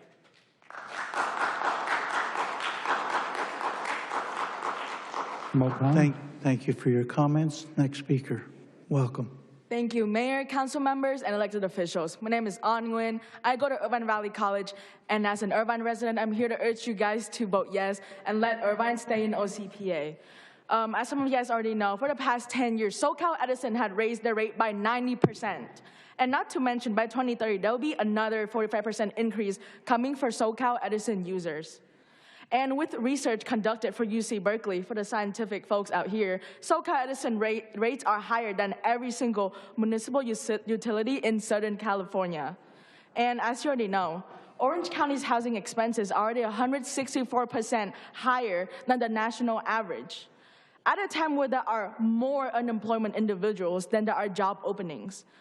As official leaders, who are elected by the people for the people, wouldn't it be you want to improve the quality of life for your constituents? And let's make this clear. Residents that want to stay in SoCal Edison, they can stay, but let those that want to have OCP as a choice, let them have a choice. If you all had unanimously voted yes on item 3.4 in solidarity with the Irvine working class, so please show us that you care. So please, we humbly ask you to vote yes on item 3.5 and let OCPA be an option for Irvine residents. Thank you. Thank you for your comments. I am Creation, and if I could also call forward Livy D., Doug Elliott, Keith Linker, Mike Rao, Robin G., Brandon Schmidt, Aurora Masari, Umadevi Rao, and Delia Arvizu. Welcome. Good evening, Mayor and Council members. I'm Creation, Orange County Policy Director with Climate Action Campaign. I'll say first that I worked as a volunteer for years, along with many others in this chamber, to bring what is now Orange County Power Authority. So proud to speak in support of it tonight. First, I want to thank Councilmember Treseder for bringing forward a very fact-filled and excellent memo. And thank you to Councilmember Go and Vice Mayor Mai for serving on the board for Orange County Power Authority this year. Freedom of choice is the American way. Tonight, you will decide whether Irvine families will continue to have the freedom to choose cleaner and more affordable energy. I want to point out that according to SoCal Edison's website, that their 100% renewable product is not available for subscription, has not been for several years, since 2022, according to their website. But for 113 years, Southern California Edison has had a monopoly on Irvine's electric service. So that's before the start of the First World War. And last year, they reported record profits of $1.7 billion, a 9.8% increase from the year before. That was a record. And so with about 2.2% of SCE's customers living here in Irvine, that means more than $35 million in profits came directly from Irvine families. And what do Irvine families have to show for it?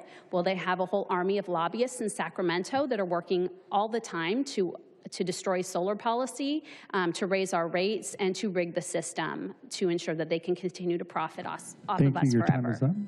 Thank you. So please support the item. Thank you for your comments. Libby? Hi, City Council Welcome. members. Oh, sorry. Hi, City Council members. I'm Livy, an unpaid member of the Irvine community and a Sunrise OC. I am asking the Irvine City Council to rescind the city manager's authority to send a letter of intent to withdraw from the OCPA. UC Berkeley found that SoCal Edison charges over double all but 2 SoCal municipal utilities, with a 90% increase over the last decade and another 45% increase coming by 2030. SCE will have raised its rates 135% in the last 15 years, 135%. It's no wonder why nearly 8,000 Irvine residents have fallen behind on their SCE bills. Meanwhile, families enrolled in OCPA's basic choice tier are saving 3% monthly on their bills. Not to mention, SoCal Edison isn't doing enough to curb its climate change contributions. SCE only provides the state-mandated 38% minimum renewable energy, and its green rate is more like greenwash, due to its head-achingly dragged-out wait period and consequently low enrollment. On the other hand, OCPA's basic choice tier derives 47% of its energy from renewable sources, which would keep Irvine on track to meet our climate targets by 2040. Please, council members, don't leave Irvine stranded with another greedy monopoly to contend with. Please keep affordable energy choice for us. Please keep the city at the forefront of Your climate time is up. solutions and keep Irvine at OCPA. Thank you. Thank you for your comments. Doug Elliott? Welcome, Mr. Elliott. Thank you, and good evening. I'm Doug Elliott, a city commissioner and a member of the OCPA Community Advisory Committee, speaking only for myself. I've seen firsthand the benefits that OCPA provides to Irvine's residents and businesses. First, OCPA's basic choice provides cheaper and cleaner energy than SCE. Second, OCPA has provided customers with $250,000 in rebates for EV charging stations, solar panels, and battery storage. OCPA won't. Third, OCPA has been a major sponsor of Irvine events from Ciclo Irvine to the Global Village Festival. We all value our freedom, including the freedom to choose. And that's one reason that most of us don't like monopolies. Some of us remember back in the 70s, Lily Tomlin's line, "We don't care, we don't have to, we're the phone company." Well, fortunately, we now have a choice of phone companies. And there's no good reason why we shouldn't have the existing choice between OCPA and Edison. So please maintain our right to choose. And don't force us to buy power from a profit-making monopoly who's set our state on fire and wants us to pay for it. Thank you for your comments. Keith Linker. Welcome. Thank you. Good evening. My name is Keith Linker. I'm a proud 10-year resident of Irvine. I'm also an unpaid speaker tonight, just to be clear. I support this item. I also want to thank Councilmember Treseder for bringing this forward, as well as the well-written memo that makes it crystal clear why OCPA is so important to citizens and ratepayers of Irvine. Key points made in this memo include the fact that withdrawal from OCPA would result in an increase in power rates to Irvine customers, an increase in future rates that would be greater than OCPA, would likely be greater than OCPA's. For that reason alone, it makes no sense to withdraw from OCPA. Furthermore, because OCPA is a nonprofit, whereas Edison is a for-profit business, the citizens of Irvine are the beneficiaries of the various programs and rebates offered by OCPA that are not available from Edison. And lastly, OCPA is locally controlled, as has been mentioned before. It's a transparent agency, Edison is not. So please support item 3.5 since OCPA supports Irvine families rather than Edison shareholders. Thank you. Thank you for your comments. Mike Rowell. Welcome. Good evening, Mayor and City Council members. You may wish to speak a little closer to the microphone. All right. There you go. Let's see if that works better. That's better. Please restart. Good evening, Mayor and City Council members. My name is Mike Rowell. Vote no, because Irvine needs to be protected from OCPA's ever-worsening financial situation. OCPA's finances are worse than last December. OCPA is blowing through their reserves. $90 million, dropping to $45 million next year. The emission for basic choice has been 2 to 3 times higher than SCE the past 2 years. Now, Irvine is in basic choice by default. The whole point of OCPA was to help the climate by lowering emissions. OCPA's basic choice power is dirtier and worse than SCE. SCE's emissions are decreasing every year. That's what we want, right? OCPA reduced the renewables content of Smart Choice for 2025. They are moving backward and losing money. Vote no and work to withdraw from OCPA to protect Irvine. Thank you. Thank you for your comments. Robin? Hi, I'm also not a paid lobbyist. In fact, I raised here from teaching my night class. So I do hope that you vote to rescind the notice of withdrawal. And I really just want to point out how ironic it is for a city that prohibited the sale or prohibited plastic bottles in the 1980s and is so committed to not giving anybody a choice about where trees are going to be planted, would actually now be in favor of taking choice away from people who are also interested in helping to fight climate change and keep the environment healthy. So just looking at the irony there, and also considering that there were really never any standard expectations when you talked about withdrawing from OCPA, and now it seems like there's just some goalposts that are really being moved here. And if you're going to continue to discuss this, you at least need to have some standard metrics that you expect OCPA to meet. Otherwise, it seems like they've really been doing a fine job, and the people of Irvine deserve a right to choose. Your time is up. Thank you for your comments. Braden? Welcome. Hi, my name is Braden. I'm also not being paid. That's a lot of us, huh? I'm an Irvine resident. I used to be a SoCal Edison customer, but I can now happily say that I'm an OCPA customer. With OCPA on its basic choice tier, I'm able to get energy cheaper than I could with SCE. Thank you, Larry, for explicitly clarifying that. That energy is also cleaner than what SoCal Edison offers. However, since I happen to care a lot about the environment, like many of us here, I'm able to choose the 100% renewable energy tier. This is something that SCE offers in name, but not in practice. I've said it before, I've tried to enroll in SCE's 100% renewable program, but they aren't accepting new applicants.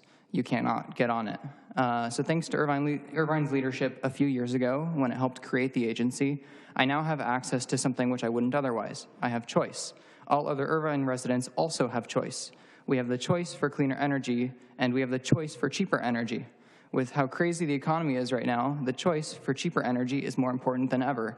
And what would happen for Irvine without OCPA? We already know. SCE has raised rates 90% over the last 10 years. They plan to raise it another 45% by 2030. That is not okay. Irvine residents deserve an affordable life. We all learn about the basics of competition in economics in high school, so I don't think I need to remind everyone what happens to prices in the case of a monopoly. OCPA is in sound financial state. We know that. OCPA has completed the reforms and received a clean bill of health. We know that. SCE is definitely not more transparent. SCE is definitely not more incentivized to serve Irvine residents. Thank you. Your time is up. I urge you to vote to rescind the letter. Thank you. Thank you for your comments. Aurora?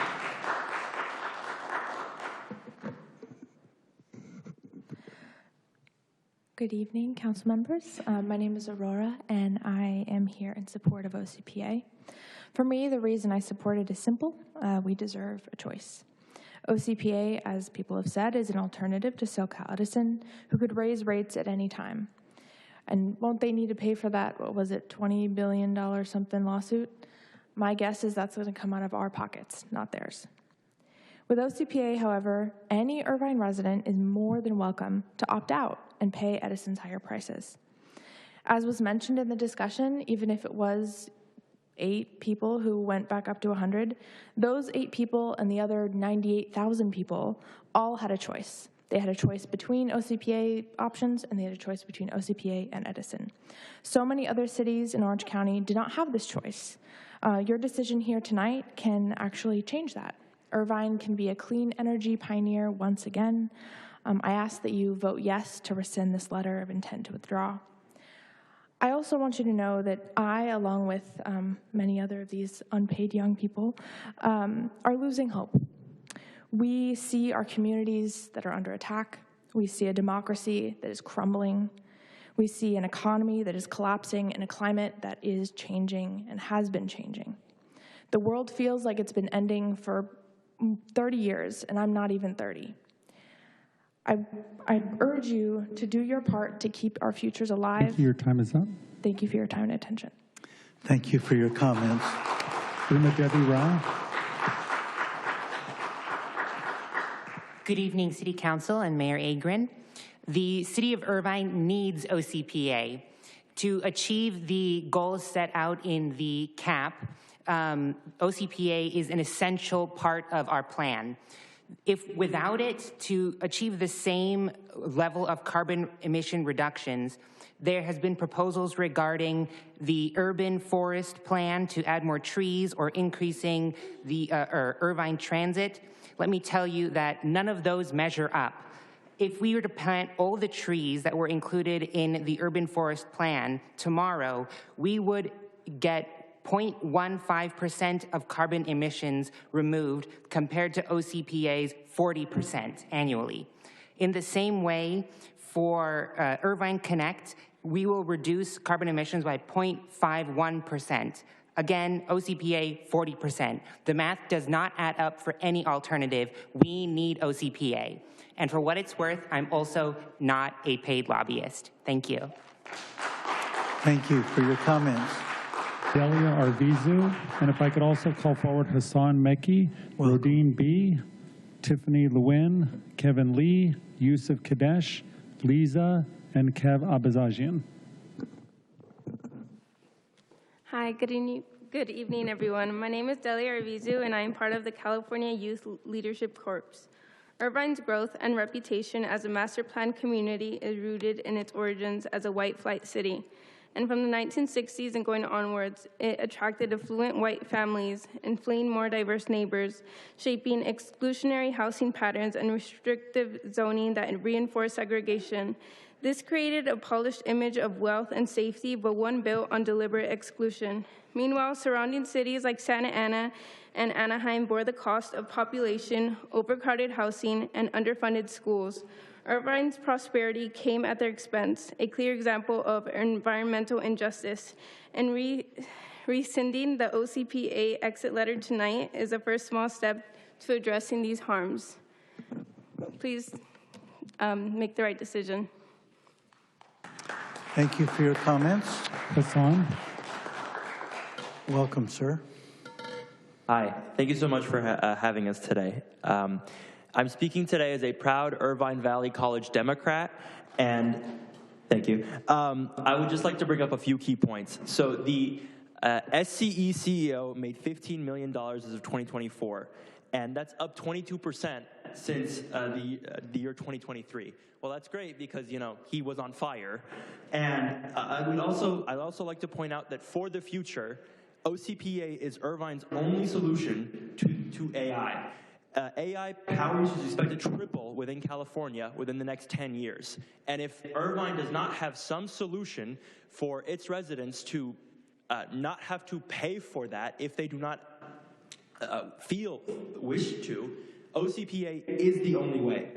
And to further that, if Stanton and Costa Mesa were to join OCPA in the future, what it would mean is that for Irvine residents, from the poorest to the richest, it would mean greater options at lower prices, and it would also help those in our fellow cities. We are leaders, and we should continue to be leaders. We should not have to pay for undemocratic mistakes that Southern California Edison has made, and I'm speaking today on behalf of college students and on behalf of everyone who feels like the American dream is all about choice and democratic choice. Thank you.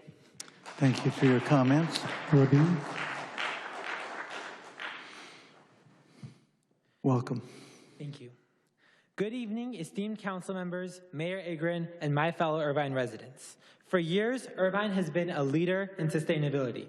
Our urban forestry plan, which improves upon our already record-setting 23% canopy cover, aims for 30%, unheard of in California.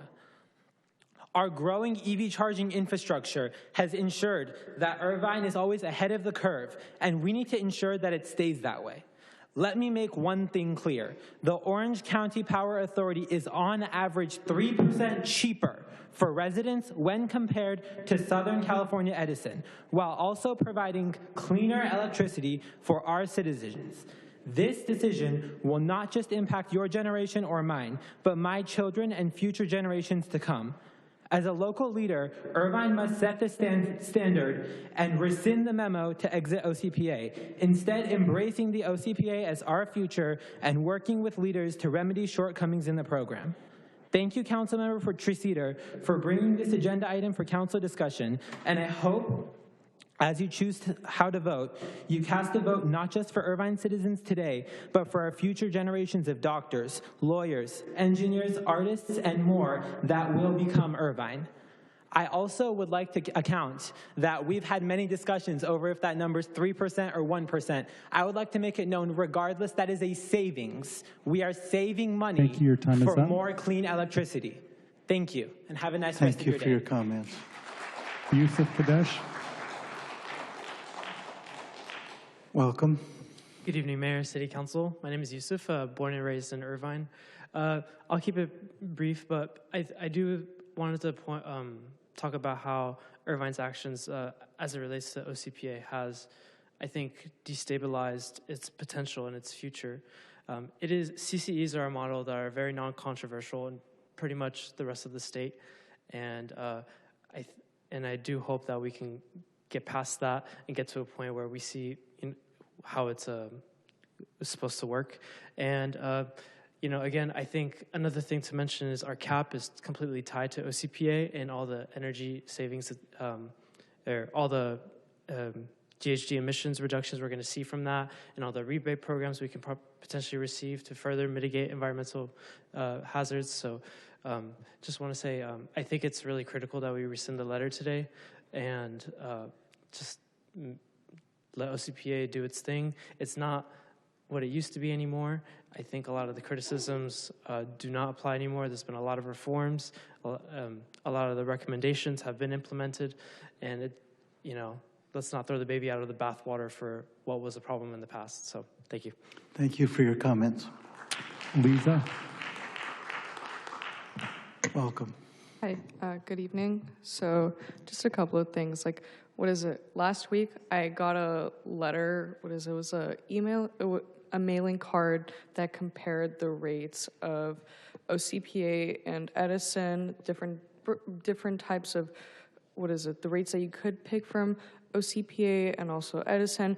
And the cheapest one from OCPA was the cheapest one that you could get. I would say you do save like a few bucks, and I feel like it's worthwhile the people's money to at least know where their money is going to directly, which renewable energy sources. So I would say it's not a bad deal to at least get like a 3% discount or even a 1%. Who cares? Honestly, we know that our money is going to a company that's not a monopoly, that has probably caused fires, the Eden fires. I would like my money to go to, OCPA, then SoCal Edison.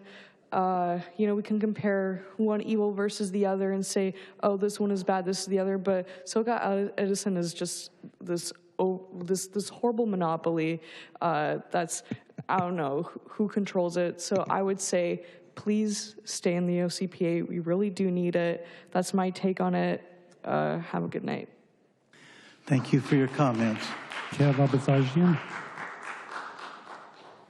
Welcome. Thank you. Good evening, Mayor and council members. My name is Dr. Kevabazajian. I'm chair of the City of Irvine Sustainability Commission, professor of physics and astronomy at UC Irvine, and a 14-year Irvine resident. Speaking tonight on my own behalf, uncompensated. I urge you to rescind the letter of intent to withdraw from the Orange County Power Authority. Irvine has a proud green legacy, led often by Mayor Larry Agron. From banning CFCs decades ago to founding OCPA just 5 years ago, Irvine has shown bold leadership on the environment, and OCPA remains a critical tool in meeting our ambitious climate action goals. As a physicist, I'm a numbers person. Here's one striking number, coincidentally related to a previous speaker's number. OCPA's renewable energy options for Irvine residents cut carbon pollution equivalently to planting 17 million trees every year. 17 million. Our respected urban forestry program plans to plant about 1,900 trees annually. That's important, but it cannot come close to the massive immediate impact of OCPA's clean power. OCPA's impact, to put it another way, is up to a factor of 10,000 bigger than our forestry program. Leaving OCPA would strip away one of our most important and powerful climate solutions available to us. Please support this item. Thank you. Thank you for your comments. Mr. Mayor, we have two more individuals in person, but they have AV materials. So if I could go to Zoom, and then we'll come back to those folks. There are two more who have something to show on screen. They have AV materials. They're here in person. So if I could go to Zoom, and then we'll come back to those individuals. Okay. But I'll leave that up to you. Okay. And do any of the people on Zoom have audio-visual materials? There's one individual on Zoom that has audio-visual. All right. Go ahead. Okay, thank you. Our next speaker is James Wong. James, you may unmute your mic. Good evening, members of the council. I'm James from Woodbridge. Tonight, the council has an opportunity to make a choice so that the people of the city have a choice. Southern California Edison has long been a monopoly. It has raised rates by 90% over 10 years, and by 2030, another 45% increase is coming. In context of that, debating is OCPA saving us 1%, 2%, 3%, it doesn't really matter. OCPA is saving us money, and without it, SoCal Edison would have an unchecked monopoly and be free to raise rates as much as they like. SoCal Edison can say whatever, look, we're about the same as OCPA, but why are they even making that effort? It's because OCPA exists, because there is competition, because without it, OCPA knows that we don't have a choice. So please, make sure that people in Irvine have a choice to save money, have a choice to have clean energy, have a choice to get great rebates on solar energy and electric car recharging. Please, rescind the notice of withdrawal and return the choice of utilities to the people. Thank you. Our next speaker is Siddharth Mehta. Siddharth, you may unmute your mic. Can you hear me? We can hear you. Good evening, council members. My name is Siddharth Mehta, independent voter, not a paid lobbyist, and I am speaking in support to rescind a letter withdraw from the Orange County Power Authority. As you know, I am a Seal Beach resident, which means it is an Edison neighborhood, and as you may remember, I lost thousands of dollars all because SoCal Edison would not give me even a subsidy or rebate to me when I installed new solar panels and a battery for my house. This wouldn't have happened if I was enrolled under OCPA. Matter of fact, I would greatly benefit from OCPA's benefits, subsidies, and rebates for my electricity bill, as it is a community choice energy program, emphasis on choice and not a fossil fuel utility that preys and profits off of vulnerable homeowners and doesn't give you a choice. I don't want to be ripped off by SCE again. I want to join OCPA soon. And Irvine residents do have a choice themselves to hop between OCPA and SCE.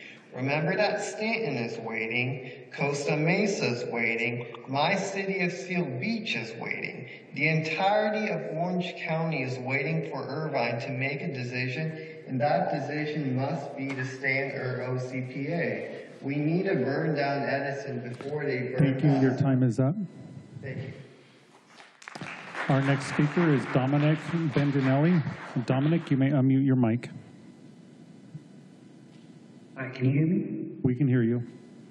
Good evening, Mayor, City Council. This is Dominic Bendinelli. I'm the chair of the Community Advisory Committee for OCPA. The role of an at-large community advisory member is to advise the board on operations of CCA programs, identify issues of concern, engage in community events, and represent community constituents, which is what I'm doing here tonight. I have really enjoyed volunteering to attend events across our county and talking to people about OCPA, Citywide Irvine being the favorite of those events. In hours of time spent at booths in Irvine and other agency cities, I get tons of questions like, where does the power come from? Why do we get an SCE bill still? And what kinds of programs are offered to customers? From the hundreds of people I've spoken to at these community events, one thing I've never heard is the desire to leave, for their city to leave OCPA. Plenty of folks are curious, some are even unaware of OCPA, but the sentiment I experience is largely positive. Others here tonight have done well pleading the case to stay in OCPA. I'm here to do the same. I'm very confident that the residents of Irvine have been and will continue to be best served by remaining in OCPA. For the OCPA board members, Vice Chair Mai, Director Go, I really appreciate your service and attention during your time on the board. I'm particularly thankful for the benefits you have brought your constituents. I'm excited for potential future partnerships. Thank you. Your time is up. Projects. Just a moment more, if I may. Your residents should be proud of the work the two of you have done on the OCPA board, and I hope to see you both continue your roles into the future. Thank you. Your time is up. And I respectfully ask you to rescind the withdrawal. Our next speaker is V. Thuy Nguyen. You may unmute your mic. Hi, can you hear me? We can hear you. Oh, hi. My name is V. Thuy Nguyen. I'm actually a general pediatrician. I'm the doctor that you bring your kids to. I'm actually the chair of the American Academy of Pediatrics California Expert Committee on Environmental Health. I'm unpaid for that position, though, so I'm here and on behalf of the AAP. Dr. Preetha Muthani, she waited for 4 hours but couldn't stay, so she's speaking. She told me to let you know that she was waiting too. So on behalf of the American Academy of Pediatrics, I hope that you will stay with OCPA and rescind that letter. It's really because, I'm here to speak on behalf of kids. It's not fair. Children will bear the greater burden of all these things, asthma, premature birth, extreme heat. So please think about the kids and the pediatricians when you make this decision. Thank you so much for all your work. Our next speaker is Ginger Osborne. Ginger, you may unmute your mic.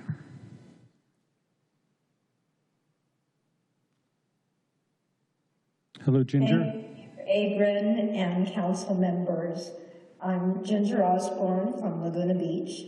and I have been very much appreciative of your leadership in sustainability and in climate action. I have depended on your leadership as I approach our city council, whom my husband and I are, as well as others in our community, are urging to join OCPA. This seems to be the wise choice, that what you have is the opportunity for people to choose, that people in OCPA program can choose to opt out and go to SCE. We don't need the council to make that vote for them. Or they can choose to stay in the OCPA plan and to choose not only the rate they pay, but that includes also the amount of clean energy. As council members responsible to the residents of Irvine, it seems to me that the most responsible decision here tonight is that you increase the choices or allow increased choices rather Thank you. Your than time is up. the choices of residents. Thank you for your consideration. Our next speaker is Danny Gray. Danny, you may unmute your mic. Hello, Mayor Agrin, City Council members and staff. My name is Danny Gray. I am a volunteer member of the Orange County chapter of the Climate Reality Project. I encourage approval of agenda item 3.5. I have been a supporter of community choice energy well before OCPA existed. Renewable energy was once in our future, but now it's in our daily lives. OCPA was once in our future, but now it delivers clean renewable energy, provides ratepayers a choice of energy products, and provides energy programs that benefit the community.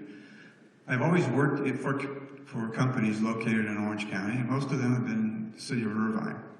We develop technologies in Orange County and bring them to market to benefit our society. For example, the technology to turn an IBM computer into a useful tool was developed in Irvine.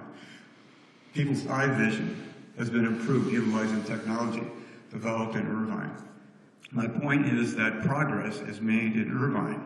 Renewable energy is here now and is successfully being provided by OCPA and is taking us into the future.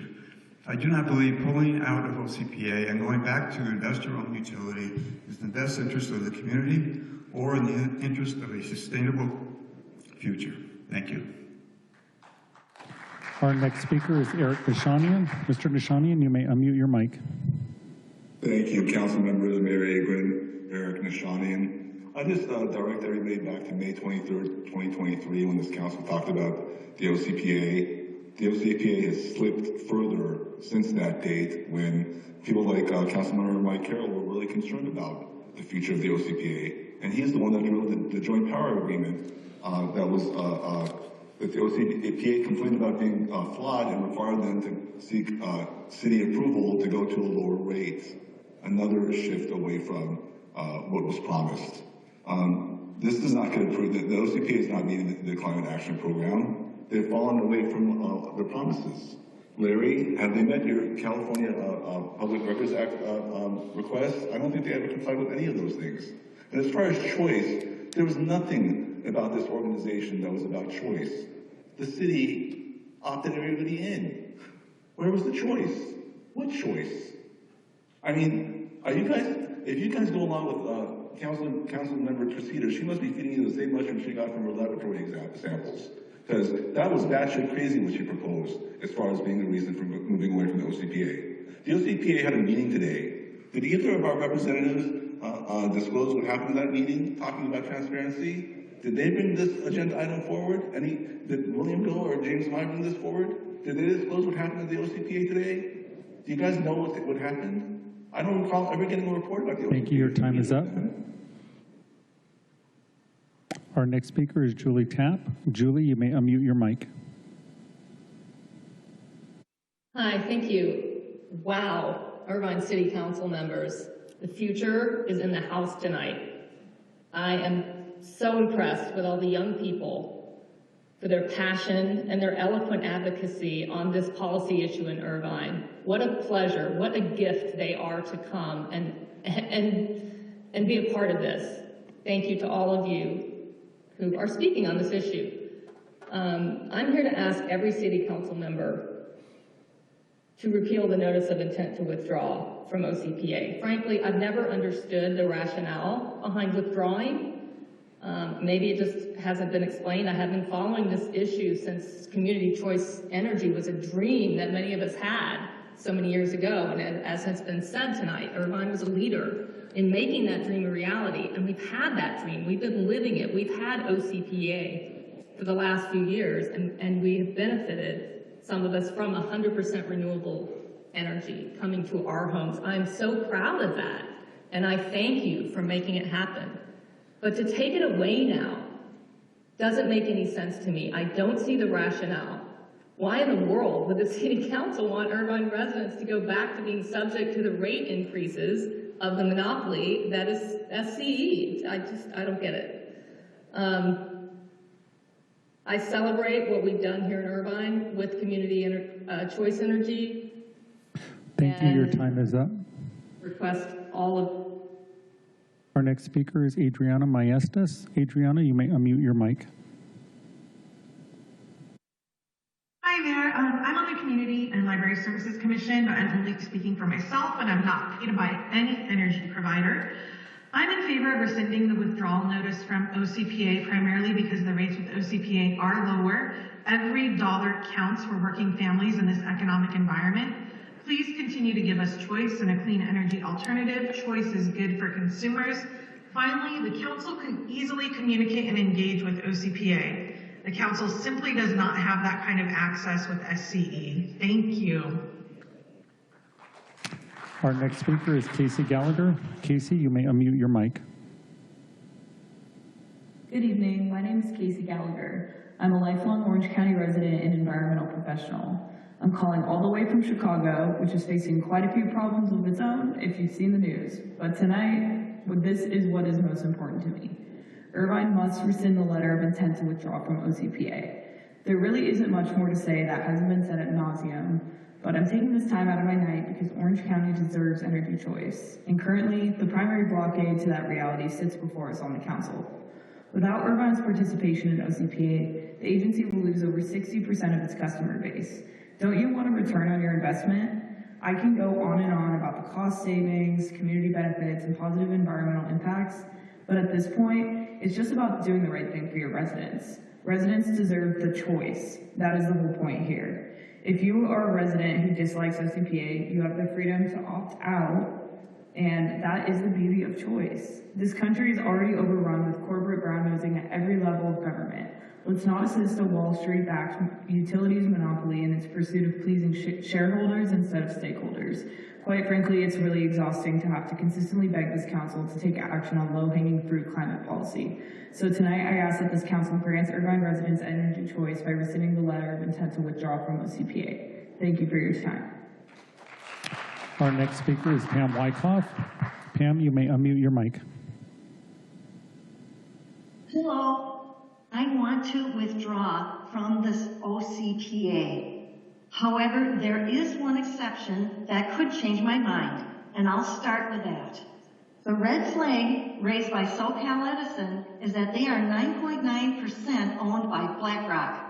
This financial enterprise is methodically buying up every resource all Earthlings need. I understand BlackRock charges customers for building data centers which are to store and document our every online activity. Now back to the OCPA. Their first mistake was using the word authority. Authority is a motive of bullying and degrading citizens. We are not peons that need to be told what to do and think. Why not use the name OC Power Challenge or OC Clean Power? It seems that OCPA wants to boss us around just like BlackRock. Their website has no explanation of how they are a clean source of energy or where the money is dispersed. The rabid, unchallenged attack on our gas resource is protected under this taxpayer-subsidized NGO. OCPA's goal is to eliminate fossil fuels. this takes away my choice for gas. SoCal Edison allows me to have an analog meter, which is safer. Many I know are getting rid of the dangerous smart meters. OCPA and SoCal Edison are both transmitting high pulses of electromagnetic Thank you. Your time is up. Our next speaker is Tiff. Tiff, you may unmute your mic.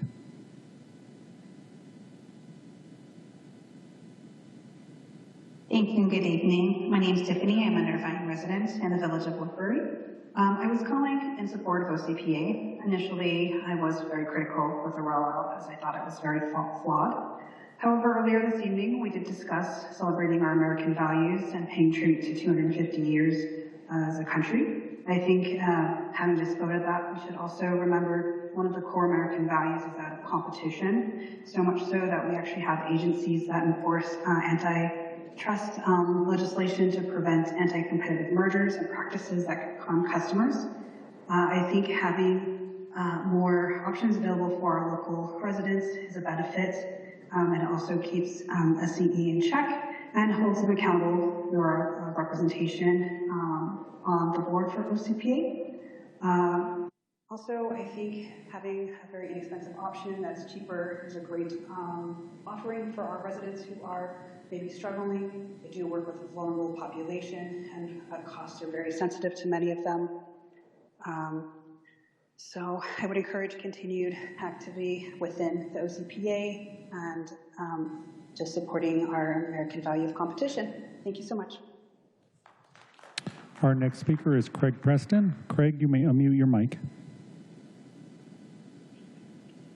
Good evening, Mayor Agren and Vice Mayor Mai and Council. I'm Craig Preston from Costa Mesa, California. I'm a prior Irvine resident and supportive of OCPA and what it's done and hopefully will continue to do. Costa Mesa is my city, and we are one of those waiting to have this letter rescinded so we can get more comfortably move and see the strength of OCPA grow. I'm thrilled with the changes in OCPA over the many years and glad to see it continue to grow. Mayor Agren, thank you for your dedication to want the facts out. And so I think both you and Member Treseder were correct that it's 3% and it's 1%. It's the word generation that was added. It's 3% of the generation costs versus the whole bill.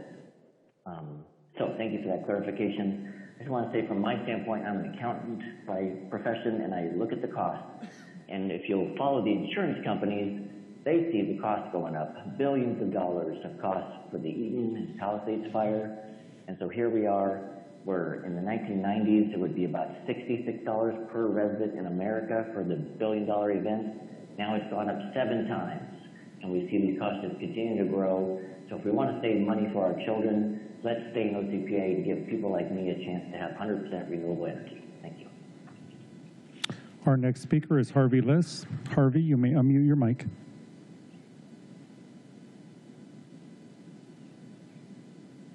I'm Harvey Liss, a licensed professional civil engineer and a passionate environmentalist. Vote no on this agenda item and instead immediately issue a notice of intent to withdraw from OCPA. Why? Because OCPA does nothing to help the environment, no matter what option you select. Renewably sourced energy is much cheaper than fossil fuel-produced energy, not like it was 8 years ago. That's why for the past 3 years I've been getting from SCE's 100% renewables program a discount on my entire bill that reached 19% in July, while OCPA charged a big premium for their 100% renewables program. Crazy! The electric grid is now saturated with renewables during the daytime, and solar panels don't work at night. That's why SCE, with its verified renewables purchases, cannot accept more subscribers into their renewables program. Unverified OCPA is just scamming their subscribers who select their 100% tier. Moreover, SCE has expert in-house energy traders, while OCPA pays through the nose to outside energy traders who have no motivation whatsoever to minimize costs, as SCE does. And when SCE raises rates, it's because the cost of energy goes up, as it does for OCPA as well. Also note, as one speaker said, that the 3% discount on OCPA's basic rate we just heard from Councilmember Treseder and others is only for generation, which is only 40% of the bill, resulting in only a 1.2% discount compared to SCE. Thank you. Your time is up. OCPA uses SCE's transmission lines. Our next speaker is Mona. Mona, you may unmute your mic.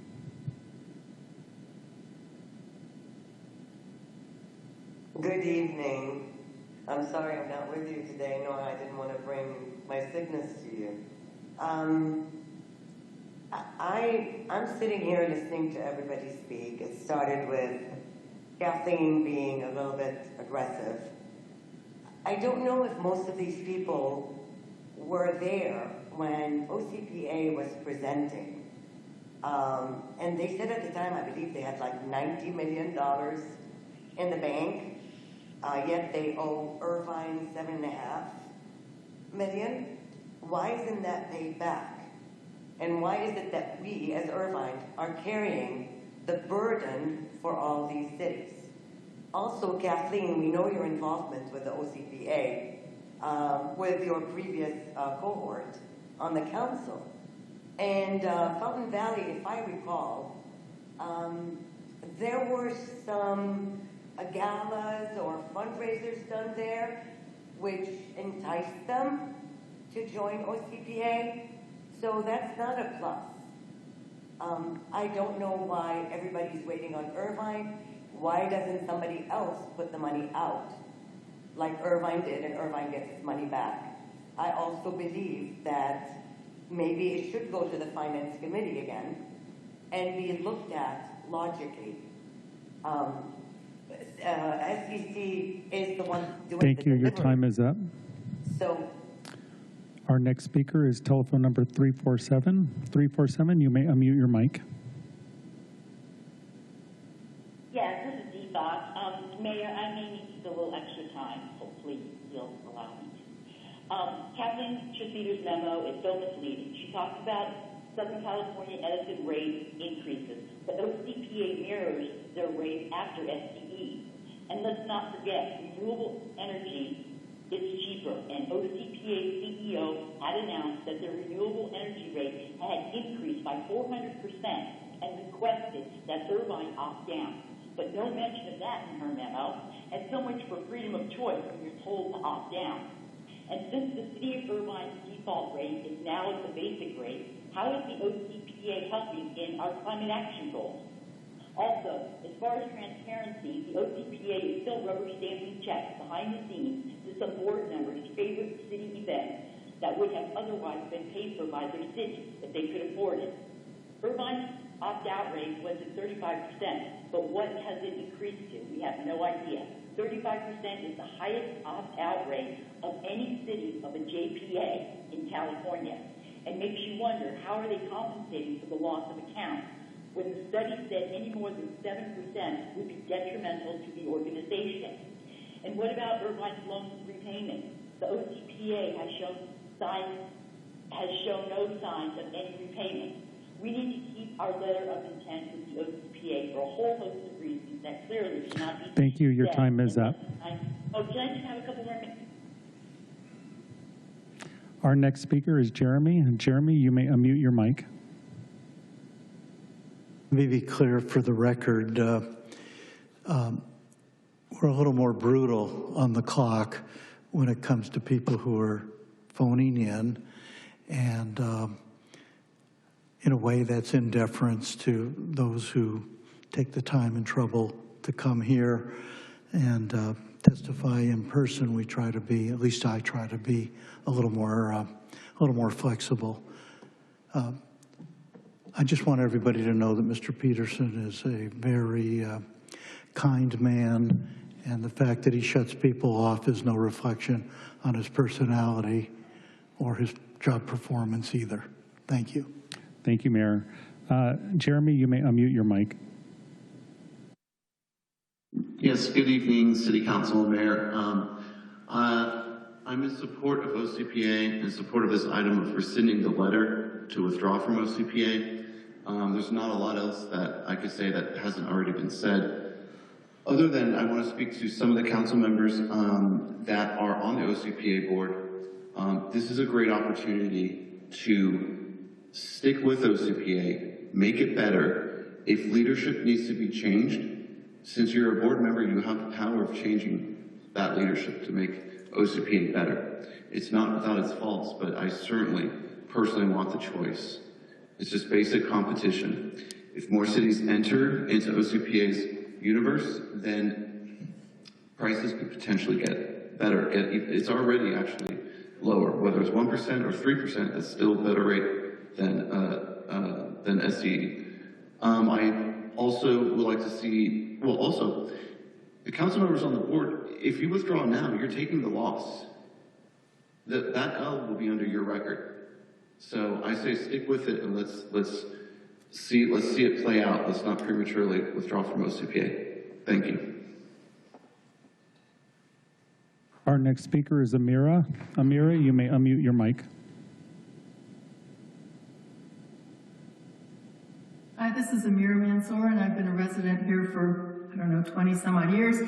And with all due respect to all the speakers, I just want to say that the most sound thing that I have heard tonight was the suggestion that the whole thing go back to the Finance Committee.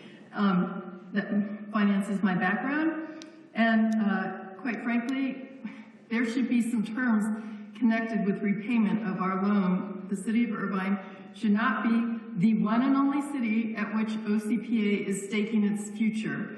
So, I am all for renewables. I'm all for, addressing climate change. All of that is a positive, but we should not be the only ones at which all this is staked. Costa Mesa, et cetera, can make their decisions on their own. Thank you. Our next speaker is Benjamin LaFell. Benjamin, you may unmute your mic. Good evening, Mayor and council members. My name is Dr. Ben Leffel. I'm an assistant professor of public policy at UNLV. I'm a proud former anteater, a scholar of climate policy, and a longtime admirer of Irvine's legacy of environmental leadership, from Mayor Agrin's chlorofluorocarbon ban to the city's role in the creation of ICLAE, which is the world's largest environmental city network. It's in light of that legacy that I strongly urge the council to rescind the letter of intent to withdraw from the OCPA, and here's why.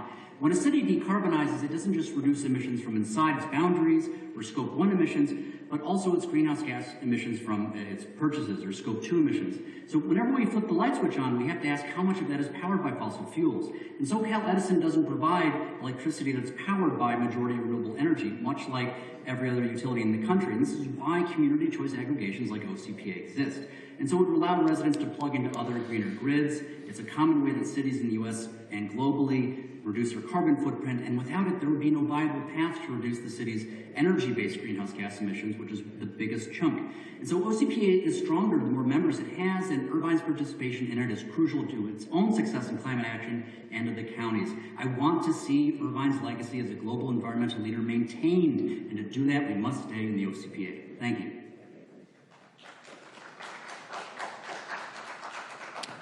Our next speaker is Michelle Johnson. Ms. Johnson, you may unmute your mic.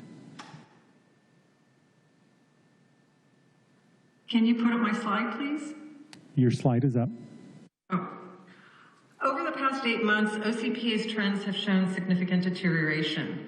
Financial risks are increasing with a current fiscal year operating loss of $15 million and a projected loss of $30 million at fiscal 26. Their current monthly cash burn rate is $7.5 million a month. Reserves are being rapidly depleted, down 48% in just 12 months. OCPA needs a bank waiver for their fixed charge coverage ratio under their loan agreement to stay in compliance. Energy providers, including Edison, have required $16 million in cash collateral, indicating a lack of confidence in their ability to pay. OCPA's basic choice only sent 10% renewables to the grid in 2023. PCC1 purchases have been suspended for 2 years. Greenhouse gas emissions are rising yearly compared to Edison, whose emissions are now less than OCPA. Ratepayer risks are rising as OCPA announced a shift from indexing to Edison to a full cost recovery, rebuilding their reserves on the backs of ratepayers regardless of energy tier.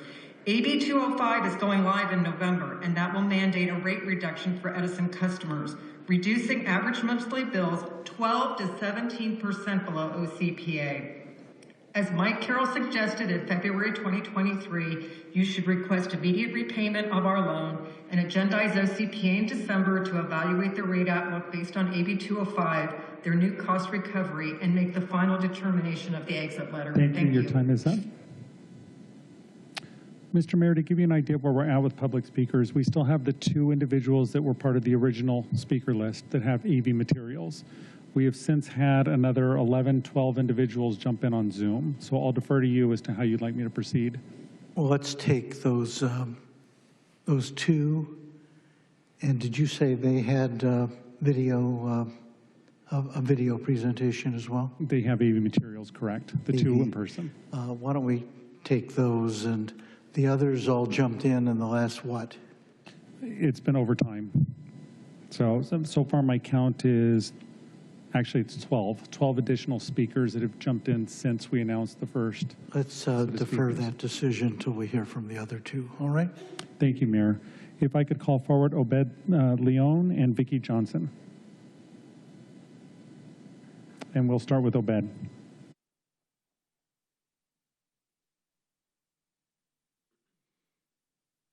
Good evening. I hope you had a great day. Welcome. So my name is Obed Leon. I'm a student at Fulton College and resident of Anaheim. I'm here to ask Irvine to allow residents to keep cleaner and more affordable energy choices through OCPA. Several months ago, Irvine staff gave a presentation here that shows so-called Edison has always provided the dirtiest energy they can under the law. They have also forced families to absorb endless and shocking rate increases, forcing hundreds of thousands of families into debt, more than $1,000 each on average. This is a crisis for working families. Next slide, please. I live in Anaheim, which is a public utility instead of a so-called Edison. Because of that, my family pays about half of what we would if we were forced to get electricity through monopoly so-called Edison.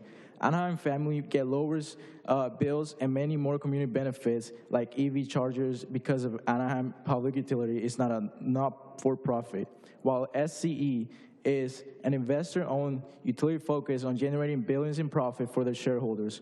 Now, Anaheim Public Utility is more than 100 years old, even older than SCE, but like Anaheim, OCPA is also a not-for-profit and is already delivering cleaner energy and other real benefits for all Irvine residents.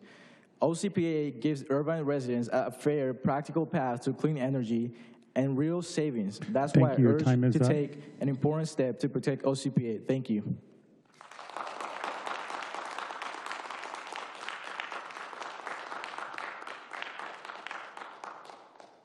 Vicki Johnson. Hello, I'm Vicki Johnson. I submitted a video. Good evening, I'm Vicki Johnson. Vote no. The Irvine City Council forced the entire city into the Orange County Power Authority in 2021. It is another layer of government on top of Irvine. For years, OCPA charged residents more than SCE, $70 per year more for homes, businesses, $120 more per year. In aggregate, OCPA extracted tens of millions from Irvine. OCPA is losing a lot of money. Reserves were $90 million last year, but next year will drop to $45 million. OCPA is a loser and risky. The greenhouse gas emissions for OCPA's basic choice power mix was 2 to 3 times higher than SCE's emissions. OCPA bought cheap, dirty energy. OCPA's basic choice greenhouse emissions are increasing. SCE's greenhouse gas emissions are decreasing every year.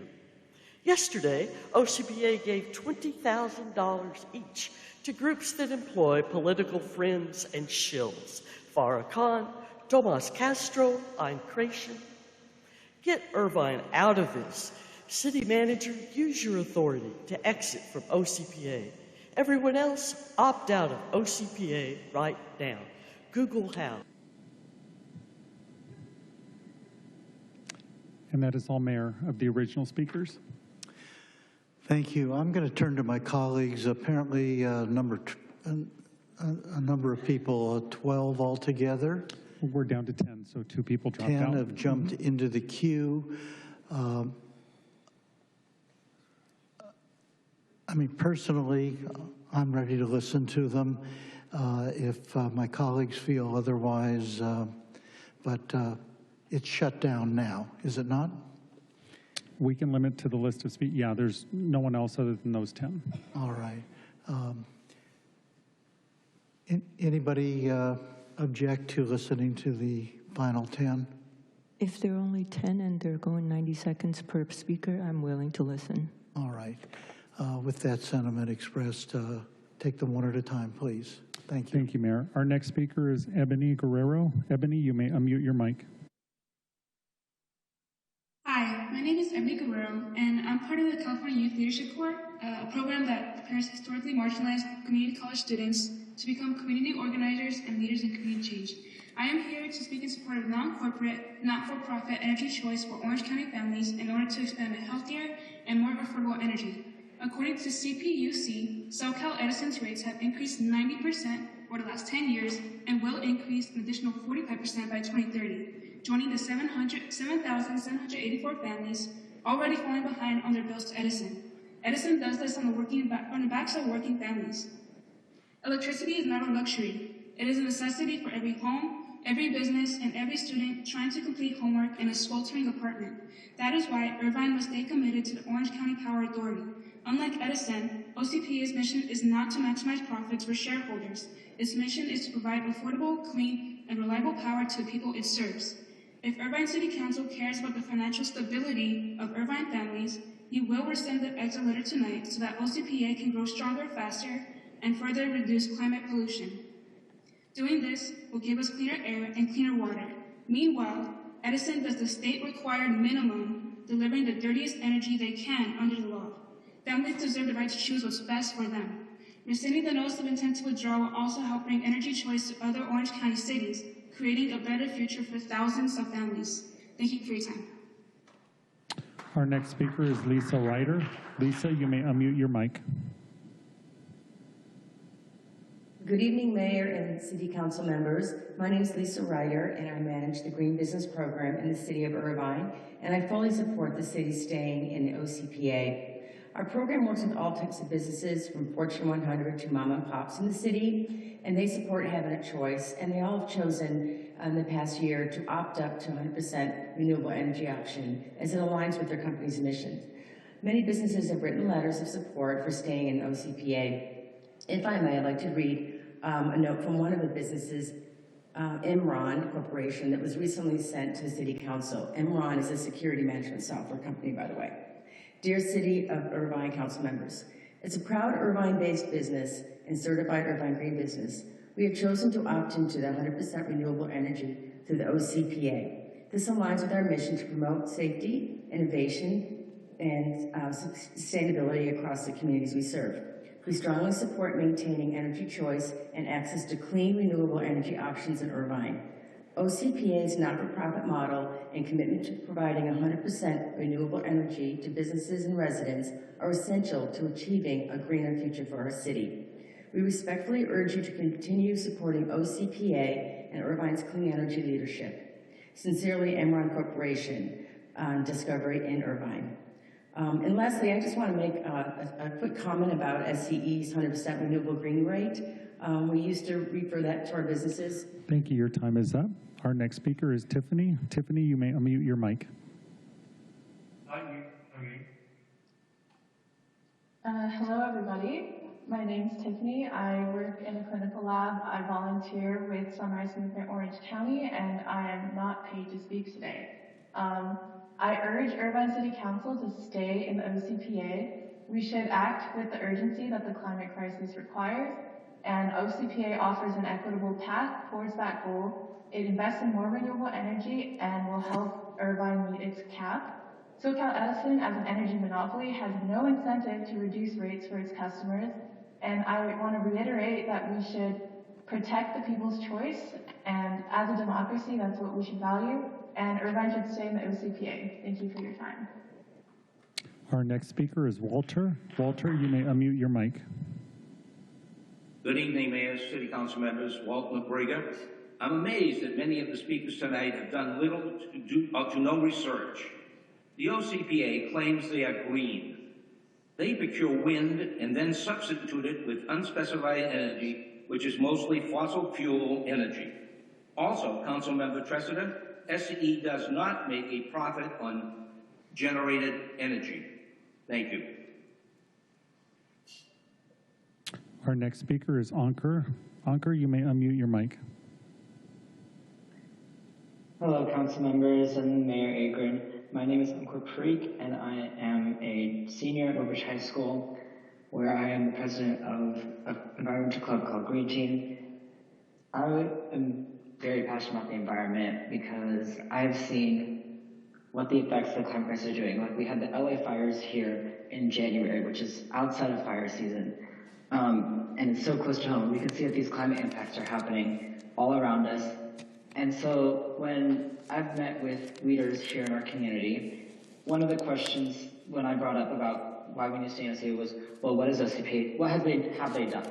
And the biggest benefit to me is the benefit of the future for me as a young person to see that our leaders, no matter how young or how old they are, whether they're going to still, how long they're going to still see the effects of their choices. To me, staying at OCPA is going to show that long-term effect for me and for the rest of my life and for the rest of the world, is that stopping the climate crisis, OCPA is a huge, huge, huge factor in doing that, in that it provides renewable energy at a way that SE is just not willing to do. OCPA is cheaper, and it has such a higher rate of renewable energy that it's literally a no-brainer. Why don't we put the future needs ahead of this so-called current, I guess, result that you want to see right now? The big result is going to be the future. It's going to be my life. Thank you. Your time is up. Our next speaker is Kevin Lee. Kevin, you may unmute your mic. Hi, my name is Kevin Lee. I'm not a paid lobbyist, but I'm a volunteer with Sunrise Movement Orange County. I'm speaking here to urge the council to vote yes to rescind the letter of intent to withdraw from OCPA. Irvine needs to be a leader in the fight against climate change and in standing up to our electric monopoly, SoCal Edison. OCPA offers rates that are both more affordable and energy that is cleaner than Edison does. I know many of my other community members have spoken in favor of this item, so I'll keep it short. Please vote yes. We're all counting on you. Thank you. Our next speaker is Thomas Osborne. Thomas Osborne. Thomas, you may unmute your mic.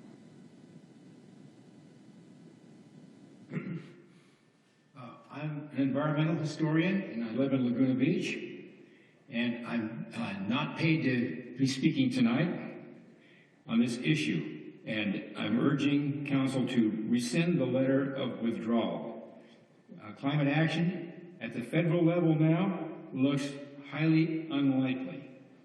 Local action is our best option, maybe our only option now to address climate change. The Orange County Power Authority is the best at doing that. It'll provide cheaper, cleaner electricity. Irvine is Orange County's environmental leader, and for my money, always has been. And the way that you decide this issue tonight will have an impact on my city, where I have worked for membership in OCPA for several years, and I'm going to continue working for that. But the eyes are on Irvine City Council. We're looking to you for the bold environmental leadership that you have provided for so long. Thank you. Our next speaker is Max. Max, you may unmute your mic. Hi, my name is Max Wong. I'm an Irvine resident in Northwood and member of the Finance Commission, though the opinions I express are my own. Like many here today, I'm asking you to vote yes on this item and rescind the letter of withdrawal from OCPA. Irvine is the linchpin member of OCPA, and I believe this agency is important for energy choice, for lower energy rates, and for beneficial community programs for all. This allows other cities in Orange County who look to Irvine as a leader to join the agency and enjoy its benefits. As a member of the Finance Commission, I have looked at OCPA's financials, and I believe that they are on stable footing, and that Orange County Power Authority is in a good position to return the loan that Irvine has provided it. So please vote yes on this item. Thank you so much. Our next speaker is Raquel Z. Raquel, you may unmute your mic. Hi, I'm Raquel Selesnik, and I work in the field of public health. A lot of people have made some great points, and some people talked about lack of sources, but a lot of the information, I know for myself, I'm using California Public Utilities Commission, which is where the rates of Irvine families saving 3% per month comes from. Some individuals also mentioned about the Irvine's loan, and by rescinding this withdrawal notice, it would make sure that we're protecting this paying back by 2027. The OCPA's role allows it to introduce competition and a monopoly. Today, many government policies are seeking to protect individuals by removing others' choices. I ask that you allow your constituents to make their choice, to join if they'd like to of OCPA or opt out.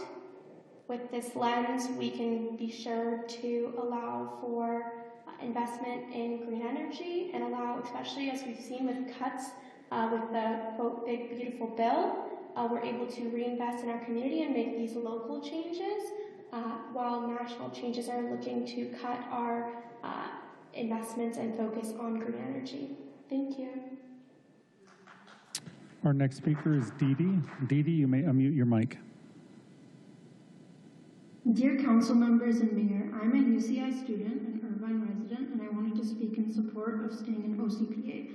So I think other people have already covered this, but when you compare the basic choice OCPA rate versus the Southern California Edison rate per month, the OCPA rate is cheaper, and in addition, the Southern California Edison is planning on increasing their rates by 45% in the next decade. So OCPA is the financially better option. Additionally, multiple Orange County cities such as Stanton and Costa Mesa are considering joining OCPA, but they're looking for Irvine's leadership first. Setting aside our political opinions during this polarized time, we all enjoy the outdoors and feel rejuvenated after taking a hike in the lush greenery, going to the beach, or camping in the mountains. We're all inspired with awe, and for a second we're reminded of something bigger than ourselves. So holding on to this awe and preserving some of the natural landscape may mean that in the long term we have to reduce our greenhouse gas emissions, which means staying in OCPA. So please consider OCPA. Thank you. And that is the last of the 10, Mayor. Thank you. Thank you, Mr. Peterson. Thank you to all those who have commented, those who are here, those who are commenting remotely. All your comments are appreciated. And at this point, we need to turn back to the council as to where to go.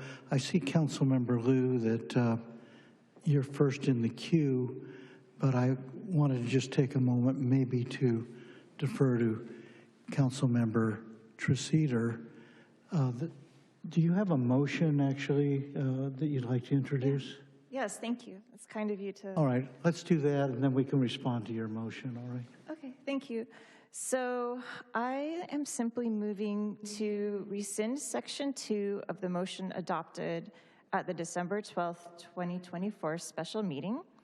And as a reminder, Section 2 read, withdraw from the OCPA pursuant to a notice in the form and to the parties required by Section 6.1.2 of the Orange County Power Authority Joint Powers Agreement to be provided by the city manager to OCPA in 2025. Thank you. So let's take a second. Is there a second on that? I'll second. I'm sorry, who was that? There we go. Councilmember Liu seconded the motion. Would you like to speak to it, or should we just move on to others? Thank you. Just really briefly, I don't think I can improve on the comments from the public, and I'm looking forward to hearing what my colleagues have to say. Thank you. All right. Councilmember Liu. Thank you. Well, I appreciate everybody coming out, either speaking for or against it. This is, again, let's stay on facts and not demonizing SCE or politicizing energy, because that, quite frankly, doesn't make sense. whether it's 3% or 1%, the debate, we're talking about the overall cost versus what's claimed as the energy generation cost. I want to make sure that we are basing our decisions on facts. So I want to make sure that people understand that when we're talking about the 3%, we're talking about 3% in generating, in a generating costs alone. So we're also talking about delivery. OCPA does not have the grid. So it's using the grid, the existing delivery system by SCE, which can charge us whatever they desire, which is why we want to move away from monopoly. But in this case, since there's not another option, they get to choose. And the overall saving might be 1%. So there's no lie about it. And again, 1% saving is 1%. It is still a saving. I just did a quick search to see if the SCE Green program has been reopened. It's not. And so sitting here debating whether we like SCE program better or OCPA program better is kind of a moot point when the SCE program is not an option. Right now, they are taking names for a wait list, but if I want to have renewable energy, I would like to have that option open. That will sway me towards staying in OCPA.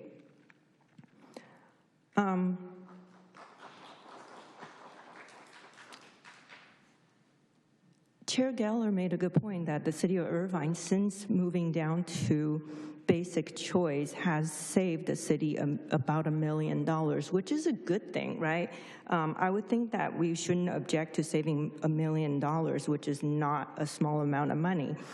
And here's the thing about CCE. A lot of people are upset that they are forced into choosing OCPA. There's no force.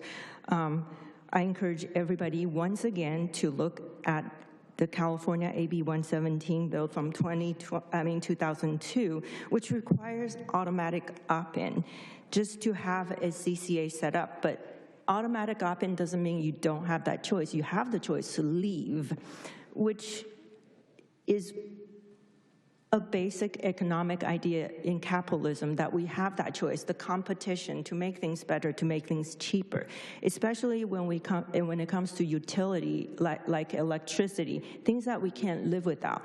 It is quite dangerous to have only one choice in that sense. But if you like to pay for profit business, go for it. That's your choice. And I am not into taking choices away from people. So that's another reason why I tend to support this motion.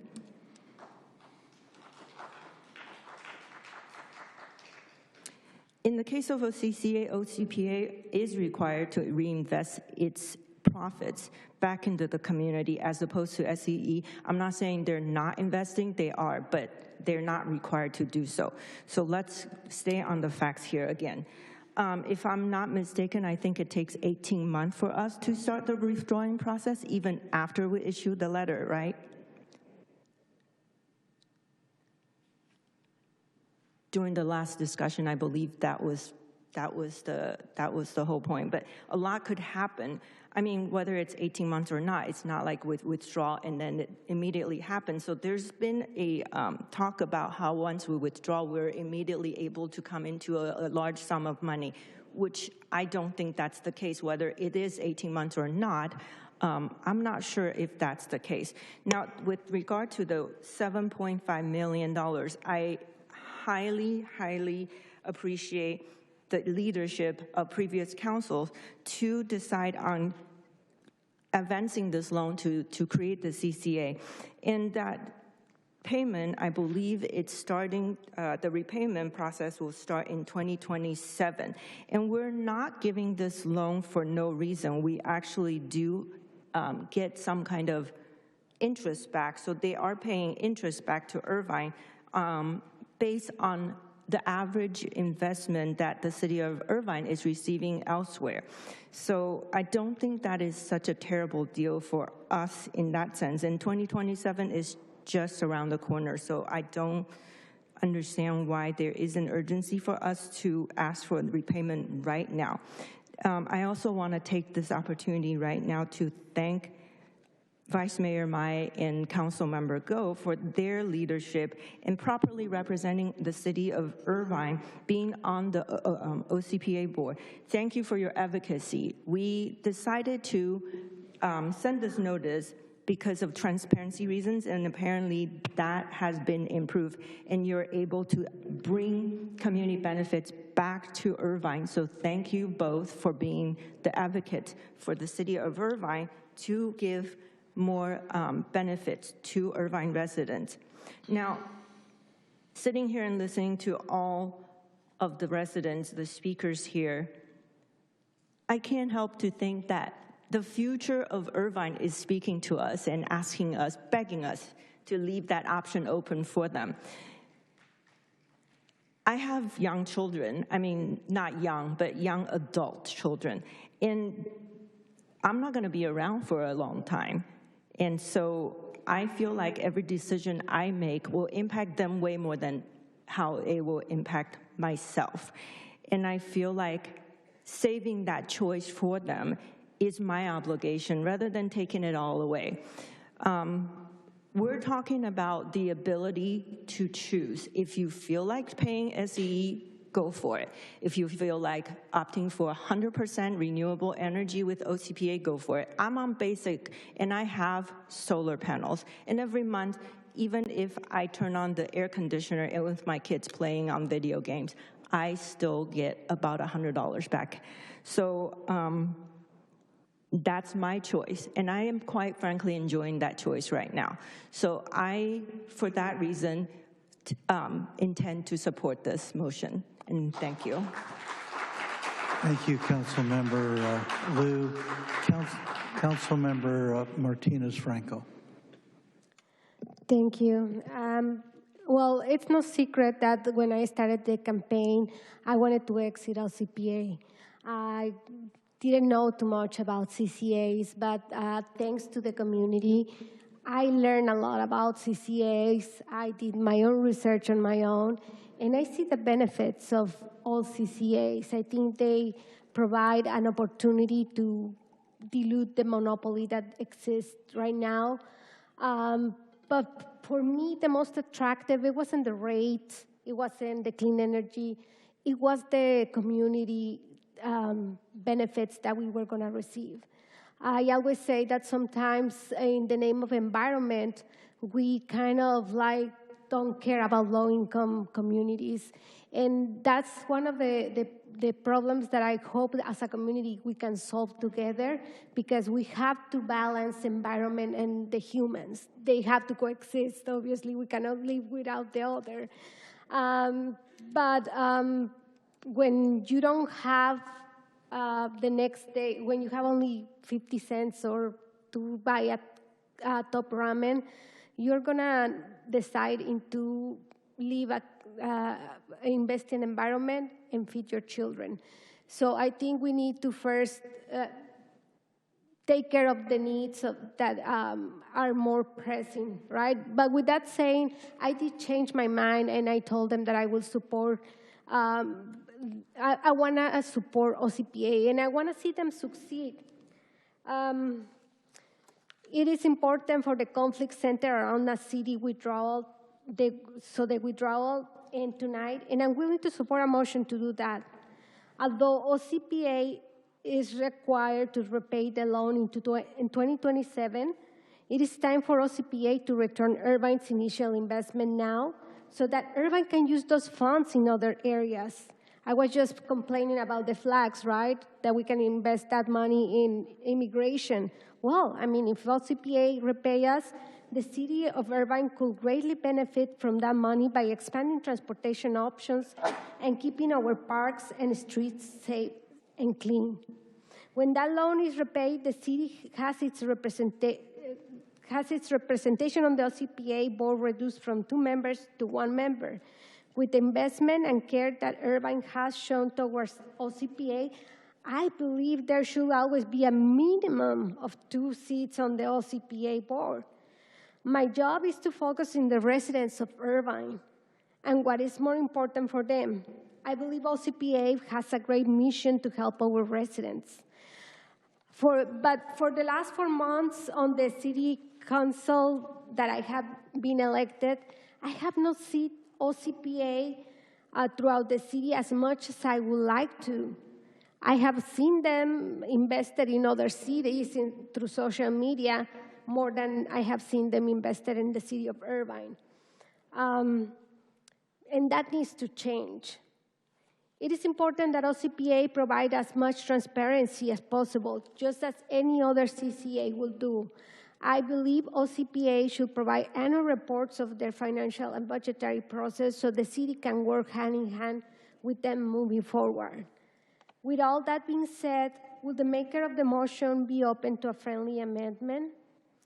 I propose that the motion be contingent only if 2 items are granted. Oh, well, I don't know if I should say the motion. Can I see the motion first and to see if council member will accept it, or should I just? Okay. Yes, you are asking Councilmember Treseder for a friendly amendment to her motion, and you're yes. yeah. Okay, so there it is. So I propose that the motion be contingent only if 2 items are granted, that OCPA provide a full repayment of the City of Irvine's initial investment in the organization by December 31st, 2025, and that OCPA amend its bylaws to ensure the City of Irvine retains 2 board seats. All right, let me just, well, you're asking the maker of the motion if she'll accept that as a friendly amendment. So as I understand it, what's being said is the motion to rescind would be subject to OCPA's agreement to those 2 proposed items. Is that correct? All right. That's the friendly amendment that's proposed. Do you wish to accept that as a friendly amendment? Yeah, I understand the concern of the council member, and I'm certainly willing to accept a friendly amendment that this should be predicated on our board members asking the OCPA board to consider this. Is that okay? All right, thank you. Yeah, that's fine. But they have to come back with an answer before December 31st, 2025 for us to rescind the letter. Can we ask them to discuss it in a board meeting before that time? Oh, do you want to say something? When will be the next board meeting? So you're willing to accept the amendment if one of us goes to the board and presents it? Yes, and request that the board vote on it before December 31st. Would that be acceptable? Yeah. I think that's the course of action anyways. Somebody has to go there, so it'll be one of the board members. That's fine. Yeah. And I feel confident in our 2 board members to represent us well. So, just a quick question. Let me just try to review the bidding here, see if we can maintain some understandable order. You're offering an amendment that would make the rescission of the notice to withdraw dependent upon 2 conditions. One is that OCPA agree to pay back the loan, what is it, about $7.5 million by December 31st, and that the prepayment penalty, which would deprive us of one of our 2 seats, that not be the case, that instead we would continue to retain 2 seats, which would require them amending their bylaws. Is that correct? That's correct. So, yeah, my apologies. I think that was not exactly what we had agreed on just now. So it was contingent upon our board members asking the board before December 31st to do these 2 things, to pay back the loan and to maintain the 2 seats. Yeah, but they will have to agree, right? And for them to agree, they will have to change the bylaws, or no? If they don't have to change the bylaws, I mean, if they can grant us the 2 seats, and well, pay the loan. let me just try to establish some understanding here. I think what Councilmember Treseder is saying, that those issues, those conditions, would simply be raised at the next board meeting. And when is the next board meeting? We just had one yesterday. I think it's in October, isn't it? It's going to be next month. I think it's the day before our meeting, which is be October 13th. They meet on Mondays? Yeah. I think it's October 13th.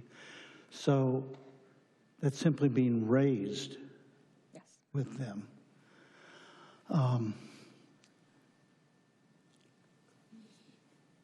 All right. There's a big difference. A binding condition versus simply raising the issue. For heaven's sakes, we can raise the issue tonight, you know. I mean, well, we can discuss it. My reasoning is that it takes quite a while to change the JPA. These 2 components are embedded in the JPA. It takes some time to work through it. I know when I was on the board, I was hoping to change the JPA very quickly, but there are a lot of legal considerations. You got to bring it to the board. The board has to have a supermajority to vote on that. It will take at least until December, and then that would render this whole action moot. Mr. Melching, do you have any advice on that? I'm looking now for the amendment procedures in the JPA agreement, but I'll need a minute or 2 to get to that. Okay. Yeah. Yes. I just want to add in here that paying back is one issue. Paying back the loan, having it amortized, I mean, the terms of the amortization can be dictated later, but in order to get those 2 seats, the JPA is going to have to be amended by a majority of the board members at OCPA. So it's not going to be an instant. I just want everyone to be aware of that. It will take some time. And then we also have the agreement with the bank that provided the loan that this is subordinate to, and they have a schedule that they are dictating that loan is paid back. So we would also have to work with the bank. I would love to have this be super fast before December, but it just takes some time. No, and I think, and that one, maybe if the council members are willing to negotiate the terms of the payment, I'm willing to accept that. But I think we need to keep the 2 seats. I think that as an investors, I think we need to keep the 2 seats. As for now, OCPA still doesn't invest back in Irvine. I want to see them investing in Irvine. And without, if they repay the loan and then we lose 1 seat, we're going to have less power to advocate for the city that's under OCPA. I also want further clarification. If they're paying back the 7.5, I would also like to get the interest that was on top of it as well, which is about $700,000. So it'd be the 7.5 million plus interest. Is that, you want to include that in there as well? Not sure how that works, so. I would just make it a condition, pay back with interest, because it's our interest anyways. I'll just say that if we wait until January 1st, 2027, we'll get about $700,000 interest back. But if we have it paid back sooner, then we won't have that much. I don't know exactly how much it would be, but yeah. Well, then for me, just retaining the 2 seats is the most important thing. If we're going to get more money, I mean, ideally, we'll get the money we needed to fund libraries. We needed to expand the iConnect, and we need it for so many other things that people are actually dying because they don't have it right now at this moment that we can use. We can use the money for childcare grants. We can use the money for so many other things. But if we can do that, I mean, at least retain those 2 seats and change the bylaws before December.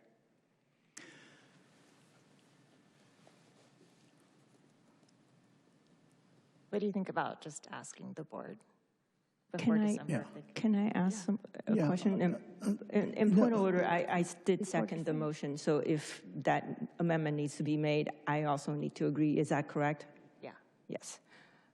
I believe what we're trying to explain is that bylaws are not changed this quickly. It cannot be changed this quickly for an organization this big.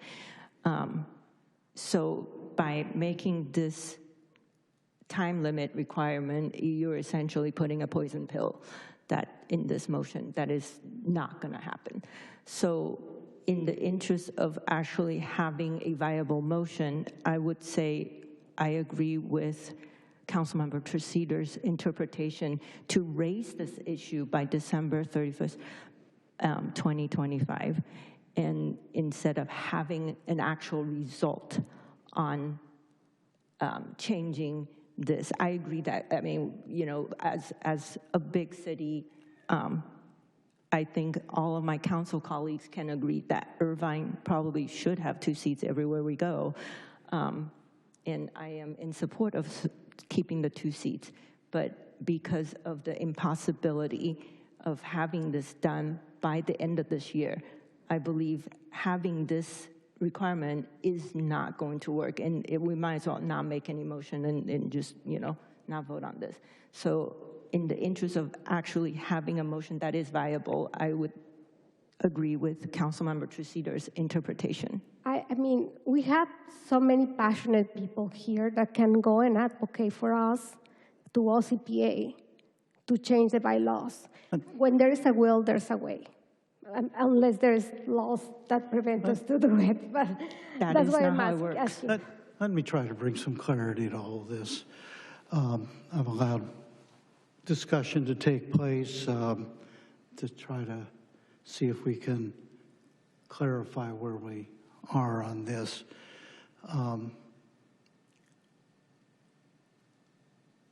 I think that, you know, the fact that we're talking about rescinding the letter and the action, it seems to me the proposition here is for those who wish us to remain in OCPA,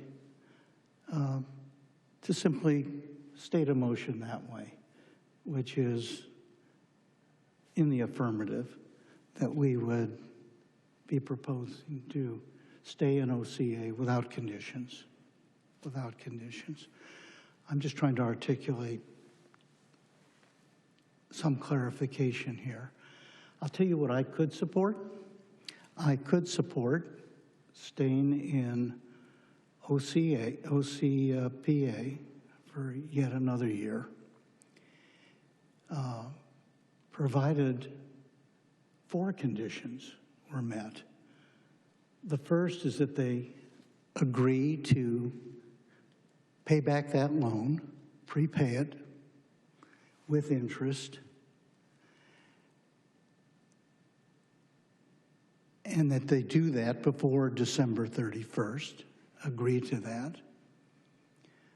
That they also amend their bylaws or agree that we will maintain 2 seats on the board. I would recommend a third one, which is that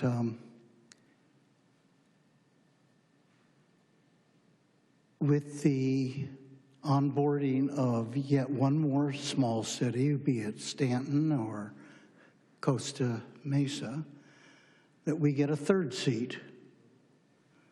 That we get a third seat, because what's happening is our influence within the organization that we have set up and where we've carried the load is going down, down, down. We're being diluted with the addition of each of these very small cities. That would be the third provision.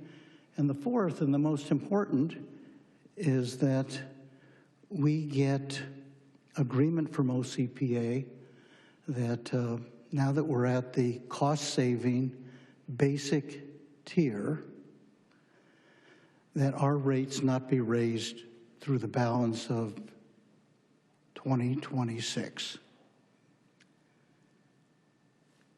That's what I could support. I mean, what we're seeing here is kind of a negotiation in public. I don't think there are any representatives from OCPA here, are there? The board members. Well, why don't they come on down so we can maybe talk to them? They're here. No, I'm not talking about our representatives. I'm talking about OCPA. They're not here. Why aren't they here?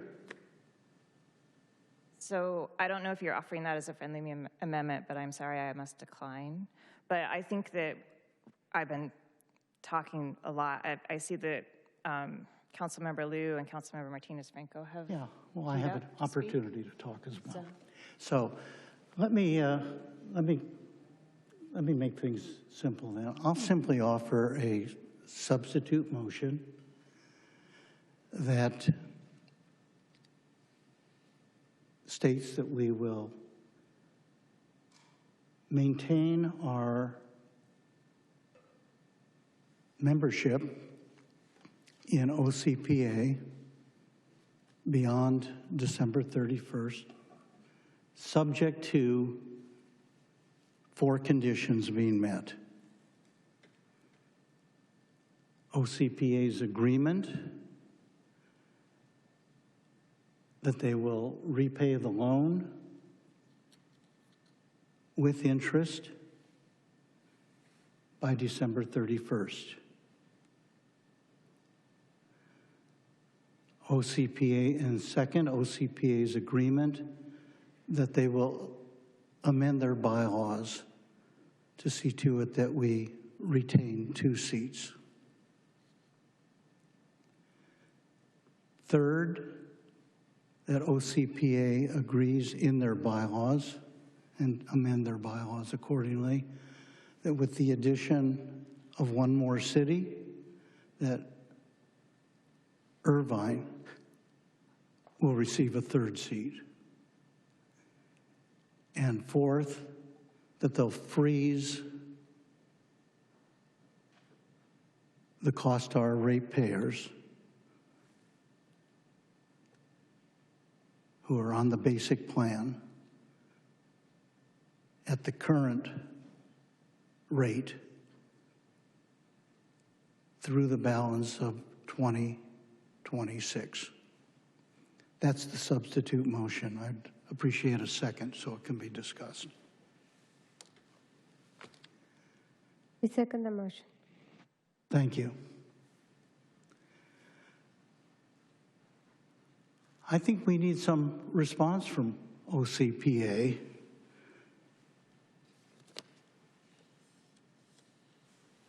I think what I'd like to do is just take 5 minutes to review the bidding on this whole 5-year history with OCPA.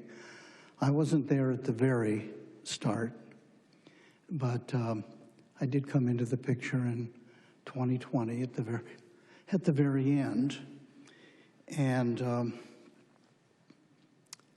it's been a long, difficult road. I shared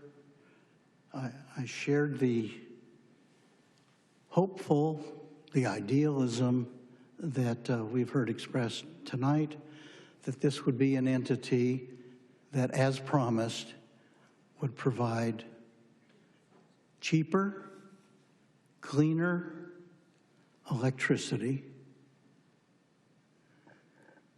that they would do so with full transparency, and that we'd start receiving the benefits of all kinds of wonderful projects and special discounts for low-income households and all the rest. None of that has happened. None of that has happened. We're at the basic rate now. We did come in at the 100%. We did come in at the 100%. And as it turns out, the 100%, we were paying a huge premium for it. Typical household would be $5, $10, $15, $20 a month more than the basic rate. And the interesting thing about all that was that we were filling OCPA's coffers, but of course, when you really think about it, our businesses and our residents paying that premium, we had the highest electricity bills in the entire county here. We were higher than anybody else as a result of the choices we made. And so what they did was they filled their coffers with $50, $60, $70 million in what I refer to as overcharges. And then they came running into this council chamber at the end of last year and saying we must opt down. We must go down from 100% renewables. We must go down from 100% renewables to, I think they were proposing a new tier of about 54%, something to that effect. And at that point, I made the motion that we go down to the basic, because they were offering a slight discount on the basic, and it would be a chance for our ratepayers who had been so overcharged and frankly abused that we would be able to have our ratepayers recover a little bit as compared with SCE on a monthly basis. And so we're at the basic rate. Now, the basic is the dirtiest, let's face it. It's the dirtiest tier. So what in the hell are we doing here? What are we doing? Yes, SCE, I've had plenty of fights with SCE. Yes, they're a monopoly. Yes, they're investor-owned. Yes, they have failed in so many respects. But the question is, are we really doing something for ourselves and for the environment with OCPA? It's been 5 years, and the answer is no. By the way, if OCPA offers such robust competition with SCE, how is it that the rates have just gone up the last 3, 4, 5 years? They've gone up more, notwithstanding the competition by OCPA. One thing I've learned is that OCPA just delivers, well, they don't actually deliver any electricity at all. It's SCE that delivers the electricity. OCPA is the middleman. We all get the same electricity. We're all on the same grid. There is no dedicated transmission line delivering green electrons as compared with the dirty electrons, the brown. We're all on the same grid. this terrible problem of greenhouse gas emissions, climate warming, climate change, things that we've been fighting for the last 20, 30 years, many of us even longer.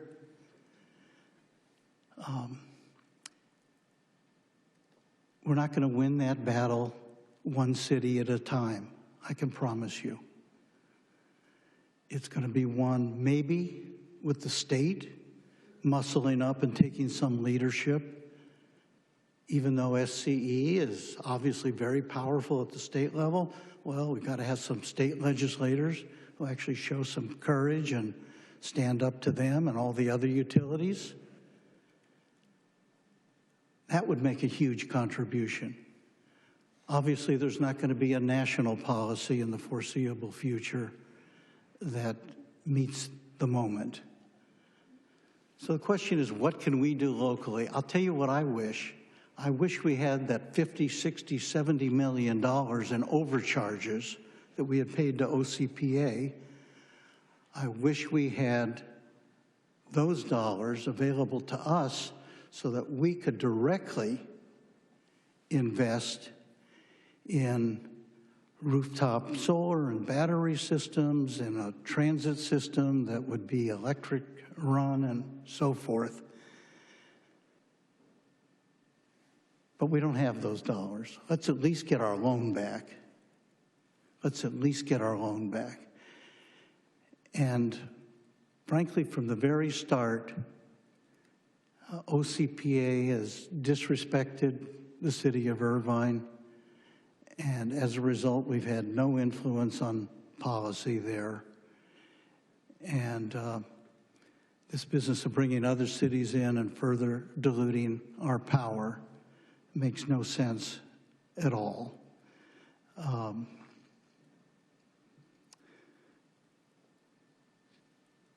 So let me just say one other thing, because I know the people who have testified here, for the most part, are most concerned, as I am, about people with limited incomes here in Irvine.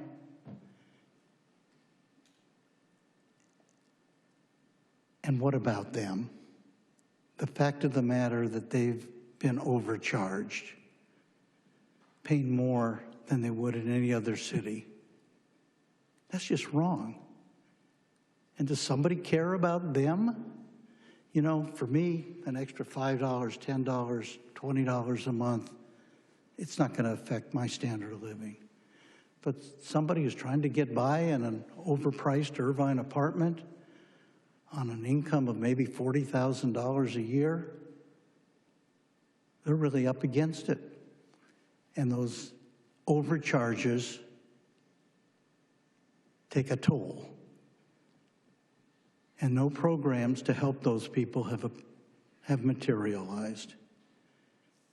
And I notice none of them came into the discussion tonight. These are the forgotten people who are really getting screwed by what's going on. So with that, I would offer my motion as a substitute motion to stay in OCPA, subject to those 4 conditions that I mentioned. Councilmember Liu and then Councilmember Treseder. Thank you. This might be one of the rare occasions that Mayor was not part of the beginning of this, but thank you for the detailed recount of what happened. I would like to also, in case I didn't make my point clear earlier, we're talking about 2 different things. We're talking about keeping, we're talking about having the city of Irvine being on basic choice, and then also by virtue of the city being in the power authority, we're allowing our residents a choice to choose between a CCA or a for-profit electricity company. Nothing wrong with SCE, but now they have another choice with OCPA. And on top of that, they have the 3 different levels of choice. If they want to pay a little extra for 100%, or they want to pay basic rate, it's up to them. And to me, the fact that there's a choice is invaluable. And as the government, I don't see how we should dictate private actions by eliminating that choice for them to choose whether they want renewable or if they want for-profit. It's their choice. That's the bottom line.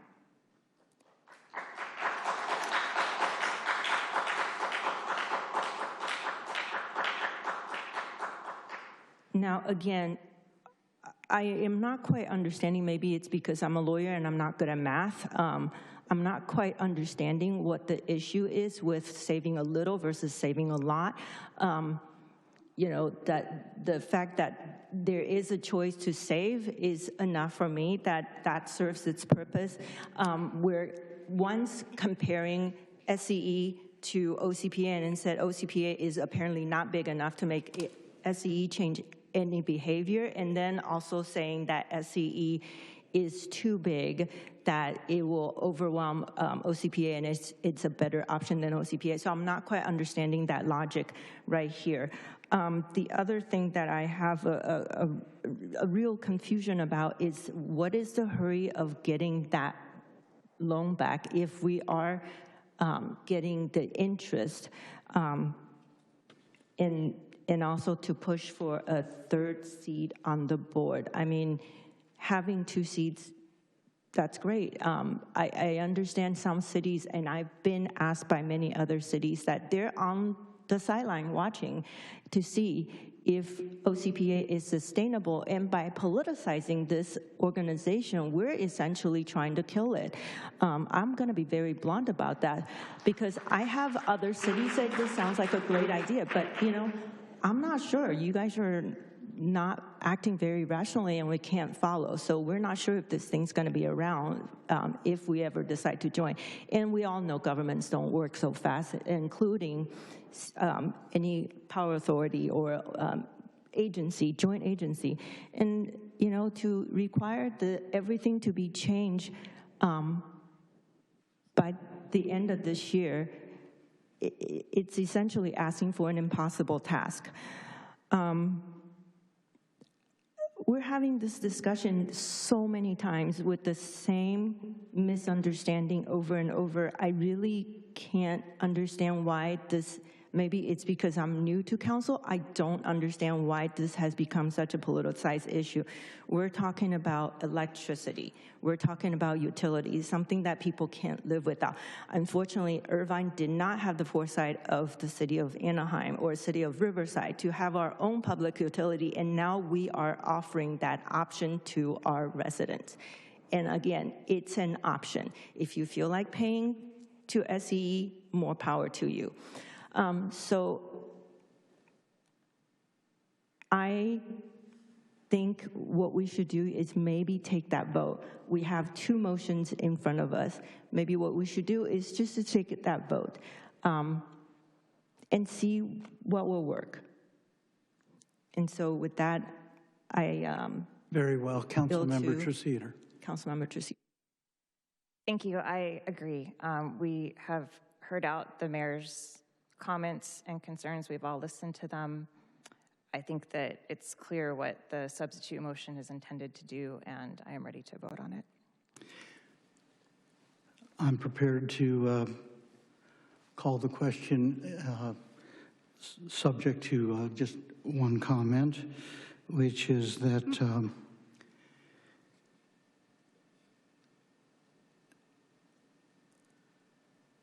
OCPA has us now at the basic rate.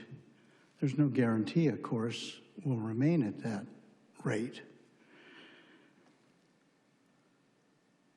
Kind of looking at this thing a little more holistically, I think it's apparent with the depletion of their reserves, with offering the basic rate to us at a slight discount. OCPA is going to have a terrible cash crunch soon.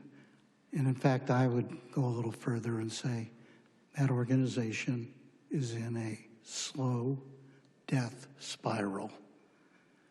And so after the first of the year, my guess is they're going to come back, tell us to get out of the basic, move up to a higher tier, or raise the basic substantially just to try to survive.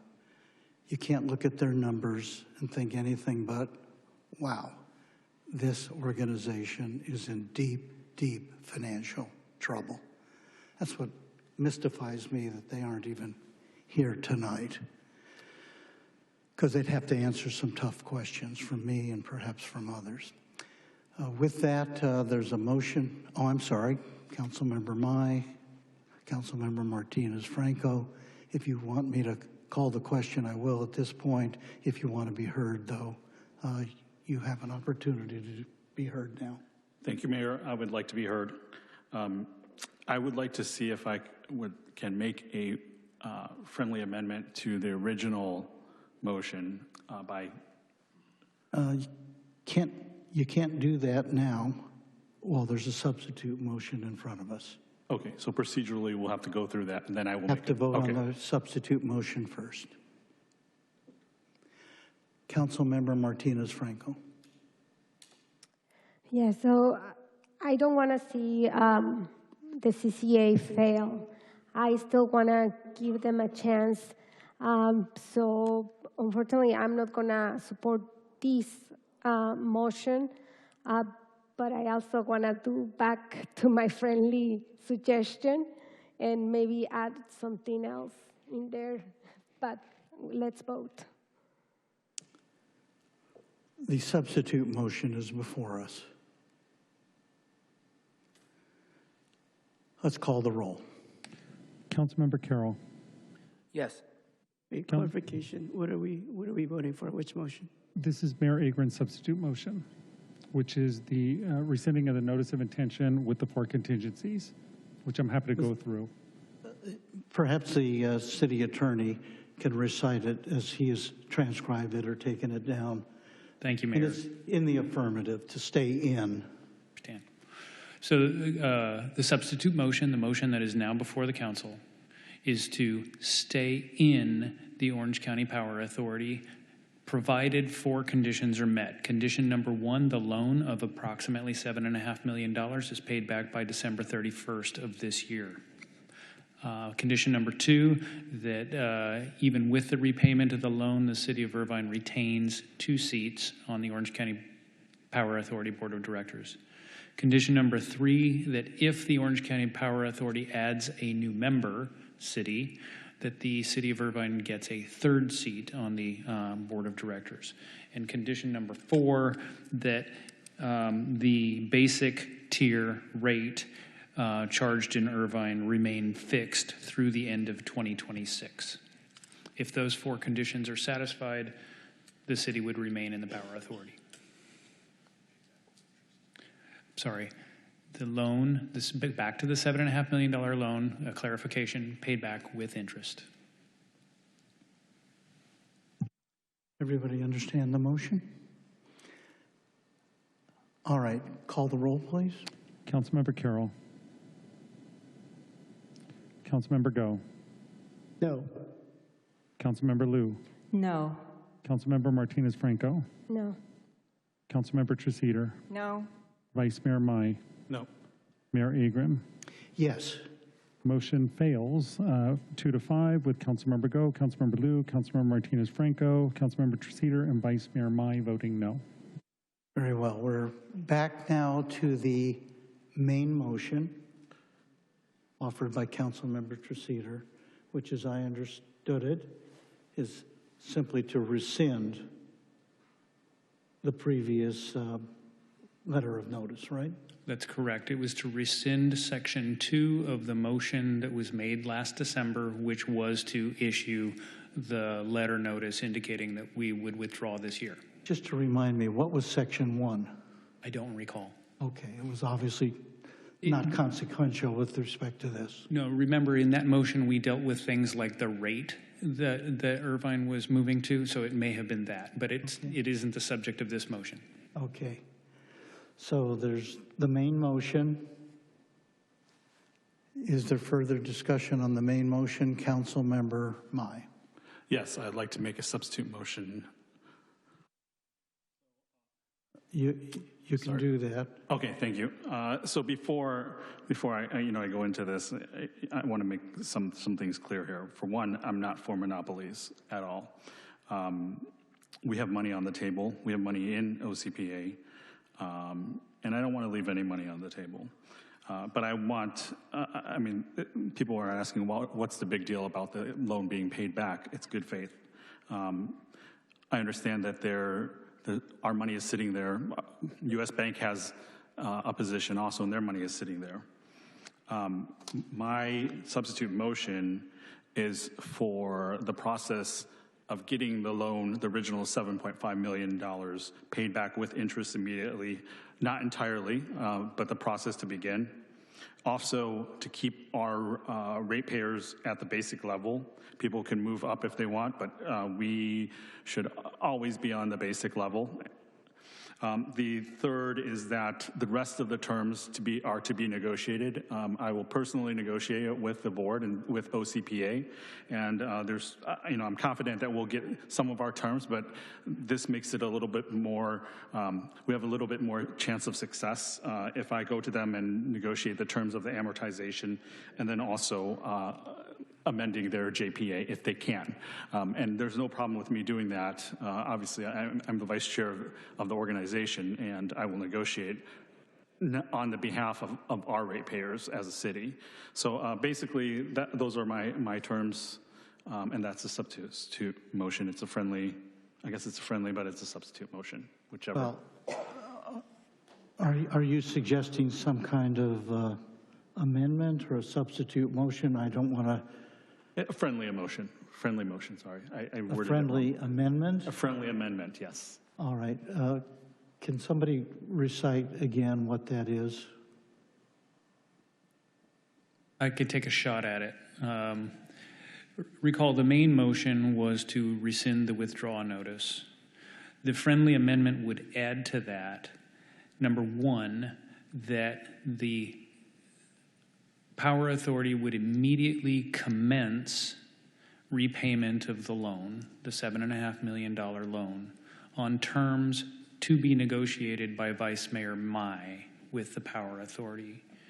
And two, that the Power Authority agree to set permanently the default rate for City of Irvine customers, at the basic tier.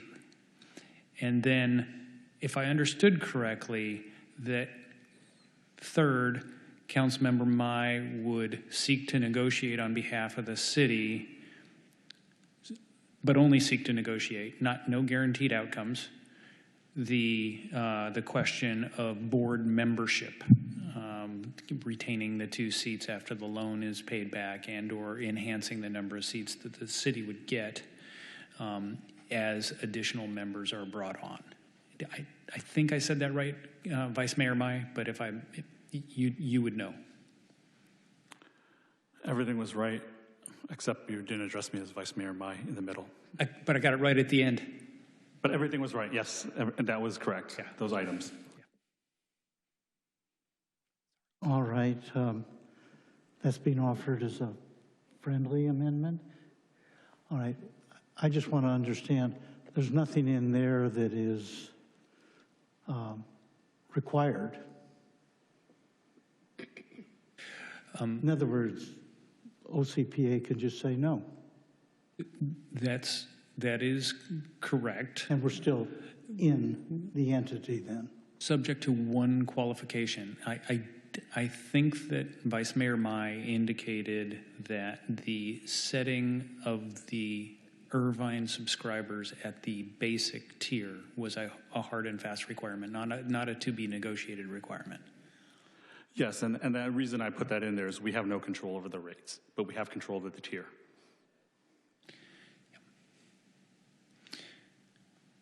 Okay. Yes, at this point, Councilmember Martinez Franco, then Sorry, do I get a chance to accept the friendly amendment or not? Oh, I thought you did. I'm sorry. Okay. Yes, I'll turn to you first. I'm definitely amenable to this. It all sounds good. Would it be possible for just the basic rate to stipulate that we will be doing that going forward, but not necessarily permanently forever, just because it's hard to know what's going to happen maybe like 5 years from now, where we might really need this for our climate action plan and so forth, and things might be very different.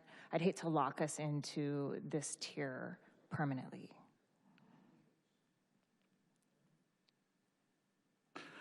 Do you want to respond, Councilmember Mai? Sorry. Go ahead. Yeah, I mean, that's fine moving forward right now. I mean, who knows? I mean, if we have to go revisit it at a later time, we can. Okay, that sounds good. I accept.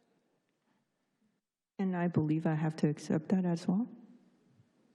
I'm sorry, Councilmember Liu? Yes, I seconded the motion, so I think Councilmember Treseder will have to accept the amendment, and I also have to agree, right? All right. Yes. And you do? Yes, I do. All right. Councilmember Martinez Franco? So at this point, I will have to do a substitute motion if I want to do a motion.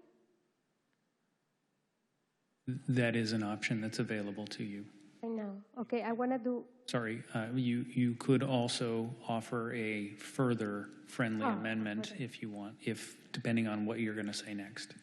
Oh, okay. Then I will offer a friendly amendment again, going back to what Mayor said, but instead of giving them the deadline of December 31st, giving them a year and rescinding the letter right now, but giving them a year and revisit this issue in a year to see if they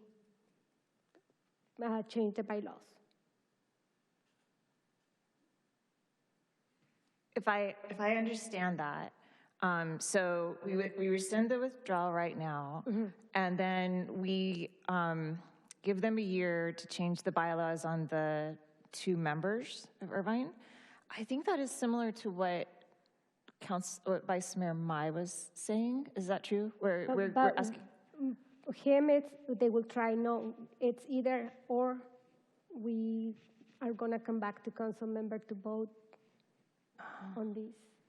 I am so sorry. Oh my gosh, I really appreciate you being so open-minded about OCPA, and I really value our relationship.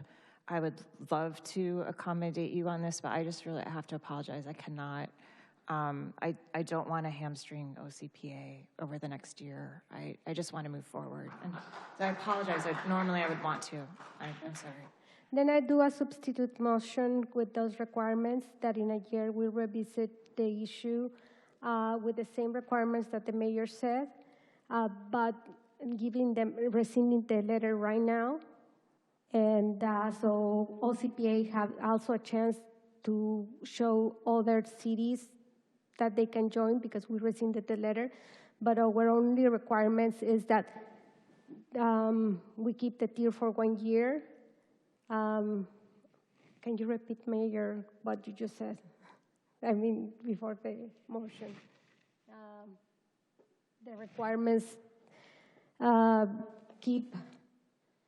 I'm still kind of like 2 seats only. I don't care about an extra seat for other cities. And so it was the tier, keeping it. Go ahead. Councilmember Martinez Franco, I think your substitute motion is to rescind the notice to withdraw for 2025. Advise OCPA that we will withdraw at the end of 2026 unless 3 conditions are satisfied. One is the loan is paid back with interest. I would mention to you on that one that that's 1 day early, because January 1st, 2027 is the repayment date anyway. 2, that we keep 2 seats on the board subsequent to the repayment of the loan. And 3, that Irvine subscribers remain defaulted into the basic tier until otherwise directed by the City Council. No, then let's revisit that. Since the loan, it's 1 day away, let's scratch the loan. I mean, it has to be repaid anyways. Yeah. But my intent was to rescind the withdrawal of the letter today, yes. With the condition that we come back to the City Council, not to withdraw from OCPA if they don't meet those expectations, but to revisit this issue, to consider what they have done so far. And the second one, it's going to be remain on, the second one is to remain on the 2 seats after the loan is paid. And the third one is to remain for 1 year in basic tier. 1 year. Yeah. Okay. Is that a substitute motion? Yes, that's my substitute motion. I'll second it for further discussion purposes. Do you have anything further to add? Councilmember Liu, do you wish to speak to the substitute motion? It sounds a lot like the one we just voted down.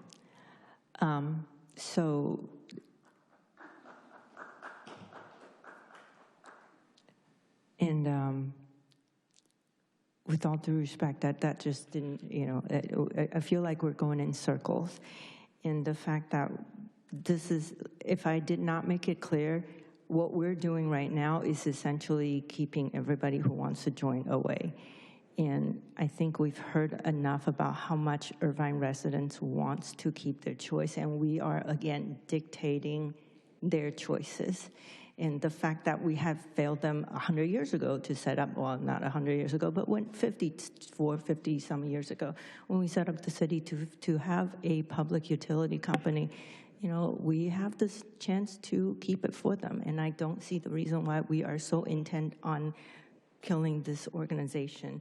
I understand that it might not be performing the way we want it to be. It's not perfect. And the fact that OCPA did not send anybody is a huge mistake on their part. But I don't see the reason why we need to throw the baby out with the bathwater. So that's all I have to say about this substitute motion. All right, Councilmember Treseder and then Councilmember Martinez-Franco. Yeah, I regret I cannot support the substitute motion. It's actually just extending the status quo for a year and adding more stipulations that make it more difficult for OCPA to do what it needs to do for the next year. They'll have this sort of Damocles hanging over their head. The current status is that this will expire at the end of this year, but this substitute motion will extend this for a year. I just cannot support that. Councilmember Martinez-Franco.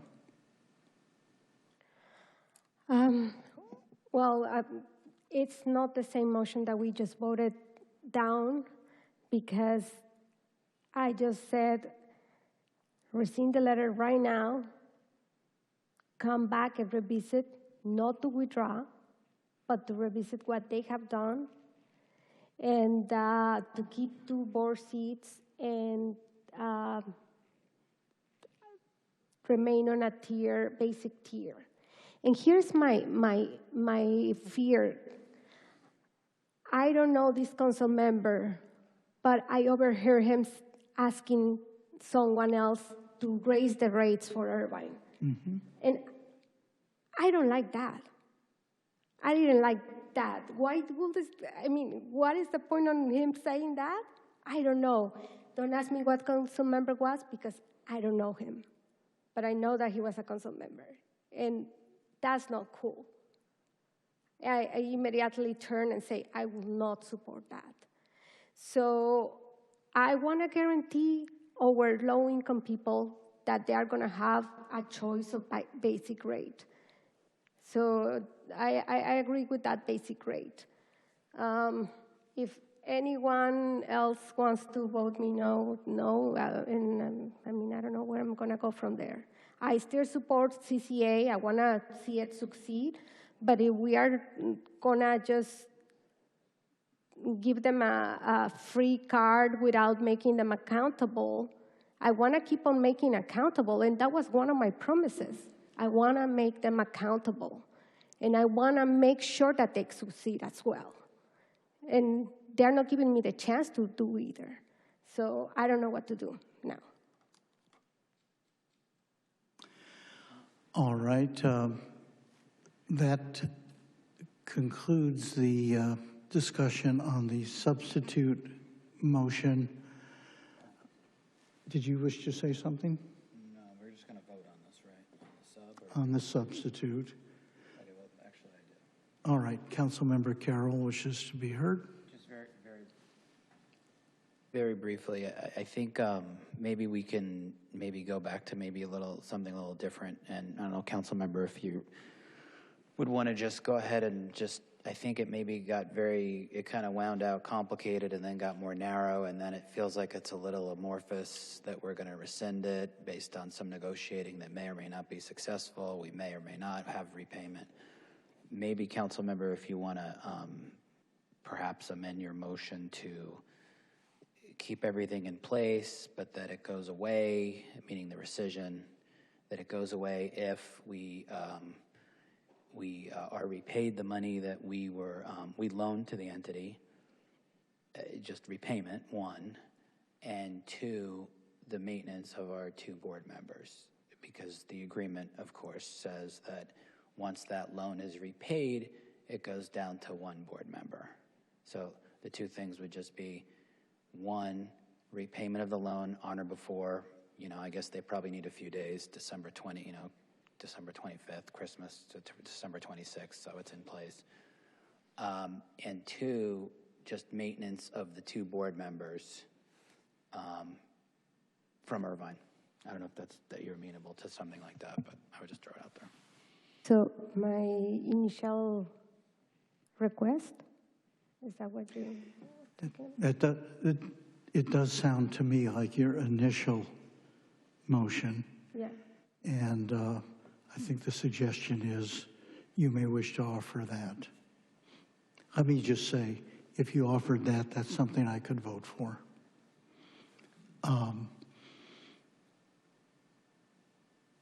I'll just kind of leave it at that.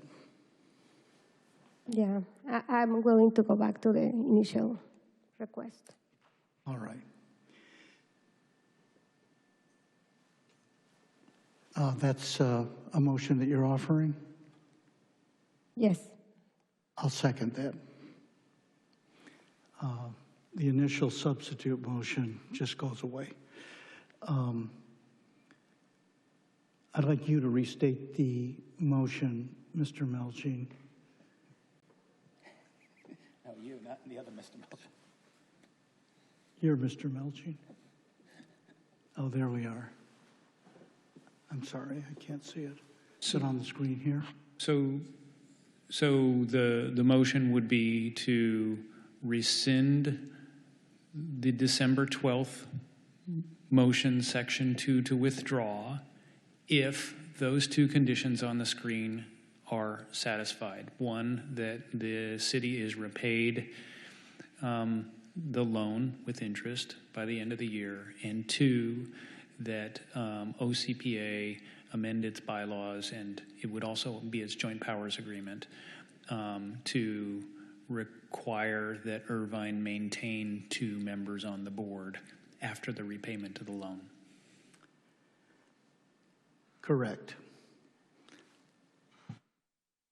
So we started with a friendly amendment. Now it's taking the form of a substitute motion. It has been offered and seconded. Seeing no further requests to speak, I will ask the clerk to call the roll. Councilmember Carroll. Yes, on the substitute motion. Councilmember Go. No.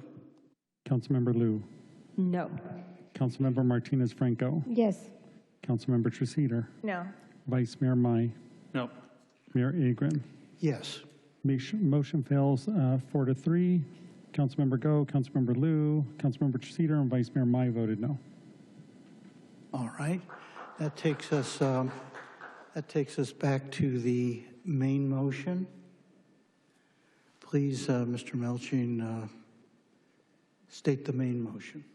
Yes, the main motion, originally made by Councilmember Treseder, seconded by Councilmember Liu, was to rescind the direction to withdraw by the end of this year. That was the main motion. A friendly amendment to that motion was made by Vice Mayor Mai and accepted by Councilmember Treseder and by Councilmember Liu. And that amendment provided that, one, Vice Mayor Mai would discuss with OCPA, negotiate with OCPA the repayment of the loan beginning immediately with interest on terms to be negotiated. Two, OCPA would maintain the default rate for Irvine subscribers, Irvine customers at the basic tier. And three, there's a four. Three, that Vice Mayor Mai would engage in negotiations to preserve Irvine's right to 2 members on the board after the repayment of the loan. And 4, Vice Mayor Mai would further negotiate with the board for the right to an additional seat on the board upon the addition of a new city member. Those 4 conditions.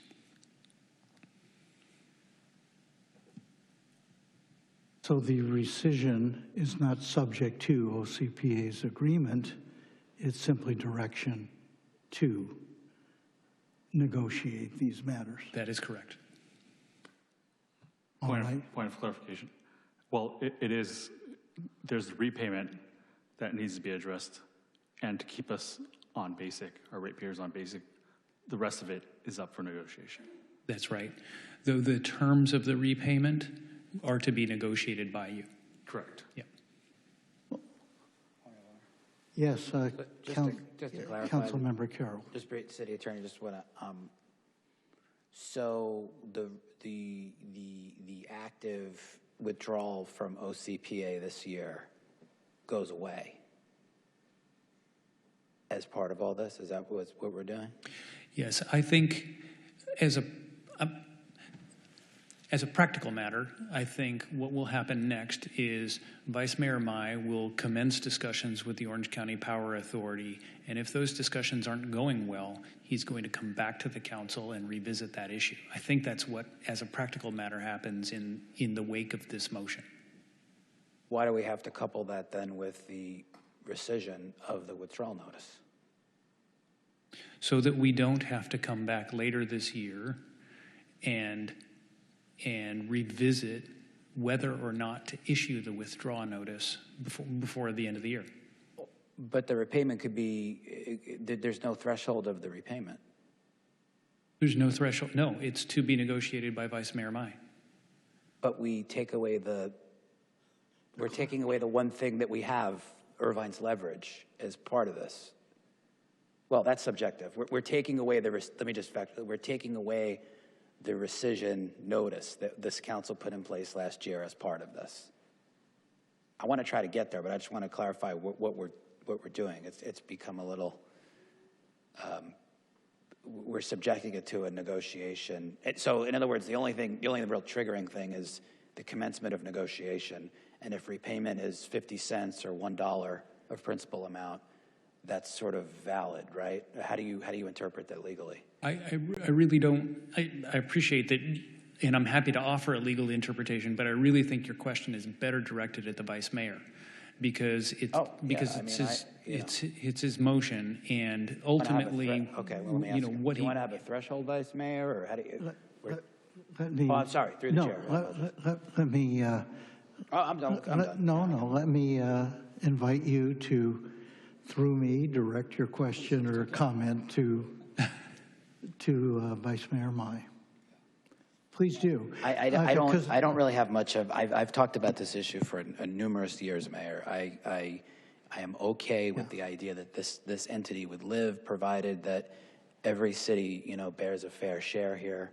We've subsidized and carried this thing on behalf of the other participants too long, and we're on the verge of our voting power to be significantly diluted.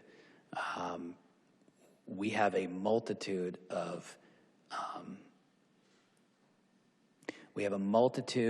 countywide organizations where Irvine's governance and authority is massively, extremely significantly diluted. The Orange County Transportation Authority, the Orange County Fire Authority, the list goes on. Those are the two large ones. And I kind of see this moving in, unfortunately, the same direction as these new cities join. That doesn't set me up as completely opposite of this. I'm not calling for this thing for its demise. So anyway, my position's been very clear, and so I don't want to be in opposition to what a majority of the council wants to do, but I just I think that it's fair that we get our money back, given the direction in which it's gone, given the millions of dollars they're sitting on. But it would be good to hear from Councilmember Go. It would be good to hear from the Vice Mayor. They're the board members.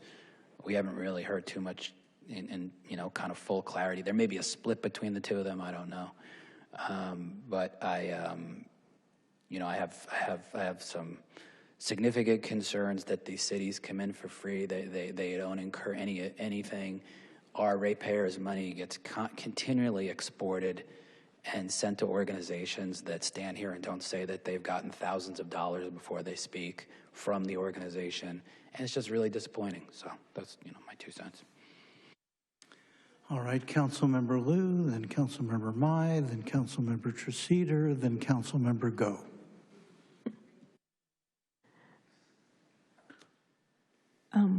I believe there's a structure on the loan, and if Councilmember Carroll was the person drafting the JPA or involved in any of that negotiation, you probably know better, so please correct me. If there is already an existing timeline on paying the loan back, I believe we can't just very easily demand that to happen. So I agree with what Vice Mayor Mai had proposed, that this will be something that we can attempt, and obviously we can't guarantee the result. Back to the impossibility, so I think we already kind of discussed this. If it's agreeable to everybody else, let's hear what everybody else has to say about this, and I'm ready to take that vote.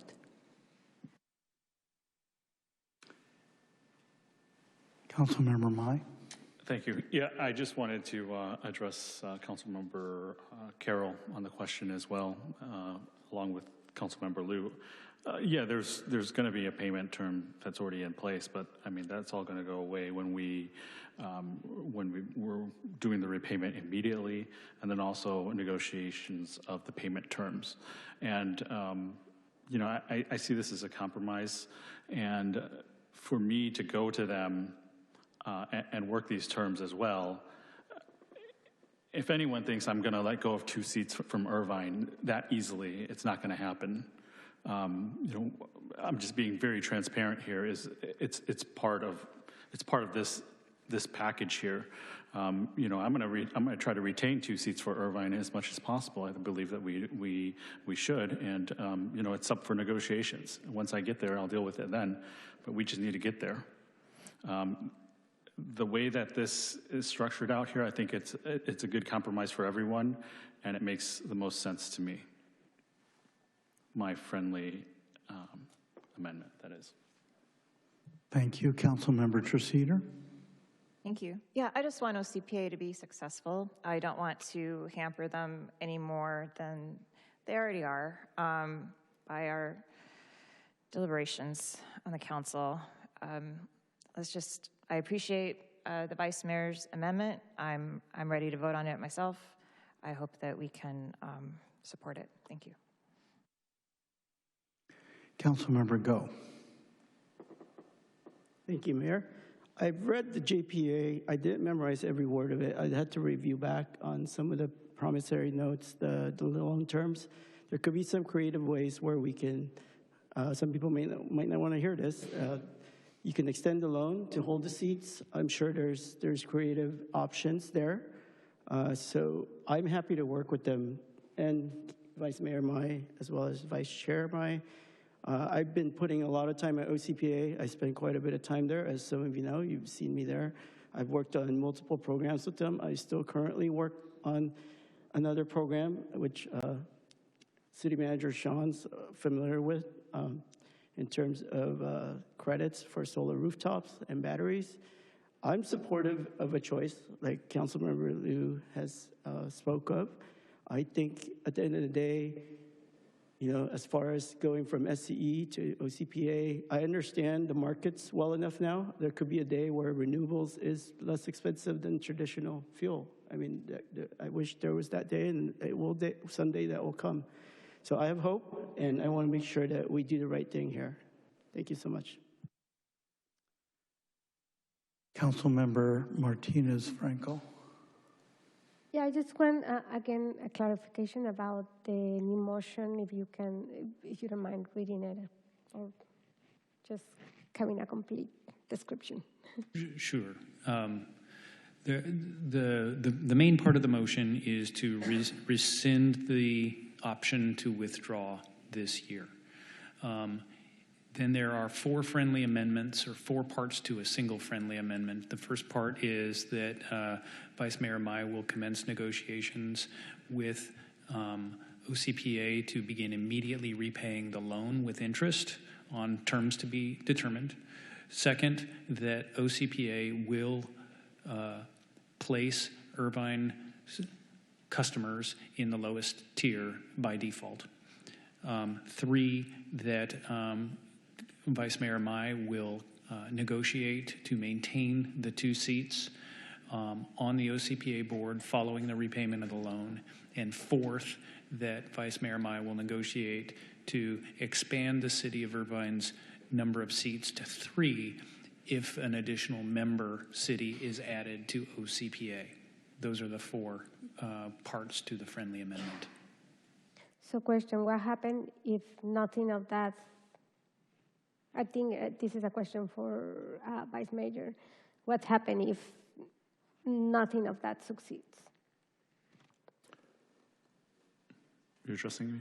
Sure. Councilmember Mai, you want to respond to that? Yes, absolutely. So if these negotiations are unsuccessful and the concessions aren't met, then I will come back to this body here, and then we will have further discussions about it. But I will do my best to get what we intend to get. So it's kind of like my motion. Okay. Councilmember Liu. It sounds like we're all ready to vote, and my question is there anything stopping us from, voting for another withdrawal if things don't shake out the way we want it? Yes, that's a question for City Attorney. I'm so sorry.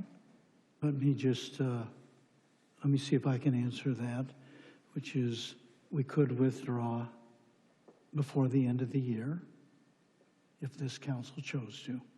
No, my question is if we choose to rescind today, and then we have our board members representing Irvine to advocate for us and negotiate and say next year things are still not where we want it to be. Is there anything to stop us from putting up another vote to withdraw? There is not. There's nothing. Okay, well, then I'm ready to vote. And that could be put up before the end of this year. Absolutely. Mm-hmm. Let me tell you why I'm going to vote against this. This gives away, this is a classic case of negotiating with ourselves. Yes, Councilmember Mai, Vice Mayor Mai, it's a compromise. We're compromising among ourselves. Nobody's here from OCPA. We could actually have a public negotiation right here, but they're not here. This is the kind of attitude that they've had from the start. They don't show up. 80% of life is showing up. They don't show up. So I can tell you, if this passes, you can negotiate from now to forever. They're going to tell you to stuff it, pound sand, and we're going to be back here next year trying to deal with the consequences of that. So, Councilmember Liu, again? Yes. Or should we just vote? I just wanted to say that, yes, at any kind of joint agency, everybody can tell us to go pound sand. The issue is we still have that option, and whether we decide to rescind or not, we are keeping status quo at this point. So I'm not quite understanding what the objection is, but obviously you have your right to choose your vote, and I'm ready. Thank you. Let's vote. Please call the roll. Councilmember Carroll. No. Councilmember Go. Yes. Councilmember Liu. Yes. Councilmember Martinez Franco. Yes. Councilmember Treseder. Yes. Vice Mayor Mai. Yes. Mayor Agron. No. Motion carries 5-2. Councilmember Carroll and Mayor Agron voted no. Very well. I think that concludes this item. Let's go on. By the way, we've blown past our 11 o'clock notification. I would suggest let's stick with it and finish the agenda tonight. Go back to that scoping session, wrap that up. We should be able to be out of here by about 12:30. All right? With that, we move to item 3.6. Would the clerk please identify this item by title and subject? Consideration of a request by Councilmember Carroll to adopt a resolution opposing changes to Independent Redistricting Commission through Proposition 50. Very well. I'll turn to Councilmember Carroll at this time and have him present the item. Yeah, thank you, Mayor. I'll just make it very, very brief, and then we can go ahead and deliberate and vote and hear from the public that's still here. And thank you for staying. This is a resolution that is basically, to say it, very succinctly, is it's to say that Irvine believes that two wrongs don't make a right. Regardless what's happening, elsewhere in the United States. We have the state of California here. The state of California, through a very rigorous process involving the good government watchdog group Common Cause and other organizations, set up an independent redistricting commission. When our governor came forward and with this proposition and these maps sort of, were distributed out, that were drawn with no transparency in an effort to kind of fight a sort of a national battle that kind of exceeds the borders of the state of California, wrapped up with our governor's presidential ambitions. I thought personally about something that the council, I'm sure, has absolutely no knowledge of, so I just would share it and to give you a little bit of a background as to why I felt strongly to bring this forward. Happy to hear everybody's concerns. I don't expect, I'm going to be that convincing here, but I will let everyone know that as a council member and a private citizen, I actually have participated through the independent redistricting process. I gave testimony multiple times in 2021, and I'd just like to read this out for the record. This was one of the statements that I made calling into the Independent Redistricting Commission, the last redistricting. Good afternoon. My name is Mike Carroll. I'm also a member of the Irvine City Council. I'm calling in my individual capacity and on behalf of residents and others. I'd like to ask that the city of Irvine be kept together in one congressional district. Our city is the second largest city in the sixth largest county in America, Orange County, California, and believe that Irvine itself should anchor an assembly and a Senate and a congressional district so that our residents and our community are properly represented.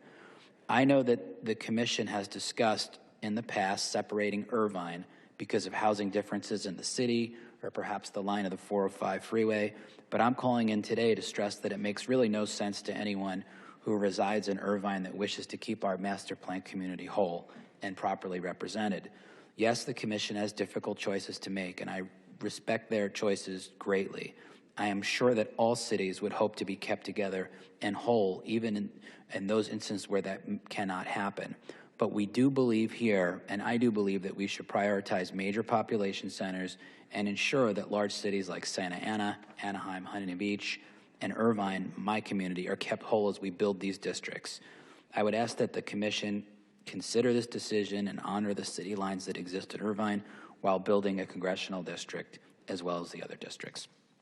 That's the end, Mayor. I was really happy and excited to participate in that process. I was really sort of dismayed on a nonpartisan basis, knowing that, of course, this Proposition 50 is absolutely partisan in nature.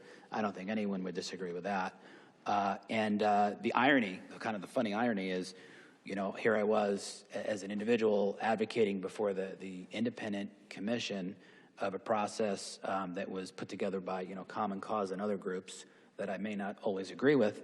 And here I was advocating, Irvine was kept in place, in whole, and then the candidate that I wanted to win, the congressional seat, did not win. So in a way, it's sort of an interesting sort of irony and sweet justice that here I am trying to argue for a process that ended up in keeping Irvine whole, which was the goal, even though maybe the political result wasn't the one that I favored. So that was it. That's the idea of the resolution. I don't think it's anything particularly charged. I made sure, at least I endeavored to draft it in that way, and I'm not seeking to politicize it as much as I'm seeking to try to bring forward the idea that California, and particularly our city, was pleased with the results of the Independent Redistricting Commission set up by the process that was led by Common Cause and others many years ago and voted on by the voters. Thank you. Thank you for that introduction of the item. Are there requests from council members to be heard? Did you wish to offer a motion at this time? I'm sorry, and I would just move the resolution for adoption, if someone would second.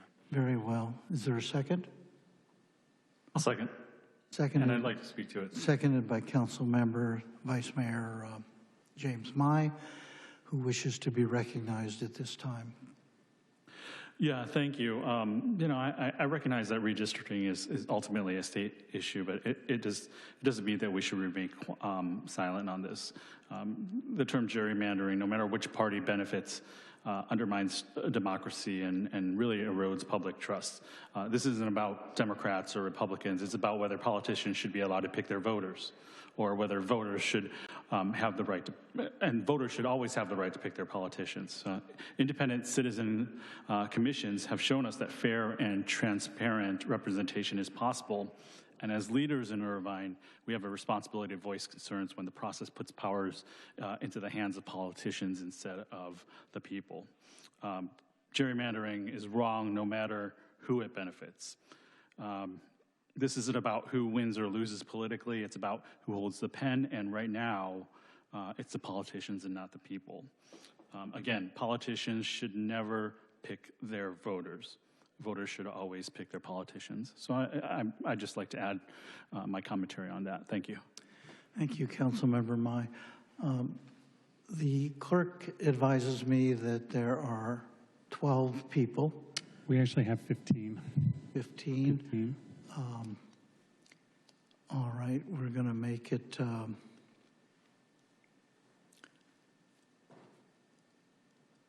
90-second maximum, no more in the queue. And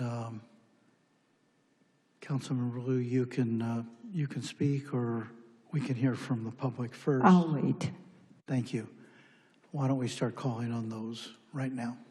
Thank you, Mayor. If I could call forward Alan Meyerson, Kathy Orlinsky, Susan Sayer, Derek Pang, Julie Tapp, Davis Garcia, Doug Elliott, Roden B., Jason Garshfield, and Aurora. I think several of the names you called have left the building. Looks like Mr. Meyerson's gone. Kathy Orlinsky. Looks like she's gone. Susan Sayer's gone. Derek Pang. Welcome. You have 90 seconds. Okay, hello again. I'm glad that we finally voted on the last agenda item because for a while it seemed like it would meander on forever. Now, everybody here probably knows that gerrymandering is an anti-democratic tool which enables partisan entrenchment, corruption, and extremism. Yet, our president is shamelessly calling for red states to gerrymander and preserve his congressional majority, regardless of what the American people want. His party has said and done nothing to stop him. How convenient is it, then, that California Republicans, and only California Republicans, are uniquely principled and opposed to gerrymandering? It's plainly disingenuous. If there's anything we should have learned in the past 10 years, is that the moral high ground means nothing, and there's not much Democrats could do to lose it anyway. The way to end gerrymandering, legal bribery, voter suppression, and more is not to unilaterally disarm. Ceding ground to anti-democratic fascists is not pro-democracy. We must do everything we can to secure a legislative majority and outlaw corruption throughout the country. Please reject this cynical resolution, and I urge everyone here to vote yes on Proposition 50 come November. Thank you for your comments. Doug Elliott. Welcome, Mr. Elliott. Thank you, Aaron. Once again, I'm Doug Elliott, a commissioner, speaking only for myself.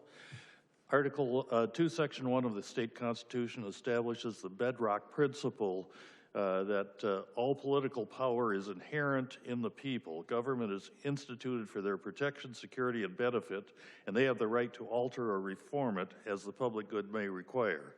A vote of the people established the Redistricting Commission, and under Article 2, the people have a right to review and revise a map created by that commission when the public good may require. Contrary to the language of the resolution, Prop 50 wouldn't remove any authority from the commission. It would simply revise the commission's congressional map one time, and then the commission would retain its authority to redistrict after the next census. It's also wrong to say that Prop 50 would transfer power to politicians. In fact, it establishes the same process that established your districts just last year by vote of the people. Finally, Prop 50 is in the best interest of Irvine. It gives us a better district. We're combined with our neighbors of Tustin and Lake Forest instead of distant communities without a community of interest with us, such as Seal Beach and Huntington Beach. So for these reasons, I ask you to oppose this proposition. Thank you. Your time is up. Thank you. Thank you for your comments. Roden. Welcome. Thank you.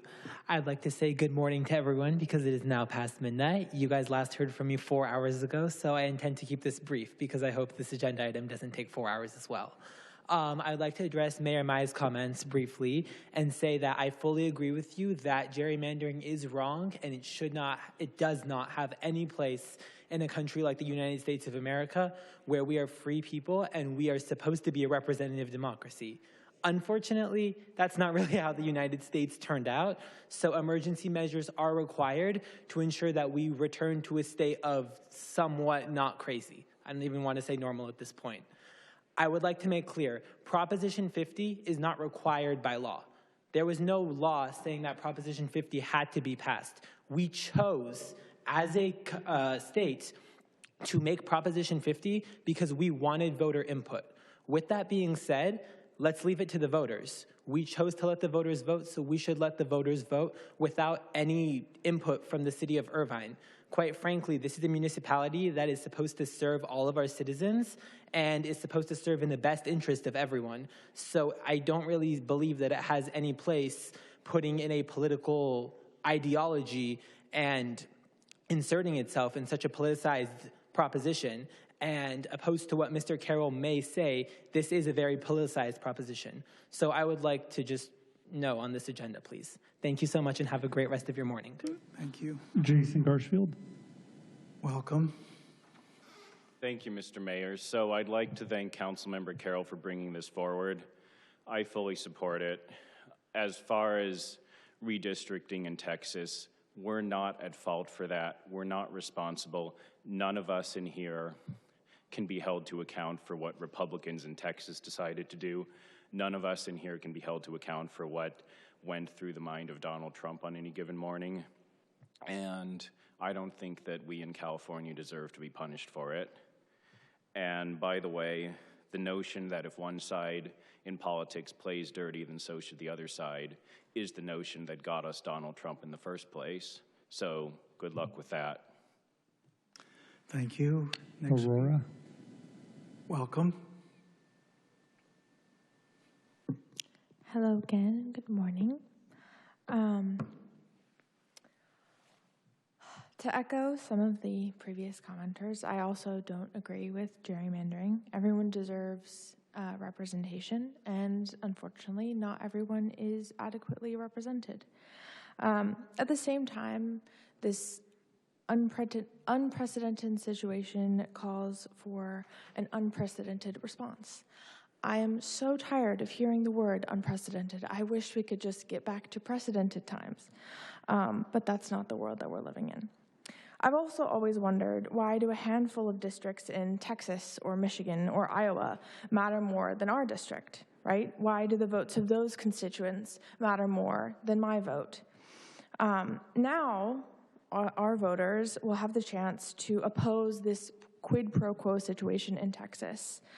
Fight fire with fire, grow a backbone for once, one might say. Things like this big, beautiful bill cannot happen again, and that will happen if we don't do this temporary redistricting. This bill was widely unpopular, and it was passed so narrowly, and it took away so many rights and privileges of all Americans.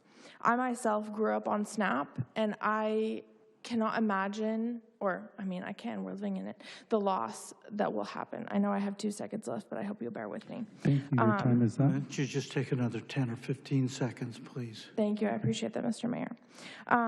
Kids like me will go hungry. We cannot let this kind of legislation pass. It is reckless, and it is not sustainable. The state's proposed redistricting, which the voters will approve on, or not, is temporary. That's the only reason why I support it. It's a one-time thing that is in direct response to unprecedented and uncalled for actions by the president. Thank you for your comments. Thank you for your time. Thank you. Our next speaker is Melissa Mosry. Melissa, you may unmute your mic. Hi, my name is Melissa Mosry. I'm a local science teacher, and I'm also credentialed in social science. I am against punching people in the face. I am also against gerrymandering.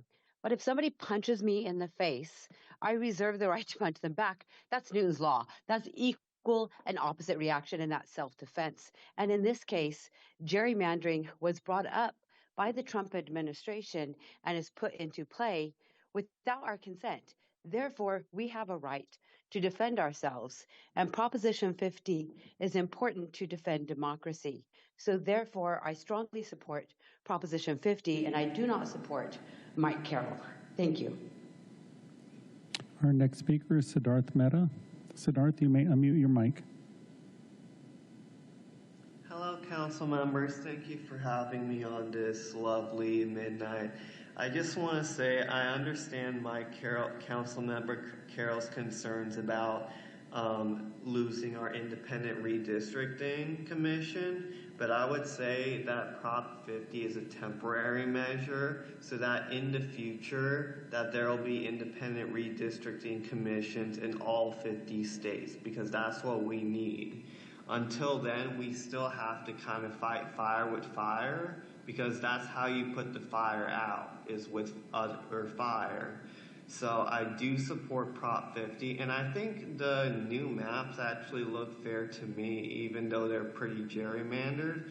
Irvine is next to Laguna Hills, Foothill Ranch, Tustin, Laguna Beach, and my district, which is 42, I believe, is connected to Long Beach and Huntington Beach, the communities I serve. So I'm completely fine with it as of now, but in the future, all 50 states do need independent redistricting commission, and I don't think that this resolution will help really help anything with Irvine, generally speaking.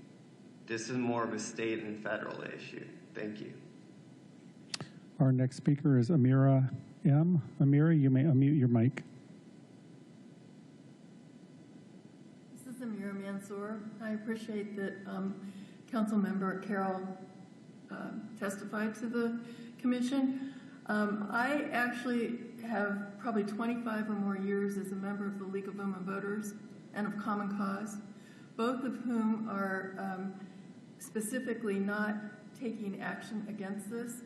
And in fact, Common Cause has reviewed the maps and the process and has found them to be fair.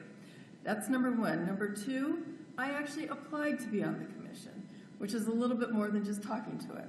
Number three, this is going to go, number one, it's temporary, as all these other people have said, but it's going to go to the ballot.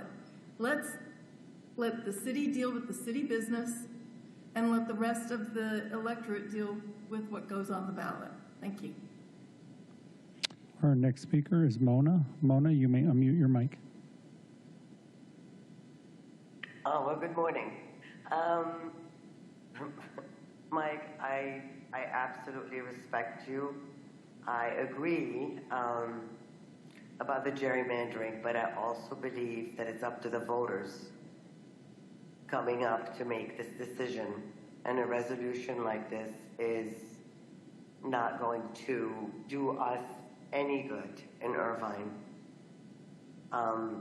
It is something that we are looking at. We may not be able to vote come 2026 at the rate that things are going. And there's been a lot of damage done to the regular people, the regular Americans that live here. So here's my 2 cents. Our next speaker is Julie Tapp. Julie, you may unmute your mic. Thank you. Yeah, I would ask the City Council to vote no on item 3.6 or possibly not take a vote. It seems pretty clear to me that the resolution will divide residents on the question. I'm always looking for things that the City Council can do to unite us. I think it's important that we educate people about what Prop 50 is. And again, as others have said, let the people decide on November 4th of this year. But the people of California are being given an opportunity, an unusual opportunity, to do something to stop the Trump administration's attempt to rig the 2026 election. That's what this is about. It temporarily redraws congressional maps and then puts them back in place as usual business in 2030, as I understand it. Hope people will educate themselves about Prop 50. Why is it happening? Well, because of what the Trump administration is doing. It's wildly unpopular. They expect to lose in the midterms, and so they're working to try to rig the election, and we have a way to try and, as Californians, have an influence on that. So again, to the council, please vote no on this agenda item. To voters, please consider voting yes on Prop 50 in November and save our precious constitutional democracy. Thank you.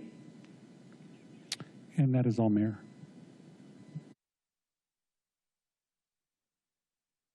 Thank you. That takes care of the public comment. I see that Councilmember Liu was still in the queue. I'll recognize her at this time and see if we can move pretty quickly to a vote. Councilmember Liu. Thank you. I agree with the last caller. Maybe this is not something that the city should weigh in and let the voters decide. And so I'll take on her call to maybe help people understand or residents understand that, because I see that as part of our role as public servants. And this is from the state website, so anybody can go look it up, and the information is straight from there, so it's bipartisan and very neutral.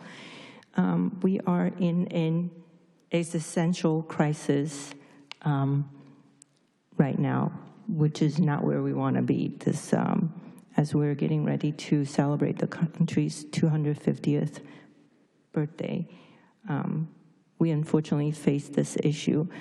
Most congressional districts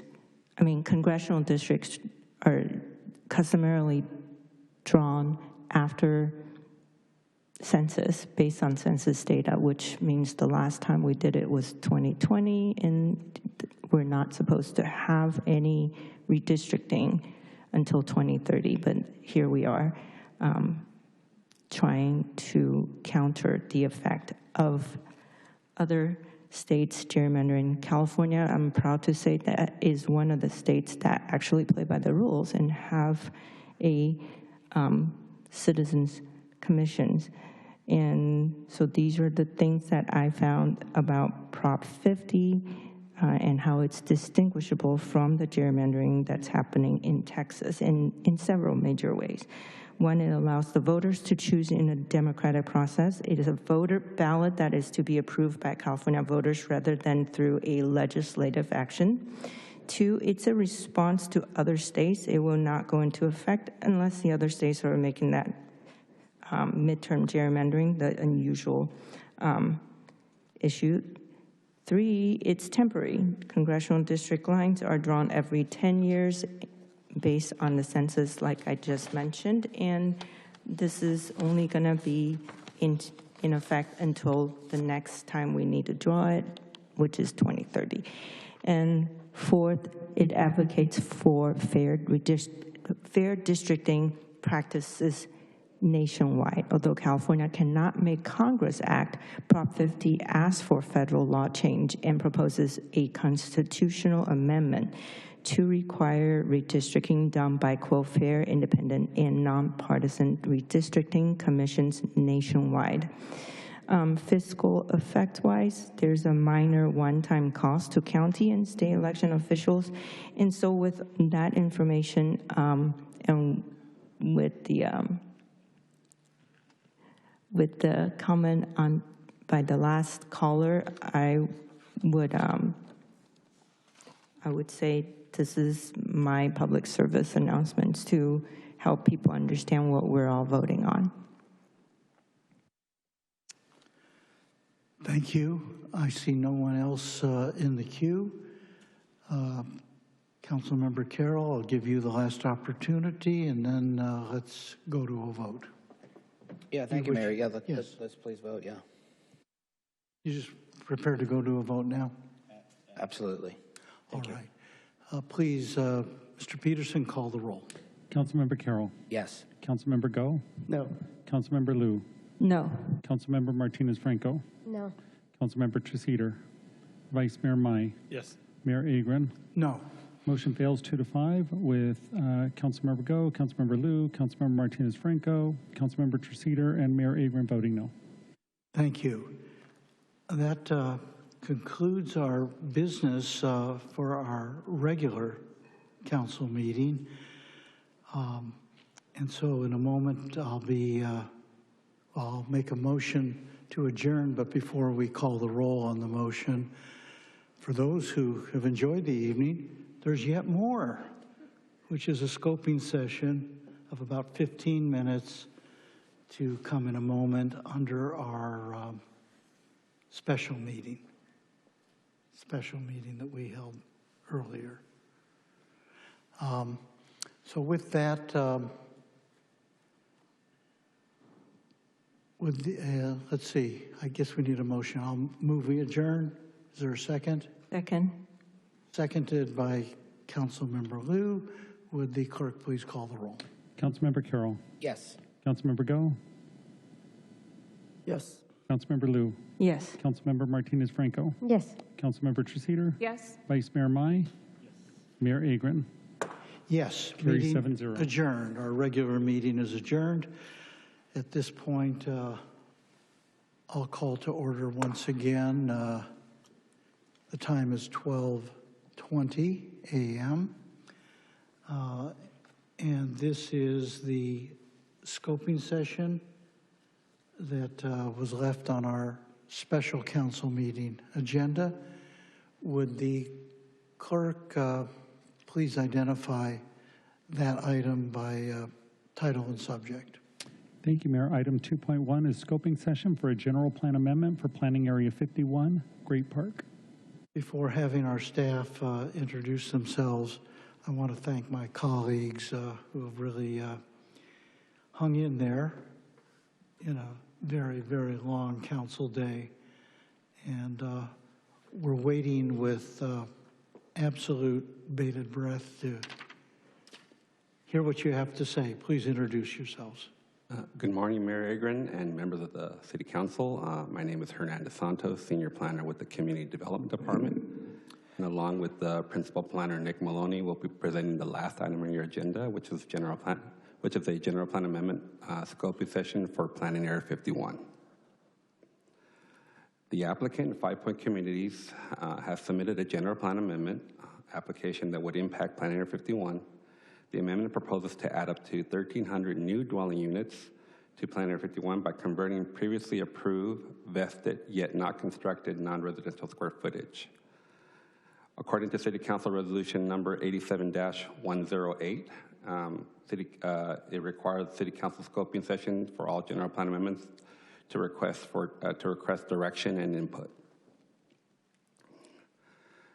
The general plan amendment proposes to update relevant text, tables, and exhibits of the general plan land use element to reflect an increase of 1,300 residential units and a corresponding decrease of non-residential square footage for the planning area. This amendment is intended to facilitate the future development of residential communities in the southern portion of Plan Area 51, which is currently approved for non-residential uses. Development applications will be prepared and reviewed concurrently to support the general plan amendment. The proposed amendment will be reviewed for consistency with the general plan objectives and policies and compatibility with the adopted housing element. Traffic impacts associated will be analyzed to determine whether the surrounding street system can accommodate the proposed increase in development capacity. And environmental impacts will be analyzed to determine if the development would result in any significant environmental impacts per the California Environmental Quality Act.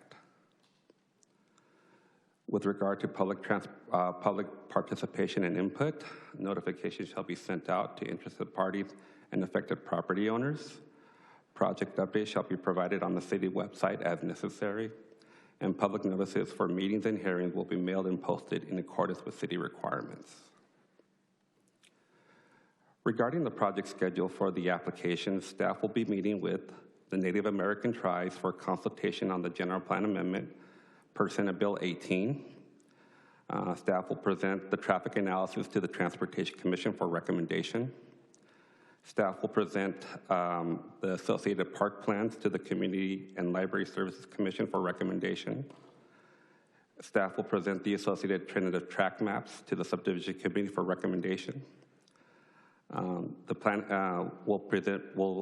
staff will take all the applications associated for the project, which includes the general plan amendment, zone change, and environmental analysis to the Planning Commission for recommendation.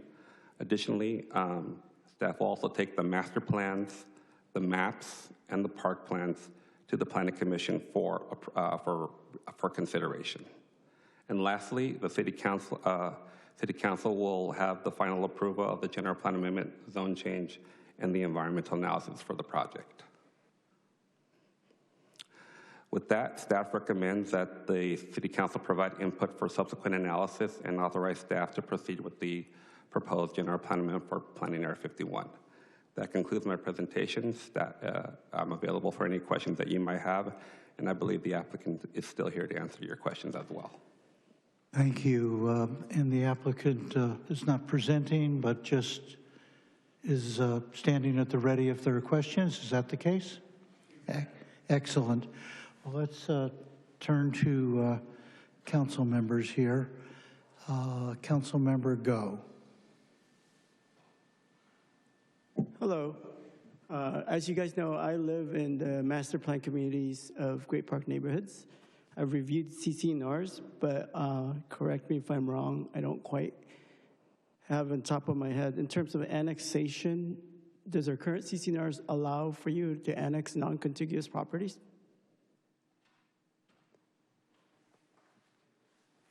Go right ahead. Could you repeat the question, Councilman? Basically, I'm asking if there's plans to annex this to the master GPN neighborhoods. That sits at about 10,500 right now. I know the CC&Rs, correct me if I'm wrong, Jeff, needs to provide that you can annex non-contiguous properties, but it escaped me. I've read the CC&Rs, but I don't quite remember if it does. But again, maybe you guys can answer me if the intention is to leave it as its own master plan or annex it into the current Great Park neighborhoods. Councilmember Go. I believe, it just happens that I had this conversation with a representative from 5 Point last week. I think they're still thinking about it. They're not sure. It depends ultimately on the product type, whether they will annex into the master association. So they haven't decided yet. But that is something that there'll be a lot more detail to it as this item comes back to the council for consideration. Thank you. I do want to follow up on it since it's neither good or bad. It just needs to be presented ahead of time. I know the CFD's overlay, they have a CFD element, but that goes into the Great Park bucket.